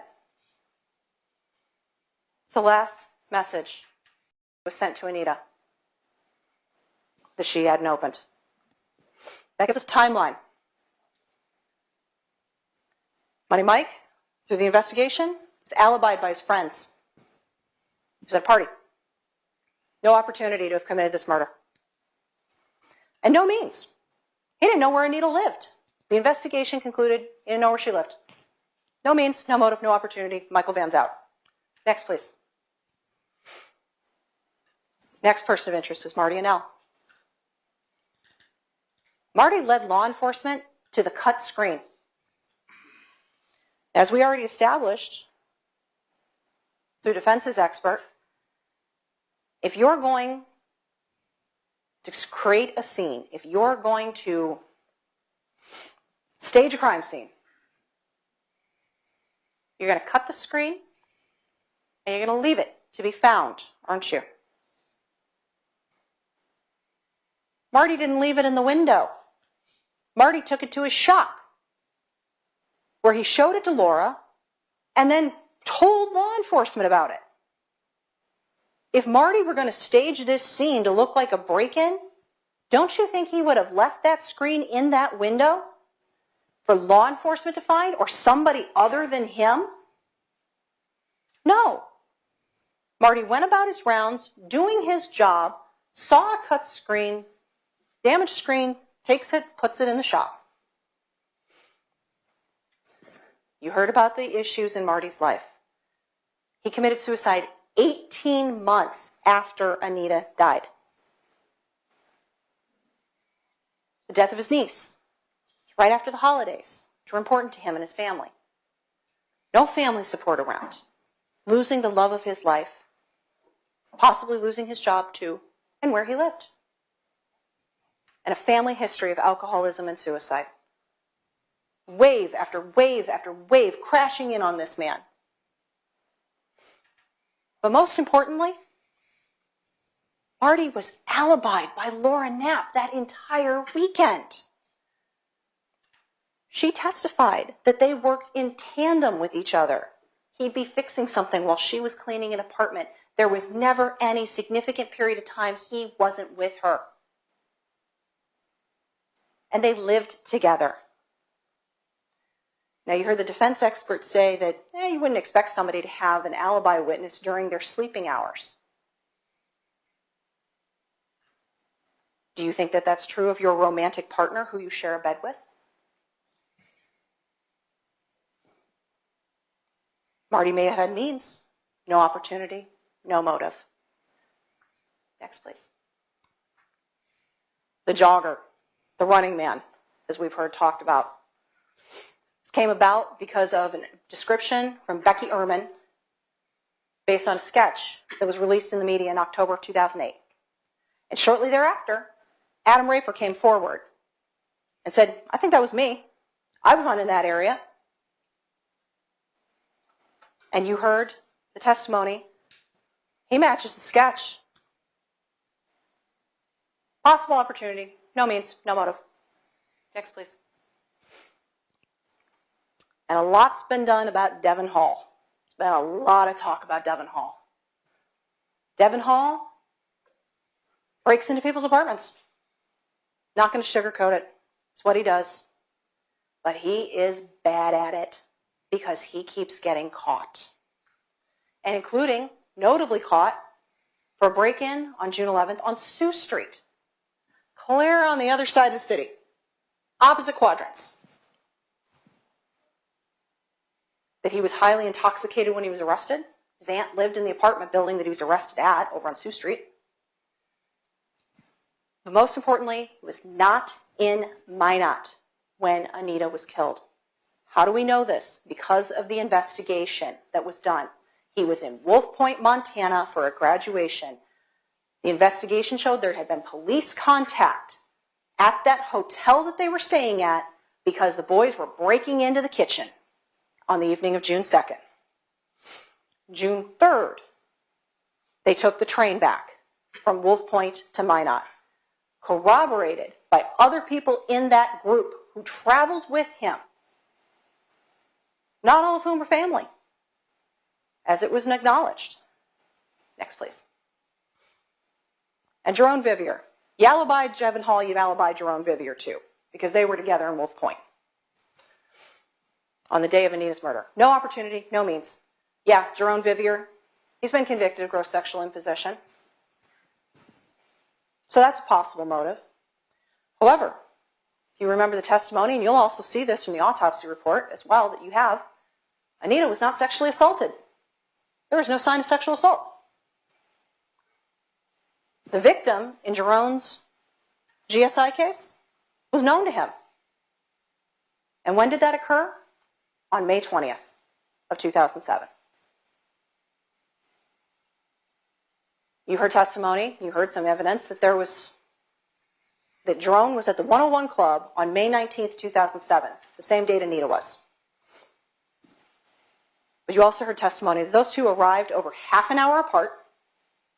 There was no indication that they had any interaction whatsoever at the club, or that he wasn't paying attention to anyone in particular in the club.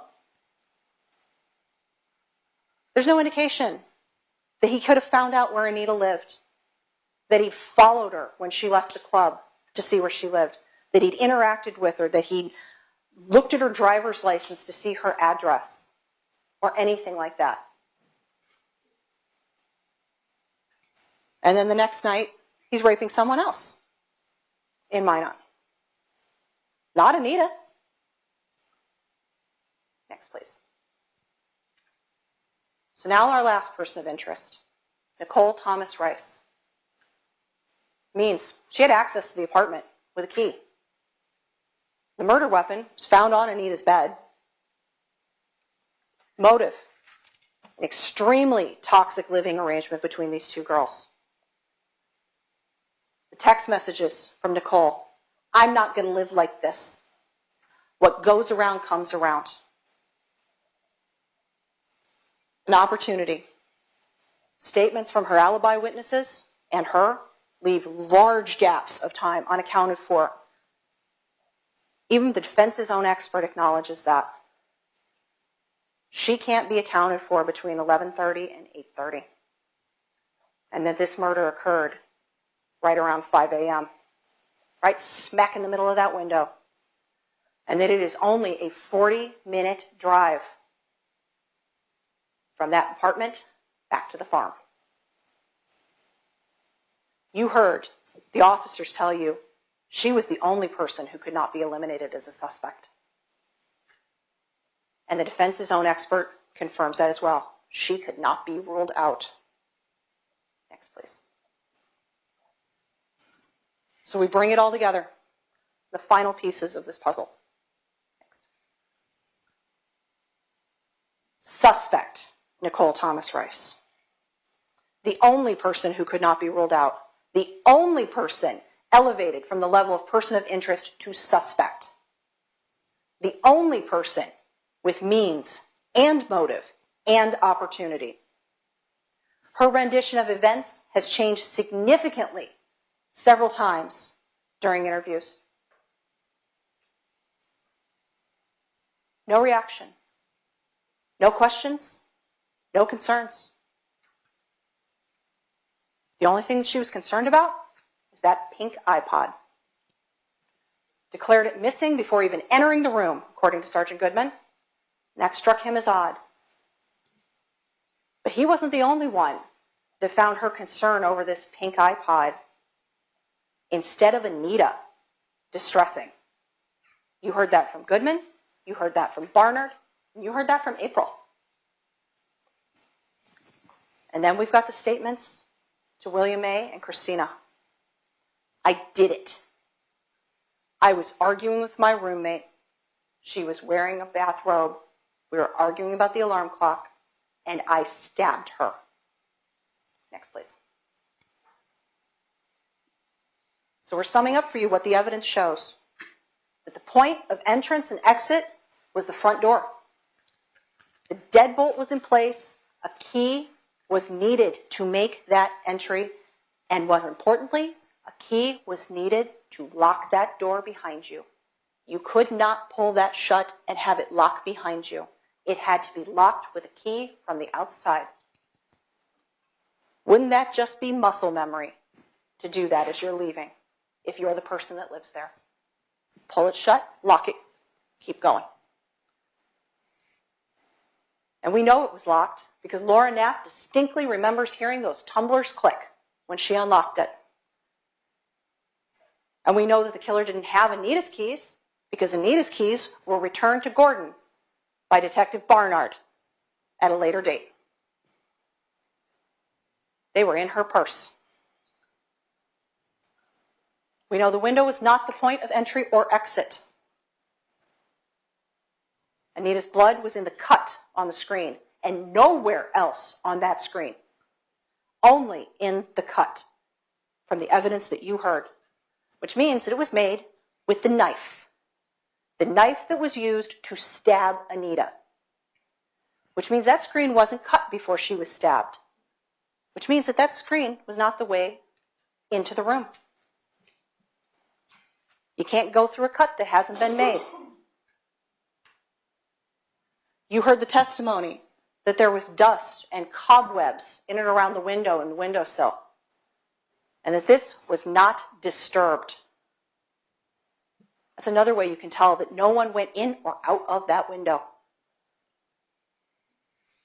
The reenactment video shows you that the items in and around the window would have been disturbed, that those dust and those cobwebs would have been disturbed, and also showed you that that screen would have been stretched and ripped in a manner that it was not. You heard tell about the stuff that was underneath Anita's window, that she had things kind of precariously stacked. And you heard the detectives tell you that when they entered the window through that reenactment, they stepped on the floor. Not on the bed, on the floor. Because that's where you go through where that cut would have been. That backward L would have stepped on the floor. All that stuff would have come cascading down if someone had done that, entering through that window. The evidence showed you there were no signs of a robbery or a sexual assault. Her money, her cash in her purse was still there. The photos show you her television was still there. Her phone. All these little items that could have been stolen and taken, nothing's missing. No sexual assault. The evidence showed you this toxic relationship between them, the fish tank that resulted in dead fish, the alarm clock, the nasty text messages, and the installation of a lock on Anita's door so that she could take herself away from Nichole when things got bad in that apartment and put a locked door between the two of them. Next, please. The evidence further showed the defendant had knowledge about that crime scene that she should not have had. The statements that she made to her Aunt Brenda before any information became public or was disclosed by law enforcement to anyone outside of law enforcement. That bowl of water in the bathroom sink. That had been removed when the crime scene was processed before she was allowed to come in. That wasn't there when she was let in by law enforcement. How'd she know it was even there? They never told her about it. Anita having been in the shower before her death. You heard the testimony. There was no physical evidence at the scene that she'd been in the shower. That was pieced together from the text messages that she had with Michael Vann. That she wasn't feeling well and that she was going to take a shower. Anita had been dead over a day by the time that she was found. There's no indication that her hair was wet. Would have been dry by that point.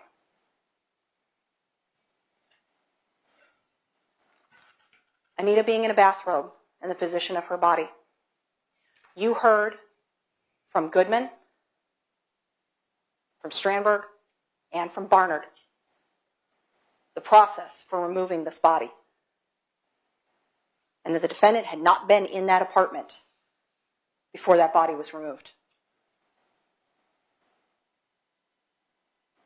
You heard that they laid her in the body bag. A dark body bag. You can't see through it. You heard Barnard tell you in detail about those body bags. And that when the notification was done, the identification, they unzipped it just a little ways so that person making the identification could see her face. Wasn't unzipped enough to see that she was wearing a bathrobe.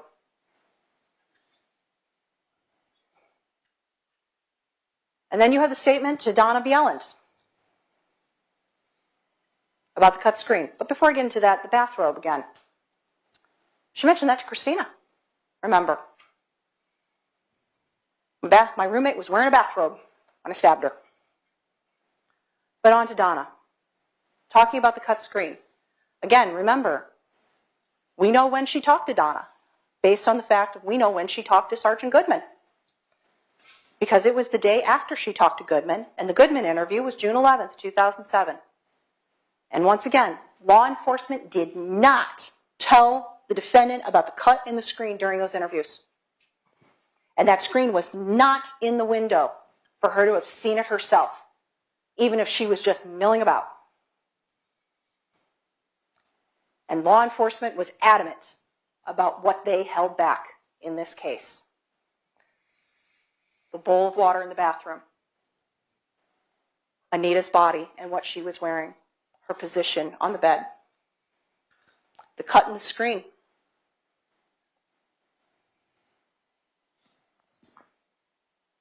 These are important holdbacks. And these are all pieces of information the defendant possessed and conveyed to people at times when she should not have had that information. And as you heard the defense's own expert say, the only logical conclusion is that she was there. Next, please. So again, these inconsistent statements to law enforcement and to others. Next. And the confessions. I did it. I was arguing with her about an alarm clock. She was wearing a white bathrobe, and I stabbed her. Ladies and gentlemen, taking the totality of all of this information, eliminating the other persons of interest through investigation, there's only one conclusion to be drawn. Most importantly, from the defendant's knowledge and her admissions. Admissions to friends, and what she told her Aunt Brenda, whose heart was breaking about this.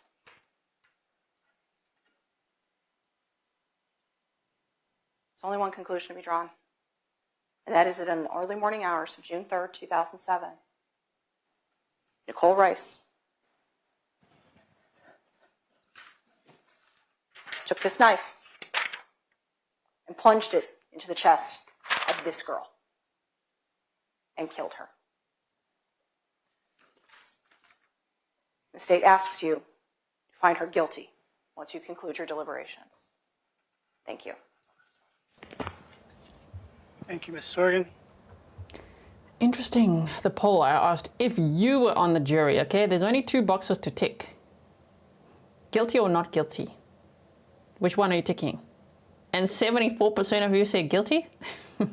Wow. 27% said not guilty.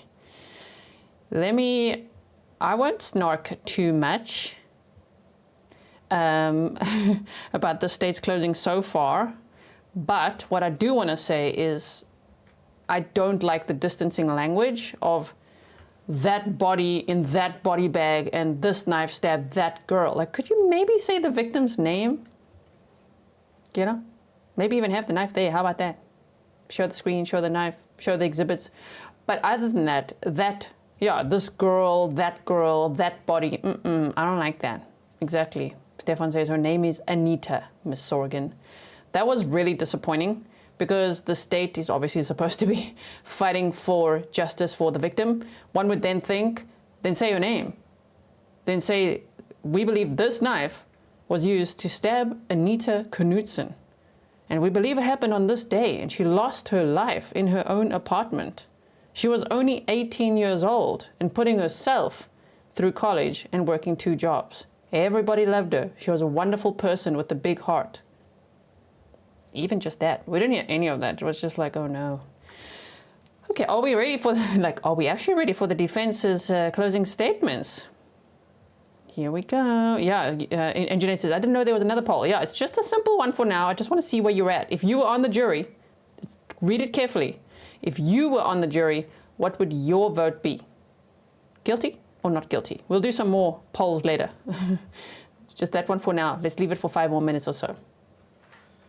Mr. Sand, do you wish to make a closing argument? Oh, yes, I do, sir. All right. Yeah?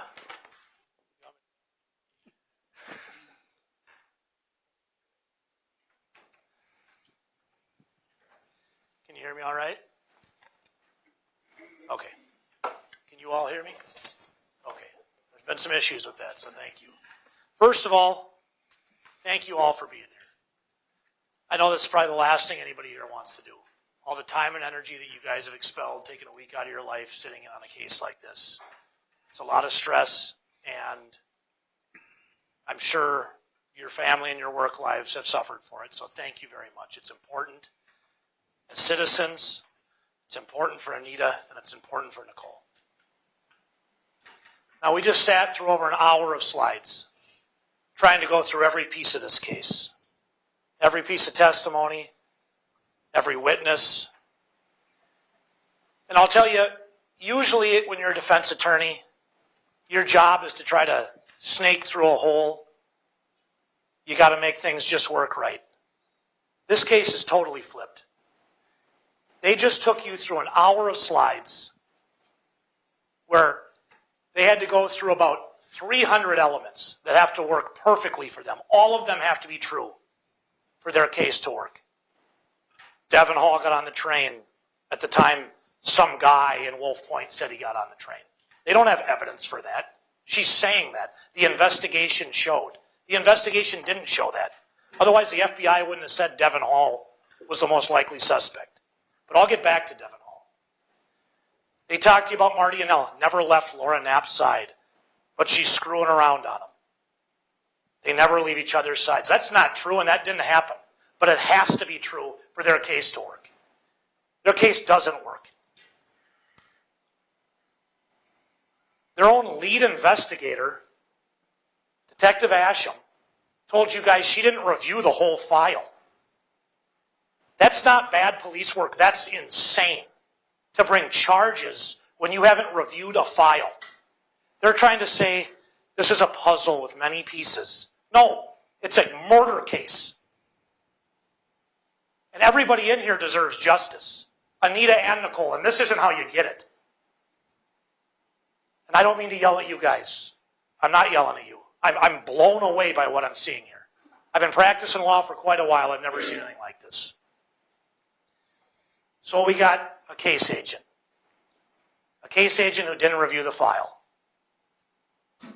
You heard from our expert. I'm going to call him Agent Kouns, not our expert. We had to bring in our own expert. I've never done that before because I've never seen an investigation like this. We had to have the entire case reinvestigated at Nichole's expense to figure out what happened here because they don't know. All of their conclusions that they're bringing to you are just the conclusions that they needed to put her in that chair right now. Devin wasn't there. Devin told you, we read the report. I've been breaking into houses since I was here. Oh, it just perfectly lined up that he wasn't on the train. He was breaking in somewhere else at that point. This is crazy. I had Detective Asham on the stand. I said, you're aware he broke into that apartment? She goes, well, he actually broke into 2 that day. Unreal. A detective who didn't read the case file. I've never seen anything like that. It's insane.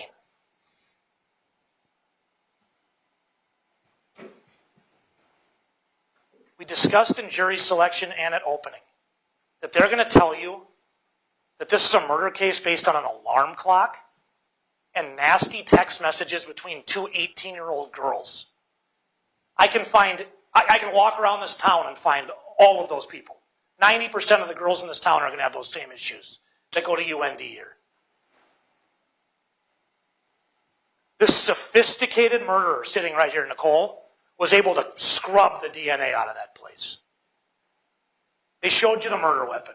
I'm not even going to dig around. You've seen it 20 times. Her DNA is not on it. In fact, the only DNA they have is from a man. Nichole's not a man. This is 2025. This isn't Perry Mason in 1950. They're trying to use conjecture and hearsay to convince you guys that Nichole got out of bed in the middle of the night, drove to Minot, killed her roommate, scrubbed the scene of DNA. She's this mastermind mob hit killer.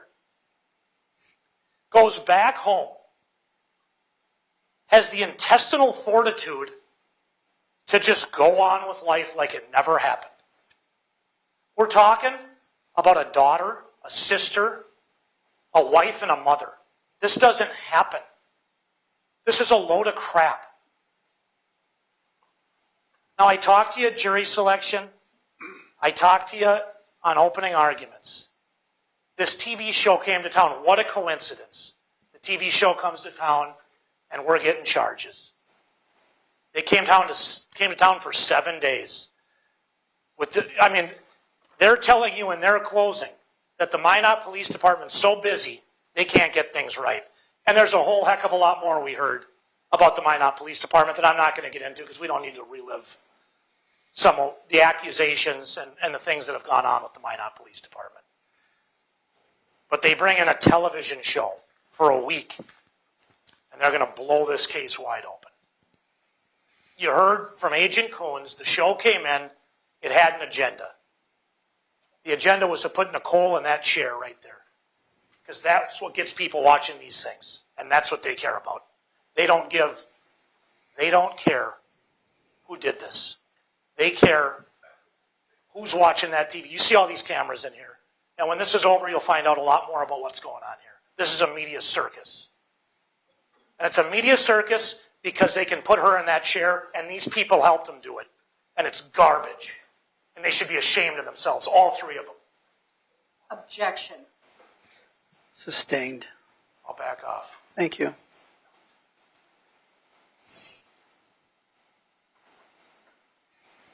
The show comes in, the charges come out. The week-long investigation commences with 2 people from Hollywood. We're trying to clear your brother Marty. How can we figure that out? We don't consider Devon Hall a suspect. Why? They don't even have the train records. The guy's breaking into houses all over Minot with knives, women's apartments, saying, I've been doing this since I was here. Not a suspect.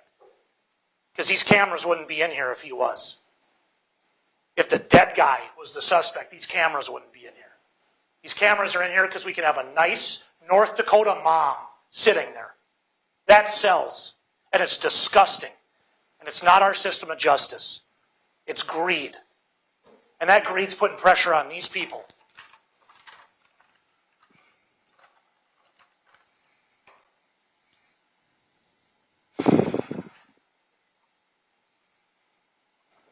Now, we sat up here for 6 days. And person after person, officer after officer, we heard inconsistent statements. Oh, I don't remember. It was so long ago.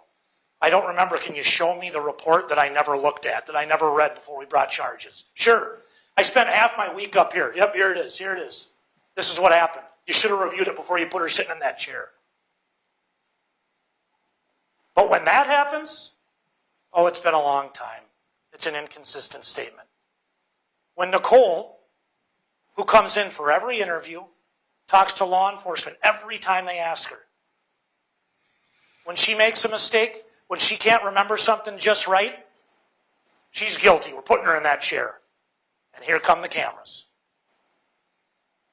She's the only one who's not allowed to have 10 minutes wrong or get interviewed 18 years after something happens and have one element wrong. She came in every time, no lawyer. Not all the other suspects you can say that about. 18 years. She was 18 years old when this happened. That was 18 years ago. They've been interviewing her over and over and over again. Of course they're going to get interviewed for 18 years. But when other people, for their case, for what they need to put her there, when those other people make inconsistent statements, it's forgiven. When the cops make inconsistent statements, when the cops tell you they didn't review the case, it's forgiven. It's madness. I have never sat through a case where I've had to sit here with 7,000 pages. You probably noticed how slow I was going. I'm going through 7,000 pages in my head to make sure they understand what happened because they didn't do the work. The investigation happened in here. The investigation happened with Agent Kouns. They didn't review the file. They said that. That's insane. To put somebody sitting in a chair for murder without reviewing the file. On top of not reviewing the file, I'm going to take myself back up here. Detective Asham, Did you have trouble gathering the evidence? No, we got all the evidence. Well, I thought you said you had trouble gathering it. I show her a report where Devin Hall says that he came to Minot on the 2nd. On the bottom of the report, it says, this has been recorded and will be put into evidence. Do you have that? No, we don't. You don't have that. That's bad police work at best. You know what it is at worst.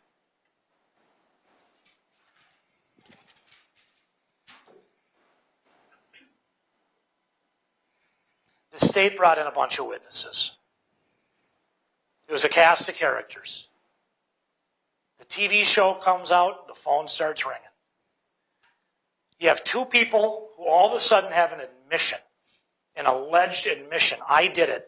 Everybody's blackout drunk at a party. I did it. One guy's got drug problems. We're more than grateful for his service in the military, no doubt. He's admitted he was in St. Cloud for rehab. They get in touch with each other prior to talking to police after the show comes out. And they say, yeah, we reported this multiple times back in 2008. This is one of the biggest murder cases in North Dakota history. And the cops just ignored that? No, they didn't call in. This is another load of crap.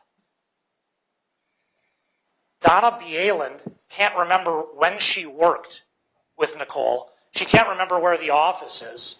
She says Nichole's parents forced her to clean up the murder scene and then made her sleep in a shed. I was laughing during the testimony. This is crazy. She's sitting up here with Coke bottle sunglasses on and a banker's hat. Like they went off and found her on the street.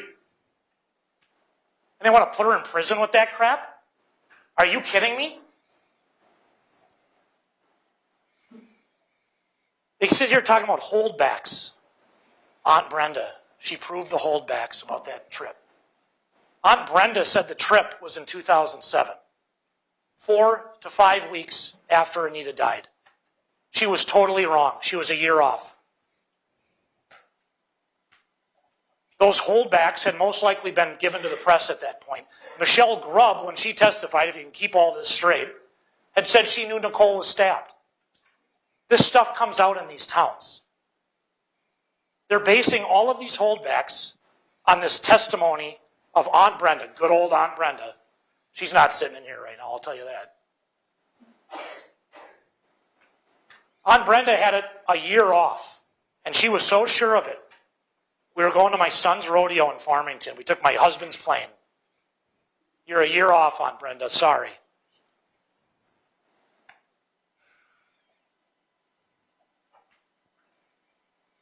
They're asking you to find this girl guilty on 20-year-old hearsay. It's baloney. Think about this for a second. She leaves her family house in the middle of the night, goes in, kills her roommate, who's got a lock on her door.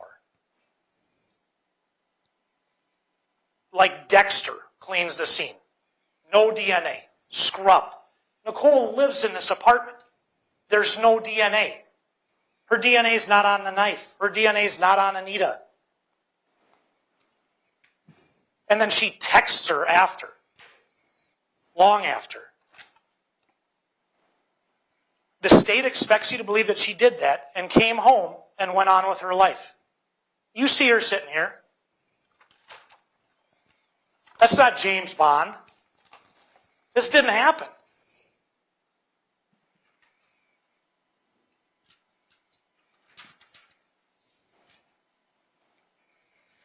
Then the state's got the gall to ask Agent Kouns why we didn't do more work investigating this case. We did a heck of a lot of work. And we have no obligation. We have no obligation to hire investigators and to hire experts and everything else to do an investigation that they didn't do. They admittedly didn't do. They didn't review the files. It's Nichole's job. That's a terrifying thing if you're an American citizen. You got to hire your own police because they're not doing it.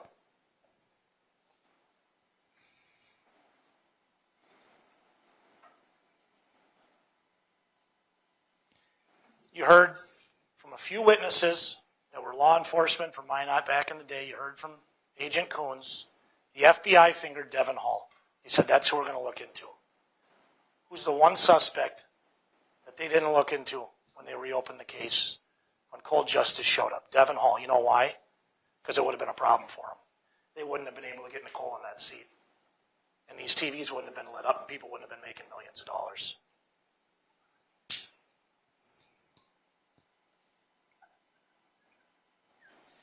And I can't harp on this enough. It's 2025. And we're taking a cold case with no new physical evidence, no genetic evidence, no DNA. When you guys go back, look at that DNA report. Look who wasn't tested. They got male DNA under a fingernail. Read through those names, see who wasn't tested. You're going to be surprised.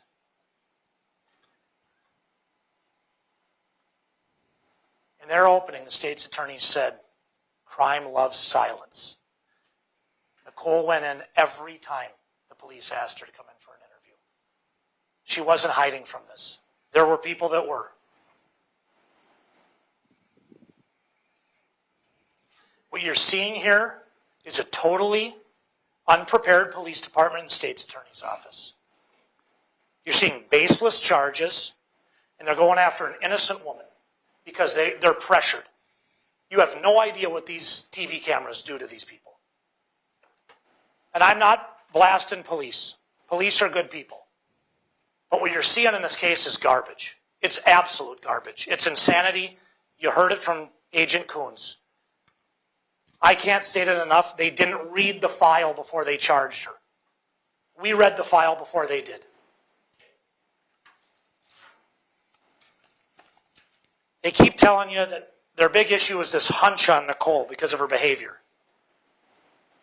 And then you heard, and you'll see it in the transcripts, top of the transcript, Nichole was crying at the scene when she got there. I can't make these police testify to what they said. I've shown them a lot. But that doesn't sound like what they were saying. She's crying. She's not acting stoic. She's crying. They asked her, they brought her into the apartment. Is anything missing? Yeah, my iPod is. Now all of a sudden they're latching onto that. Cops are asking you a question. What's missing? It looks like my iPod's missing. She should have just said nothing and lawyered up. Instead, she tried to help them out. That was a bad idea with these people. People like Nichole don't kill people over alarm clocks. We know that. Toxic roommate. They're telling you, read the texts. Look at the alarm clock. The fish. We all went to college. I went to college. Everybody's been in plenty of disputes with their siblings and roommates. We talked about this at opening and during jury selection. People like Nichole don't kill people over that. I've told you that before. It's true. This is a case based on hearsay and speculation from 20 years ago.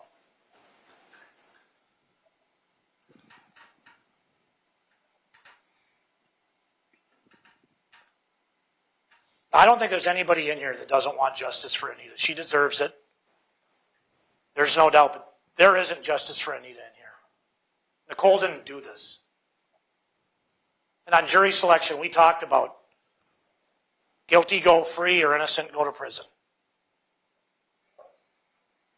Nichole didn't do this. The killer's out there, and this needs to be solved. But it's not going to be solved in here today because the work wasn't done. The work had to be done by Nichole. She had to hire ex-FBI agents, a team of attorneys. She had to do that. That's not her job. That's not your jobs. That's the police's job. It's their job to look into the file, to read the file. Not to have a... I can't link anything more to the fact that cold justice came into town and they charged this case more than the fact that they said they didn't read the whole file. They didn't review the file. I'm showing them things they haven't seen before. I showed Detective Asham that train report. She was shocked. Wolf Point to Minot. End of May through June 10th. No Devin Hall on there. Our case is shot. All of a sudden, he slipped a guy at 20. That's what I'm telling you. They just went through all these slides, hundreds of elements that have to work perfectly for them, for this case to work for them. It's crazy. If one of those falls out of place, this case doesn't work.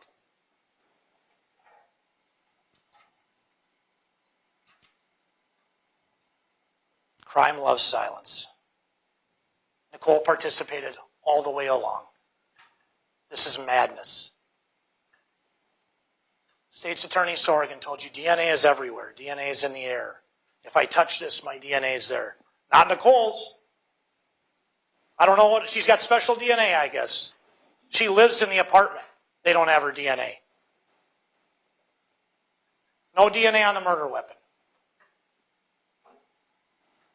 They're so sure of what went on with this screen.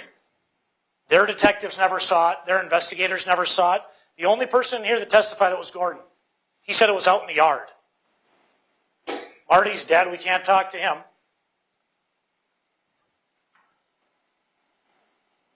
And then a couple days later, you got Devin Hall saying, I'm coming in and out of the windows, in and out, twice in one day, with a knife. This is terrifying that this case was brought. It's absolutely terrifying. And I used the term abortion of justice, and I know that's a heavy term. I don't like to use that.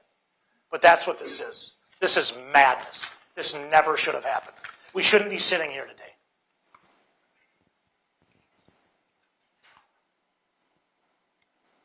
Nichole didn't do this.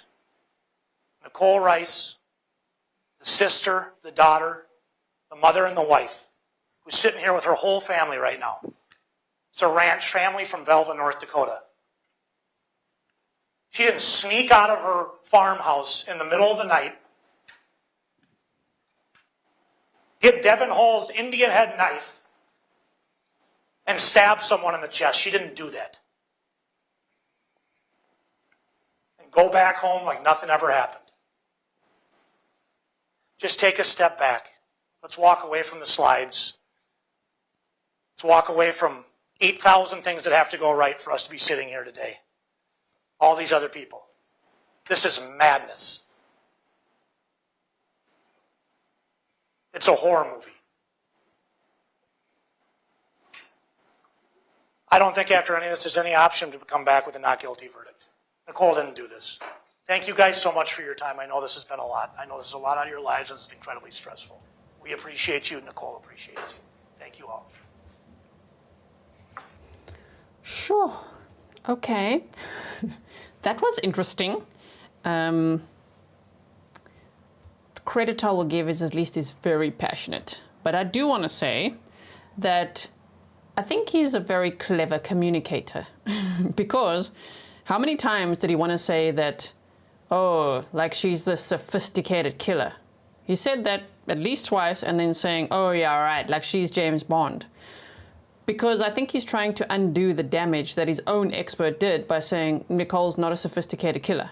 That was really a mic drop moment when his own expert said that.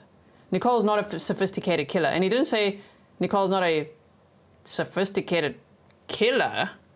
The way that that expert said it was like, oh my word, so you think she's a killer, is how it came across. So I think he's trying to damage control by being like, oh yeah, as if she's the sophisticated killer. She's like Dexter. I mean, she's no James Bond. He's saying so many things to try to undo that damage, is my opinion. I thought it was interesting that he talked about intestinal fortitude that he says Nichole would have had to just go about her day, you know, as if nothing happened. And when he said they want to find this girl guilty. She's not a girl now, buddy. He doesn't like being called buddy. I wouldn't either, but buddy, find this girl. She's a grown-ass woman. She's a mother. You just said it. A mother, a sister, a daughter, a whole family. A girl. She was 19 years old back then, but she's 37 years old now. So that, what else did I write here? Oh. Clever as well for him to be like, this is madness. He said it 10 times and then saying, it's a horror movie. Okay. You want to bring back the horror movie into the jury's mind, you know, so that they can think of who? Tyler? One of the persons of interest with his horror movie posts on social media. So I think he just cleverly slipped in some subliminal messaging there, some words, you know, be like, huh, jury, huh? Anyway, so those are my thoughts for now. Let me know what yours are. I love reading them as it's happening. Now, Mr. Nelson, we are counting on you, sir. We are counting on you for this rebuttal. Are we ready? All right, thank you, Mr. Sand. Ms. Sorgan, last word. Thank you, Your Honor. No. Sorry, but no. We want Mr. Nelson. Mr. Nelson. Why is it not Mr. Nelson? He did so well today. We need him. Oops. Well, I'm glad that Mr. Sand told us that he's not bashing the police, because could have fooled me. I'd like to remind you all of an instruction that you're going to get. What counsel says isn't evidence. What I say is not evidence. Mr. Sand says isn't evidence. Evidence. It's what's on the table. It's what you heard out of that witness stand right there. So I'd like to go through Mr. Sand's points. You heard him say a lot during the course of this trial. This is important to Nichole. This is important. You know who else it's important to? Anita's family, who have been sitting here throughout this whole thing. This is important to the community of Minot. This is important to my office. This is important to MPD. It wasn't just important to Nichole. Now, I do not discount. It is absolutely important to her. I know it is.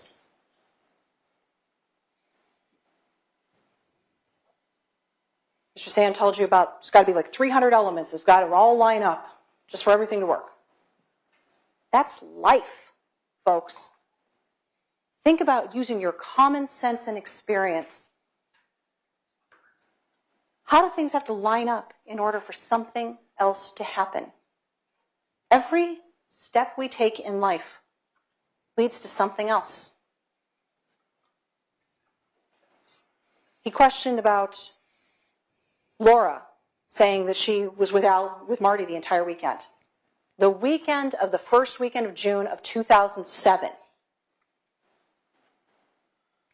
18 months later, when Marty committed suicide and they had his funeral, she was with someone else. There's no indication that she was having an affair or that there was an issue the weekend that Anita died. That's a red herring. Mr. Sand wants to continue to harp on that Sergeant Asham didn't review the file. He kept saying, didn't review the file. He left a word out of there. Entire file. She didn't work the entire file because she had a partner, Detective Talbot. They split up the work. That much evidence to go through? One person can't do it alone. In fact, you even heard the defense's own expert, Mr. Kouns. I glanced at some things. I glanced at it. He didn't do a deep dive on absolutely everything in this file. It was his own testimony.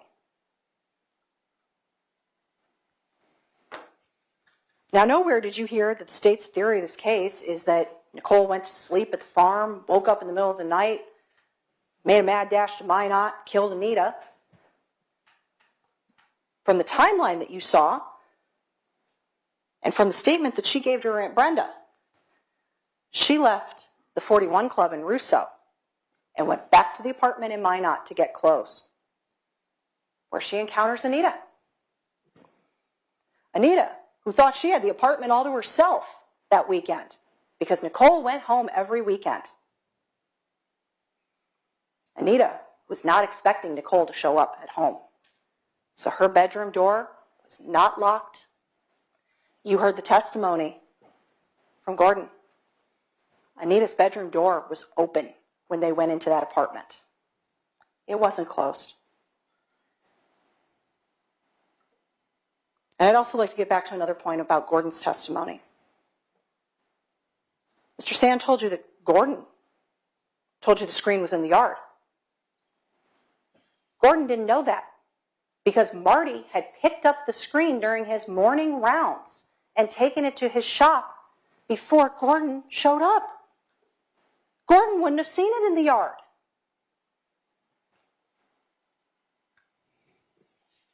Now, there has been a lot mentioned about cold justice.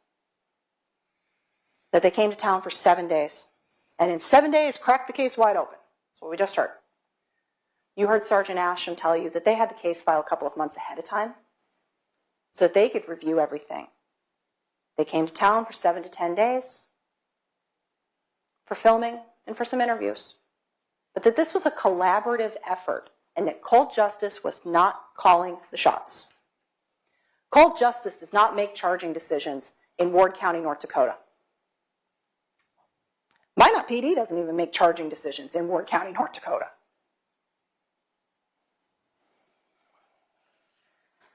Mr. Sand kept saying MPD can't get things right because the time couldn't be spared. Yeah, cold justice. Kelly Siegler and Steve Spingola came to town. And you heard the testimony from their own expert. Kelly Siegler, seasoned prosecutor. Steve Spingola was a lieutenant with Milwaukee Homicide. These are people with experience who assisted the MPD in this investigation.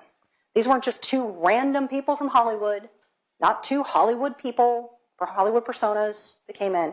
These are people who actually have worked cases before.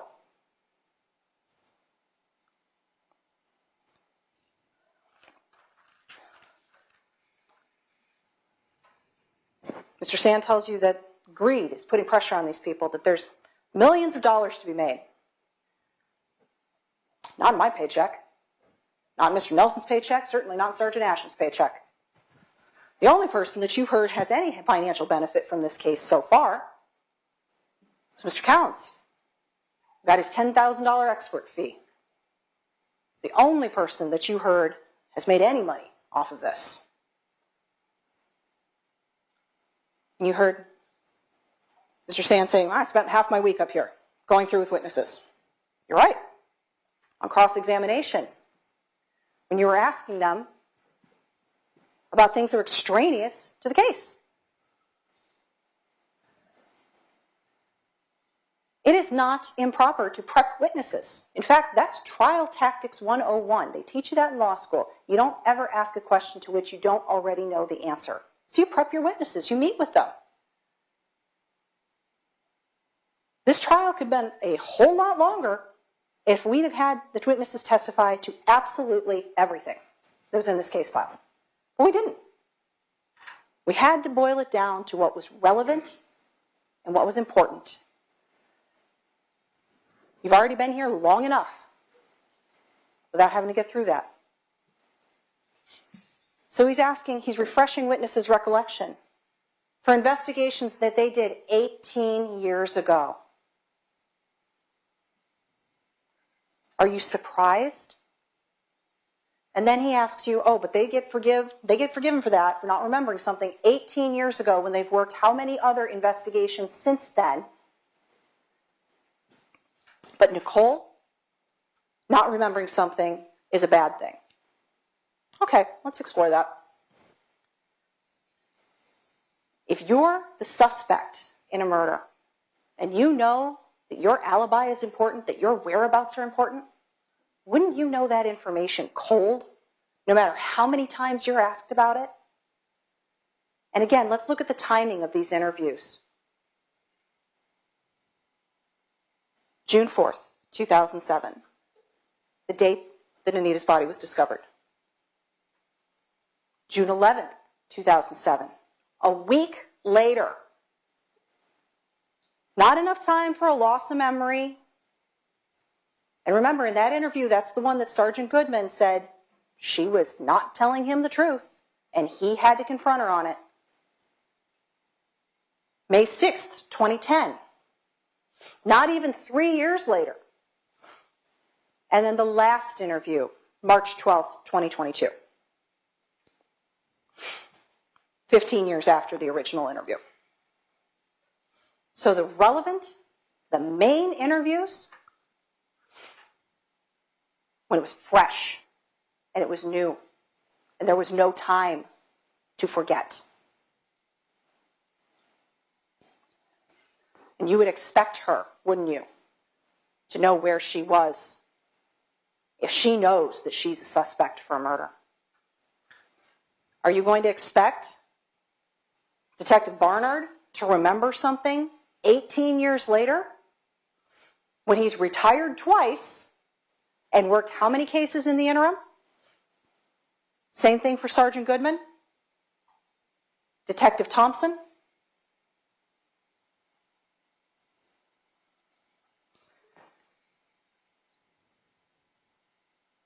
A cast of characters.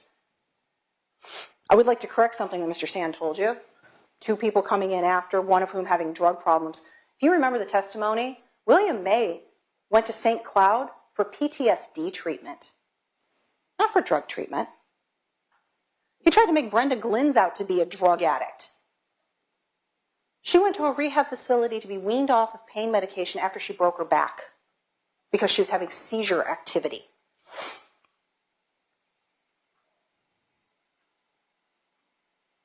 And nobody said that Christina or William repeated, they went in multiple times to report this.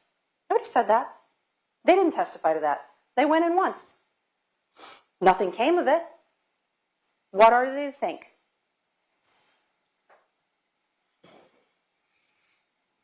Donna can't remember when she worked at eTelecare. I couldn't begin to tell you the start and end dates of a couple of my past jobs.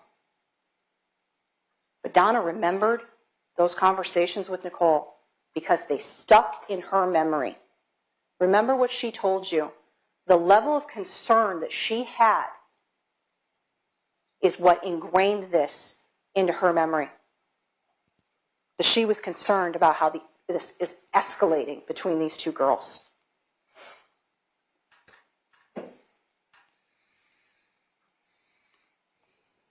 Brenda was wrong about the year on the trip. She thought it was 2007. It was 2008. What's important is that that trip happened. And then Nichole confessed information to her during that. And also, Brenda didn't say that she flew to New Mexico. She said she rode with her ex-husband and then rode back with Nichole. So if we're going to nitpick testimony, let's remember it right. Mr. Sand told you this stuff comes out in these towns about the holdbacks, about the information. Yeah, because Nichole talked about it. She told people. That's how they knew. You heard people tell you that she told them these holdbacks.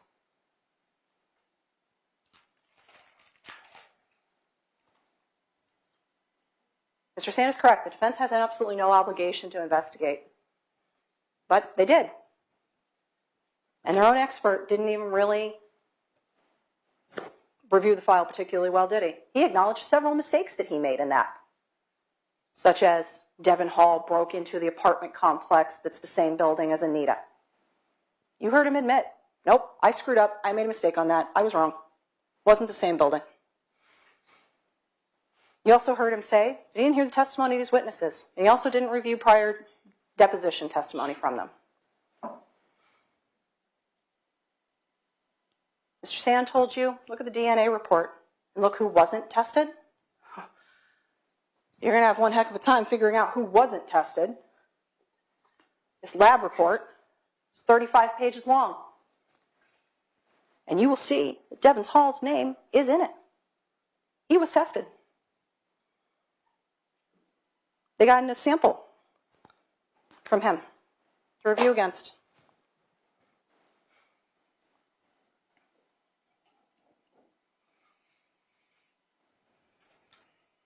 You also heard that Nichole was crying at the scene in that very first statement. Yep, she was crying. After she'd been told that if she didn't get there, they were going to come get her. After, that's just my crackhead roommate. I'm not dealing with it. Without any information of what was going on at that apartment, not why are the police trying to get a hold of me? Not what is happening at my apartment. Was there a break-in? Is something missing? No questions whatsoever. And that struck investigators as odd. No concern over Anita whatsoever. You've been told this is a nice North Dakota woman who referred to her roommate as a fucking bitch, fucking cunt. Told her family, I'm fine because I didn't really like Anita anyway. And was more concerned about what happened to that pink iPod of hers than about her deceased roommate, who at one point in an interview, she said, she was my best friend. I looked up to her. I wanted to be like her.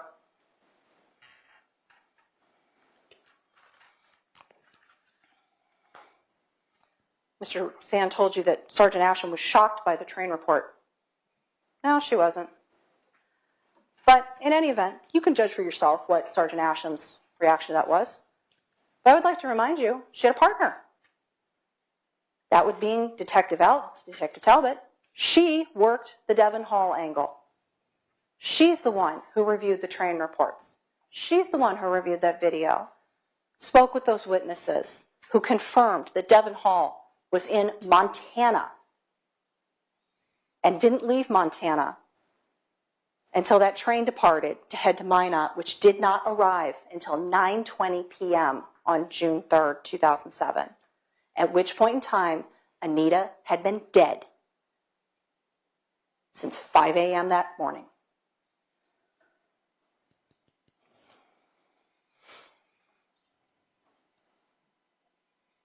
And again, this was not Devon Hall's knife.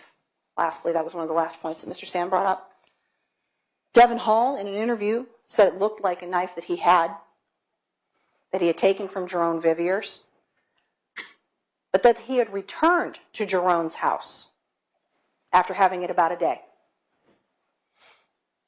And Nova Wetsit brought that knife to the police. You heard testimony that that knife, Jerome's knife, that Devon supposedly had, was turned into MPD and placed into their evidence. So it could not possibly be the murder weapon that had been left on Anita's bed, because it was in Nova Wetsit's possession to turn into Minot PD later. So once again, ladies and gentlemen, after reviewing the totality of everything, once again,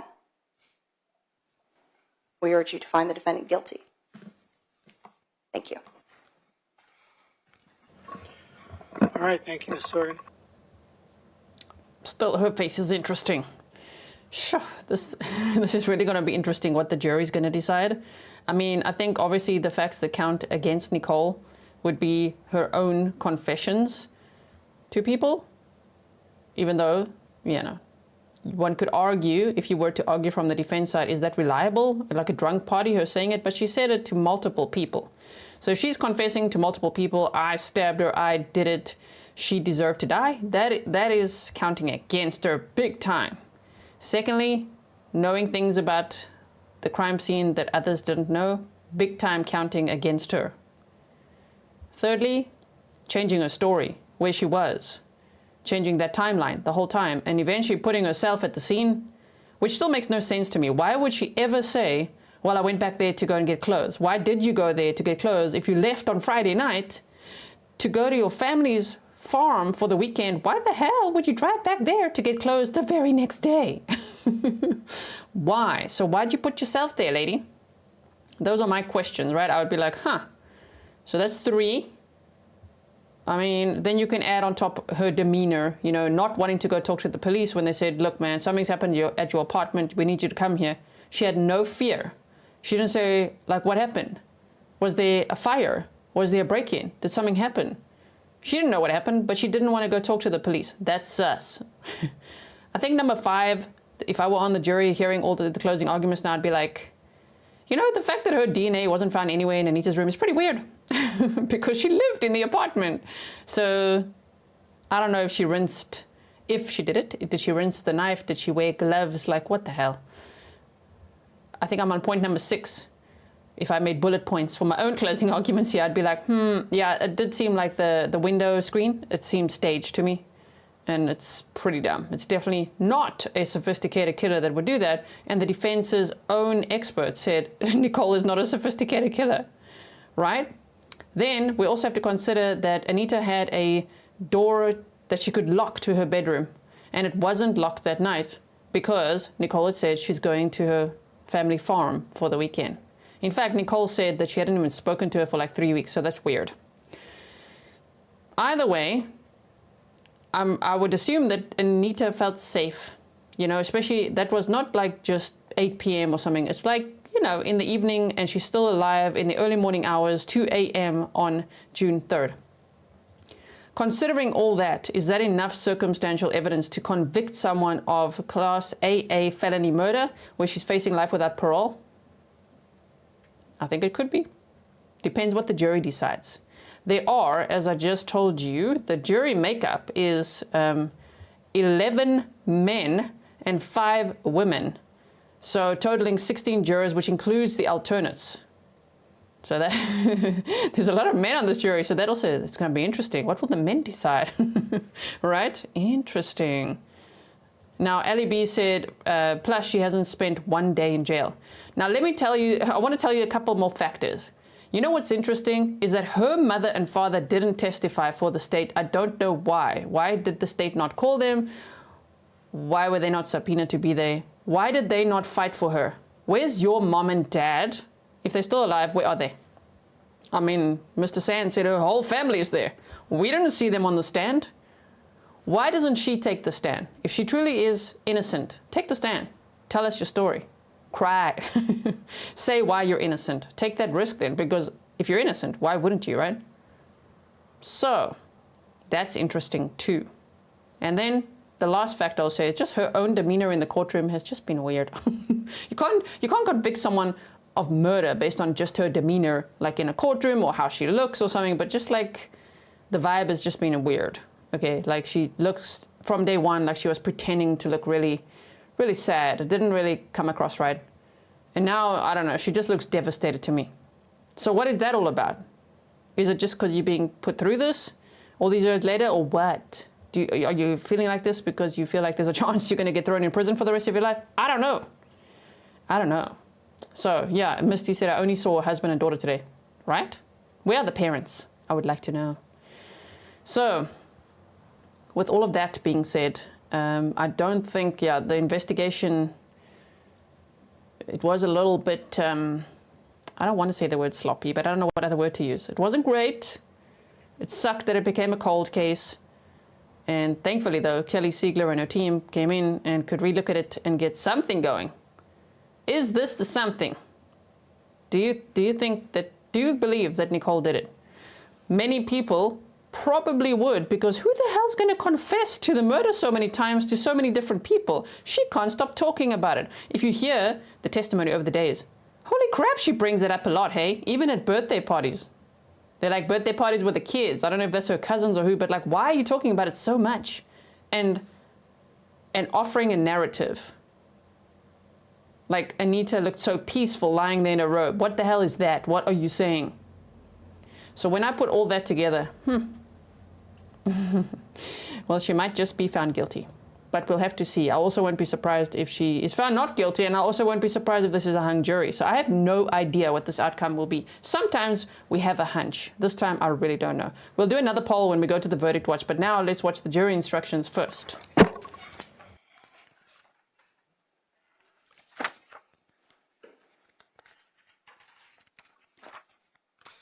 Members of the jury, Mr.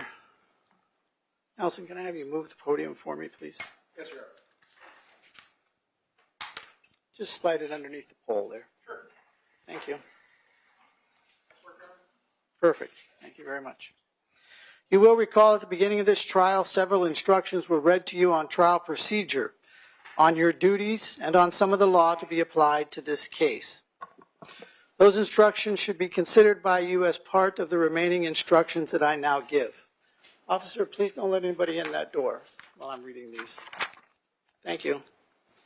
While you are the sole judges of questions of fact in this case, it is your duty to accept the law as it is given to you by the court in these instructions and to apply them. Hey, don't you skip forward there now. Accept that opinion, you should consider in the conduct. Stop it. Sorry, it skips forward sometimes. A person who knowingly or intentionally causes the death of another human being, or who willfully causes the death of another human being under circumstances manifesting extreme indifference to the value of human life, is guilty of murder. The state's burden of proof is satisfied if the evidence shows beyond a reasonable doubt the following essential elements. On or about June 3, 2007, in Ward County, North Dakota, the defendant, Nichole Rice, intentionally or knowingly caused the death of Anita Knutson, a human being. Or the defendant, Nichole Rice, willfully caused the death of Anita Knutson, and the death of Anita Knutson was caused under circumstances manifesting extreme indifference to the value of human life. A person engages in conduct intentionally if, when he engages in the conduct, it is purpose to do so. Knowingly, if, when he engages in the conduct, he knows or has a firm belief, unaccompanied by substantial doubt, that he is doing so whether or not it is his purpose to do so. Recklessly, if they engage in conduct in conscious and clearly unjustifiable disregard of a substantial likelihood of the existence of the relevant facts or risks, such disregard involving a gross deviation from acceptable standards of conduct, except that awareness of risk is not required when its absence is due to self-induced intoxication. Willfully, if he engages in the conduct intentionally, knowingly, or recklessly. When a person is charged with having been present and with having committed or aided in committing a crime, absence from the scene of the crime is a complete defense called an alibi. Intent may be proved by circumstantial evidence. Indeed, it can rarely be established by any other means. We simply cannot look into the head or mind of another person, but you may infer the defendant's intent from all of the surrounding circumstances. You may consider any statement made or act done or omitted by the defendant and all the facts and circumstances in evidence which indicate the defendant's state of mind. In this case, you have observed video evidence. When considering video evidence, you should evaluate it like any other piece of evidence. And you may consider any facts or circumstances in the case which tend to strengthen, weaken, or contradict the video evidence. You should consider the video evidence using your common sense and experience. The opinion of an expert is based upon certain underlying facts or data. While you need not accept that opinion, you should consider it and give it such weight and credibility as you think it deserves in the light of all the circumstances. If you conclude that the opinion is not based on sufficient education or experience, or the reasons given in support of the opinion are unsound, or the opinion is outweighed by other evidence, you may disregard the opinion. Witnesses who were not testifying as experts gave testimony in the form of an opinion or inference based on having perceived a matter.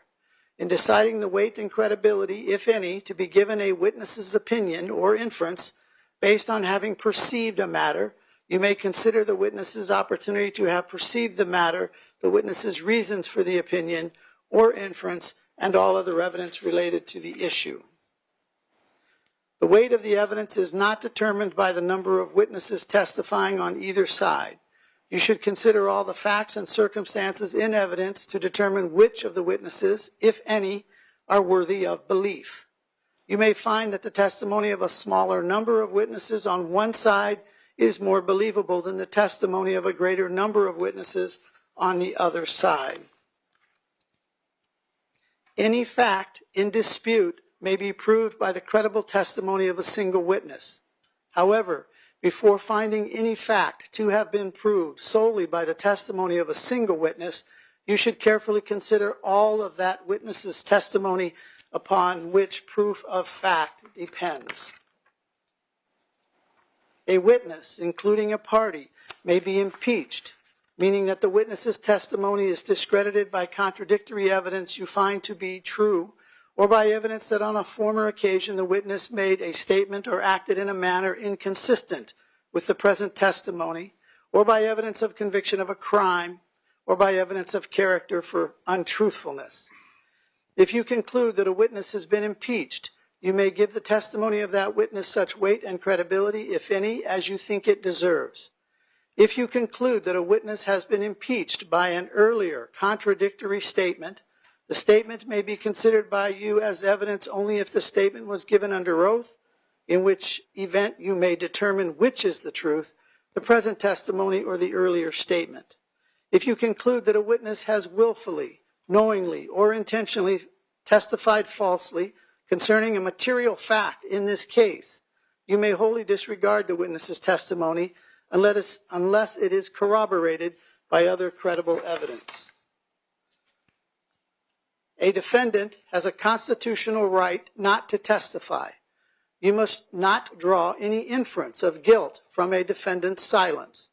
The prosecutor cannot mention a defendant's silence, and you must not discuss or consider it.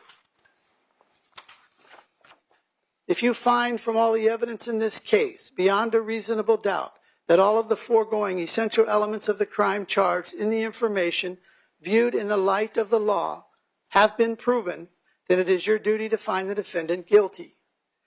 If the state has failed to establish any of those essential elements beyond a reasonable doubt, it is your duty to find the defendant not guilty. In reaching your verdict, you must not discuss or consider any possible penalty or punishment, as that matter lies with the court and other government agencies.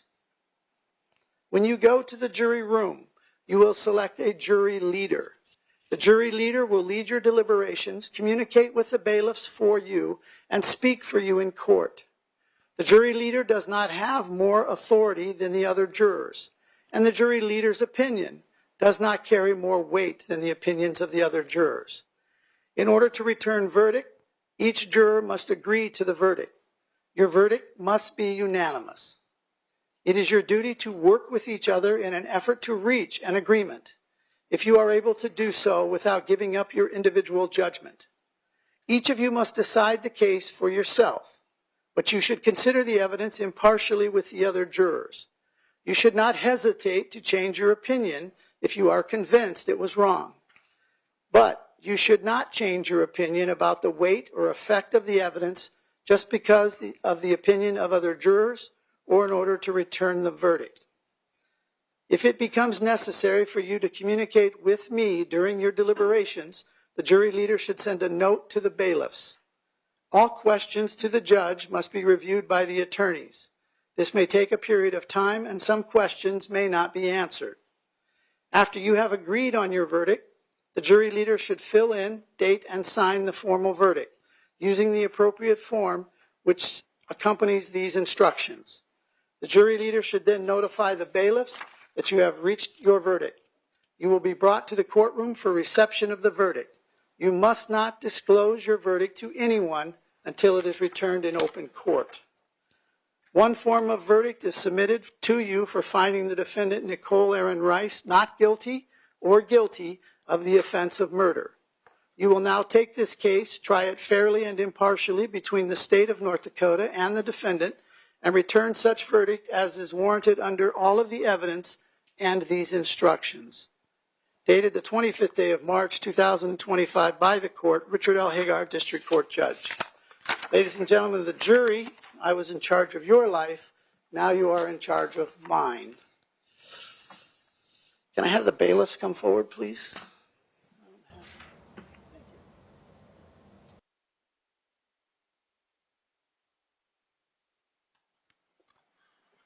Can I have you raise your right hands, please?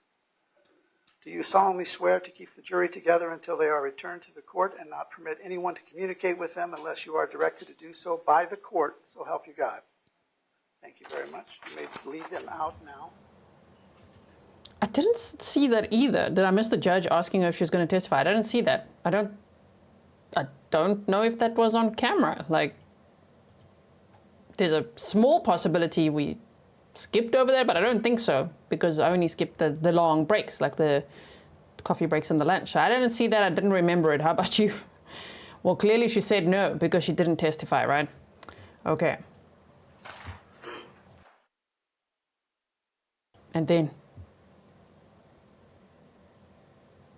that's it. Just like that. And off they go. Oh my word. Okay, well, we're on verdict watch, everyone. Holy crap. Wait, so we are 25 minutes behind or so. They must have started at, sure, let's do calculations. 9 p.m. my time, 3 p.m. Central Time. 3 p.m. local time-ish is when they started.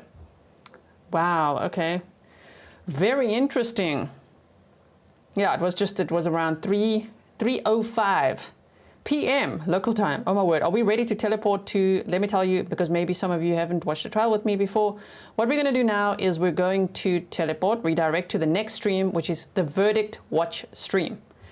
I will only go live when there's a verdict, which means I'll be keeping my eye on what's happening in the courtroom the entire time, sometimes the entire night if I have to. I will be staying awake. I will be keeping an eye. I know the mods also keep an eye, and all the Grizzlies keep an eye. Please feel free to email me if you see there's a verdict. Type in the chat in the next stream as well if you see that there's a question, because if there are questions that the jury asks during this deliberation phase and they bring everyone back into the courtroom, they say the jury's got a question, then we normally type it in the chat there. But please know, I will only go live when we have a verdict, so don't pay attention to the start time. I don't have a crystal ball. Just set the time in the future. I set it for tomorrow, for now, okay? Maybe we'll be back today. I don't think so, though. I don't know. Who knows? Who knows what the jury's thinking? Jane, thank you so much. So, yeah, Big Alpaca Mama said, did they even select the alternative? See, there's a few things we don't see. I don't know. I don't know. Well, that was an interesting day. If you missed it, don't worry. I'm going to do timestamps for you so that you know exactly what happened with the defense expert today. And then, of course, there was the defense rested. No, they didn't have Devon Hall on at all. And then it was the state's closing arguments, defense's closing arguments, state's rebuttal, and here we go with the jury instructions and off to the verdict watch. So I'm going to put a poll up there. Let me see what you voted. Wait, what do you think the verdict will be? 60% said guilty, 15% said not guilty, and 25% said hung jury. Interesting. So if you count not guilty or hung jury, that's like 50%. Just about. Okay, it keeps fluctuating. It keeps fluctuating. We'll go do another poll on the other one as well, right? Julie, yes, it's on Patreon. If you want to find it, you can go to courttv.com and find the show as well. Go to Vinnie Politan Investigates, and it's right there. And I posted it on X as well. Okay, everyone, that's about my Court TV appearance last night, by the way. Okay, wait, I see a flaggy moving. What are we doing? No. That's just the judge leaving. Okay, so I'll see you at the next stream. We're going to verdict watch now. Thank you so much, everyone. Thank you for your support. Stay safe, and I actually hope to see you soon. Hope to see you with the verdict soon. Keep me posted.